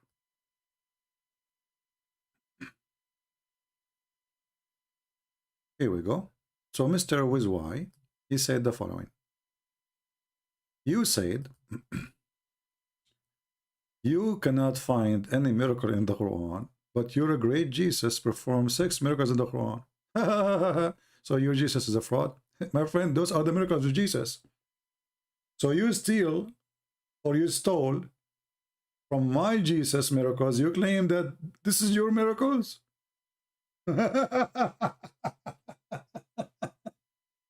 So look what happened now. We challenged Muhammad to show us one miracle. He could not find himself, so he had to go back to Jesus. So the second we talk about miracles, we talk about Jesus, even in the Quran. Thank you very much. And you said 6 miracles. By the way, what 6? Well, there's many more. I can show you. You are ignorant. But as long as you are saying 6 miracles, so how come Jesus have 6 miracles and Muhammad have 0 and Allah have 0? If you want to say to me, oh, those are miracles given to Jesus by Allah, this is your claim, prove it. Prove it. I can claim now that Jesus, he did miracle because of me. I gave him power. People will laugh at me for saying such a thing. So who is the fool here? Your Quran keeps saying that Allah, he did not give Muhammad any miracle. The Quran says that. So what we will do now? And now you are in trouble. Why Jesus have all those miracles, Muhammad have none?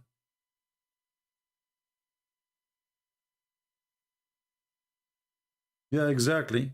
As a renewer is saying, Muhammad, he was strong in Jima, the power of Jima. Even this one, it was not true. You know, and I can prove it. About Muhammad, he is so good in bed. How we can prove it? Anyone remember? Anyone remember? When a woman, she came to Muhammad, Salim, she is a whore.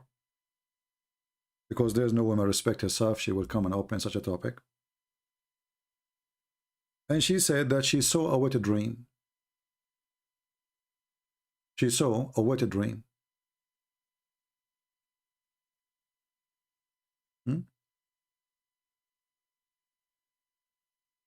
Muhammad, he told her, well, if she said that she have orgasm.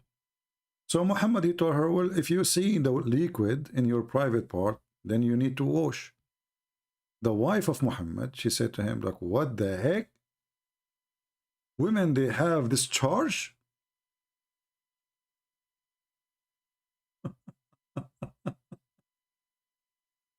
The wife of Muhammad, she never had this charge. So how Muhammad is so good in bed? If his wife, she cannot believe it that women, they have orgasm. So what Muhammad was doing exactly?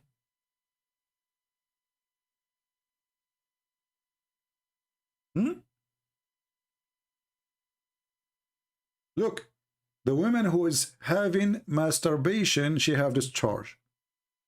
Which means she don't even have a man for real. She is this just masturbating.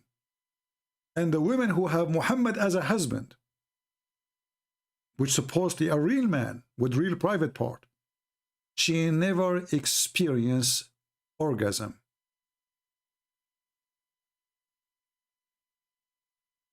She said, the wife of Muhammad, oh, do the women have this charge? This really happened? He said, yes.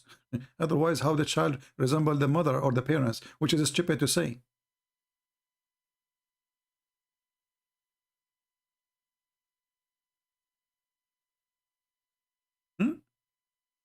Are you there, Abdul?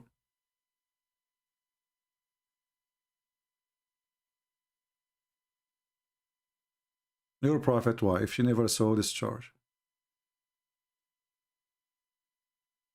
And then there is a story, not to forget to mention it, where Muhammad, he said that I was the most weak person between all mankind, and then I invoked my God, and he sent me a dish of kebab. I ate it, and I got the power of 40 men. Have you ever heard of a God? He fixed the private part of his prophet by a dish of shish kebab.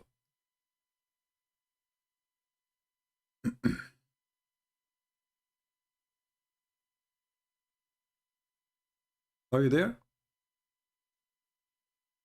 The one who's asking for miracles. Here we go. This is a miracle. God sent in a dish of shish kebab to fix the private part of his prophet.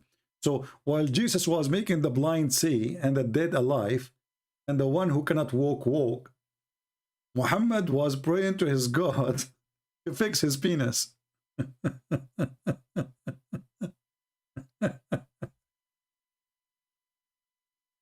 And then his God, who is supposedly God, the Muslims, they say, if Allah, he wants something, he say be, is going to be. You know, he said be. Okay, why Allah did not fix Muhammad penis by be? Say be, and that's it.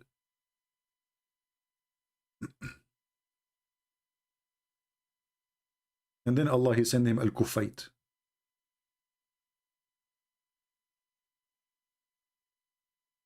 And if you want me to show you the hadith,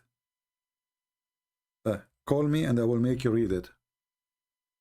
Do you remember the guy from Afghanistan? Once he challenged me to show him such a reference, and he was very aggressive with me. He said, you are a liar. He said, this is not true. This is absolutely false. And then he challenged me for the endless penis too. And then when I showed him, second day or 3 days after, I don't know how many days, he called.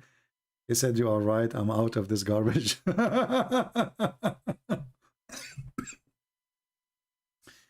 If you go to the book of Kanzul Ummal, which means the treasure of workers, it says, I was the most weak person between all mankind.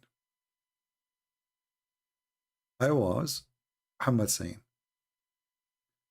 Or even you can read it in the Faidul Qadir, or any Islamic books, you know. So he was the most weak person between all mankind. And then I invoke Allah, and tell Allah, he sent me a dish of shish kebab. And after I ate it, I get the power.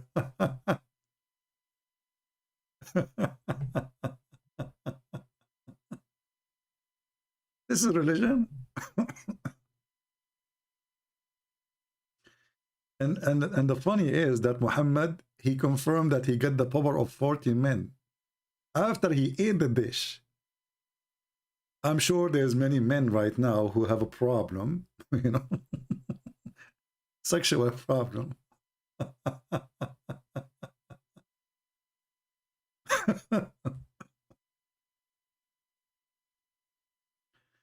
And who is the one who delivered the dish? Jibreel. Let me show you here. This is the book of Imta'ul Isma to Al-Maqaridi, volume number 6, page number 126. And we will do the translation using Google.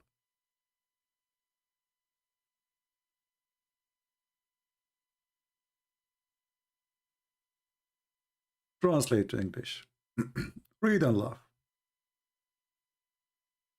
Are you there, miracle person? So Jibreel, he brought to me, he came to me and he brought a pot, and he have in it al-kufayt, which means kufta, you know, kufta, shish kebab, kaboob, whatever you call it. And I ate from it, and I was given then the strings of 40 men in intercourse. Boom, boom.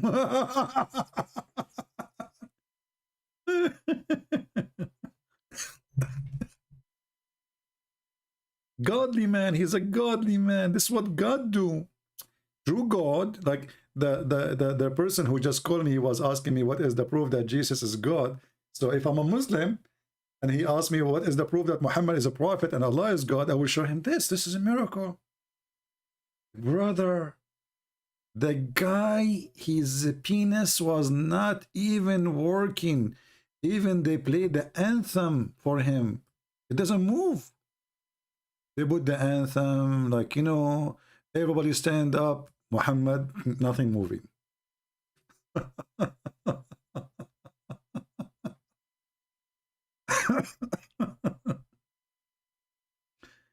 So Jesus, he have the power to heal the leper, to heal the blind, to walk in water, to create from the mud the bird, and he is the word of God, and he is born as a word of God and a spirit from God.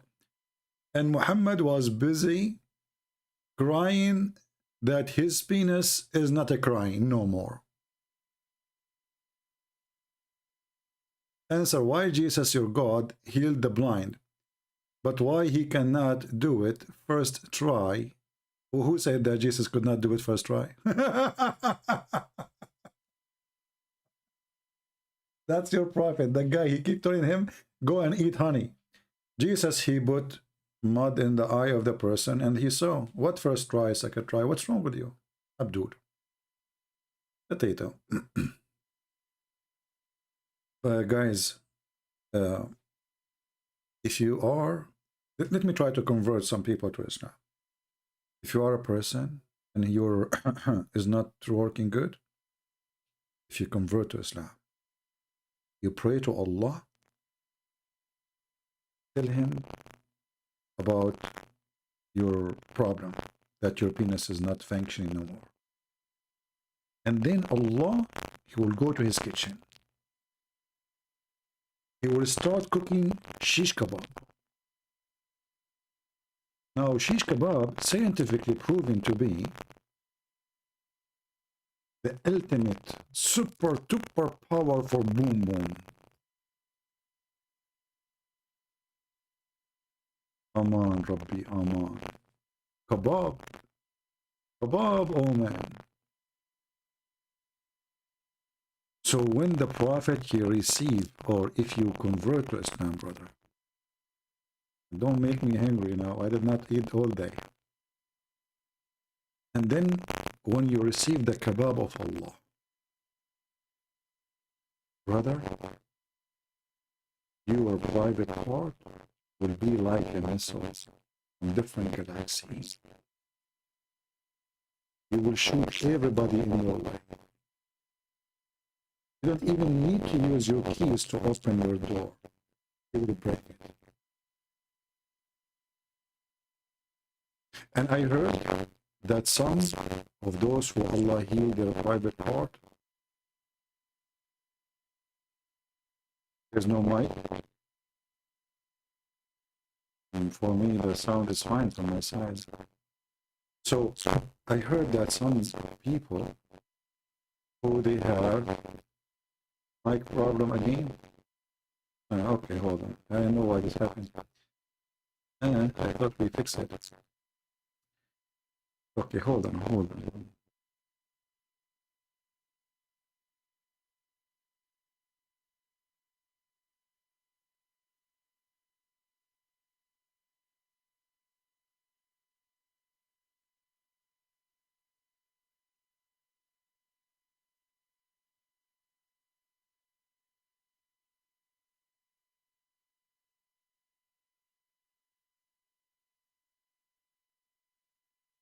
All right, is it working now better? I hope so.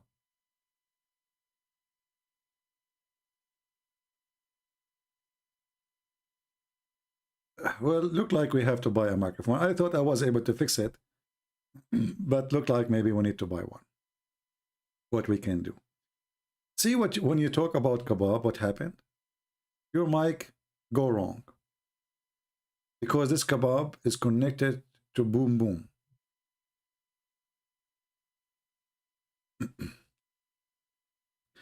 Guys, do you think Allah, he can send a shish kebab to fix my mic? I mean, the microphone, he have certain shape. So based on the shape thing, maybe there's a connection.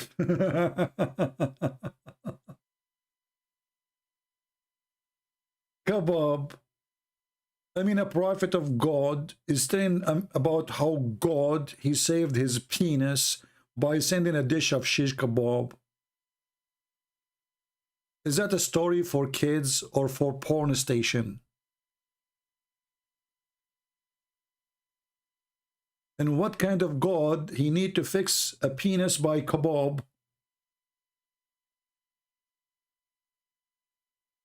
That's mean he's not God. And if Allah is the one who made Muhammad, why Allah he made Muhammad with bad penis, brother? Is that a defect?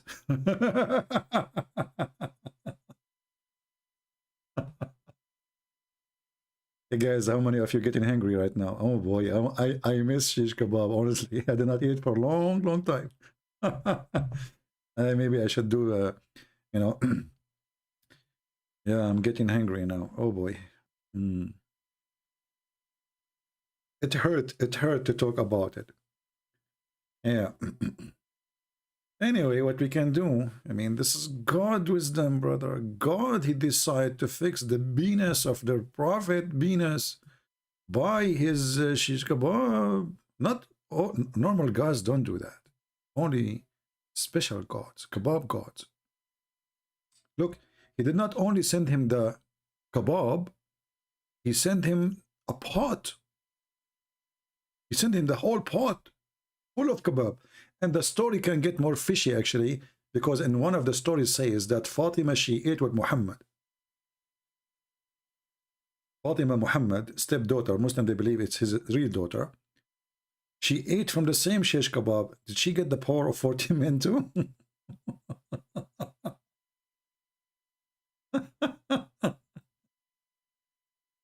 Oh Lord have mercy. So look where you see how noble is Jesus and how trashy is this man.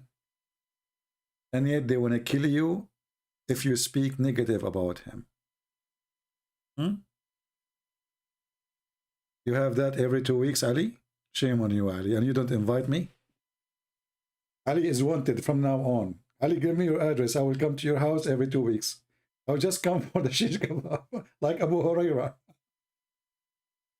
You know, Abu Huraira, the companion of Muhammad, he, you know, you might ask yourself, like, is this guy as a disciple of Muhammad or what? Because wherever Muhammad he go, Abu Huraira he go. But the truth is that Abu Huraira he go with Muhammad just to eat for free. Oh. Anyway, I think it's time for me to go. I want to say, guys, thank you for being here. And until we see you again soon, we will see if we will be able to come tomorrow. So maybe we can speak to this gentleman, the Yazidi, and maybe he will accept the Messiah. That would be wonderful. So thank you all for being here. May the Lord bless you, and until we see you soon again. Christ is Lord. Islam is false. And we prove it every day. Thank you.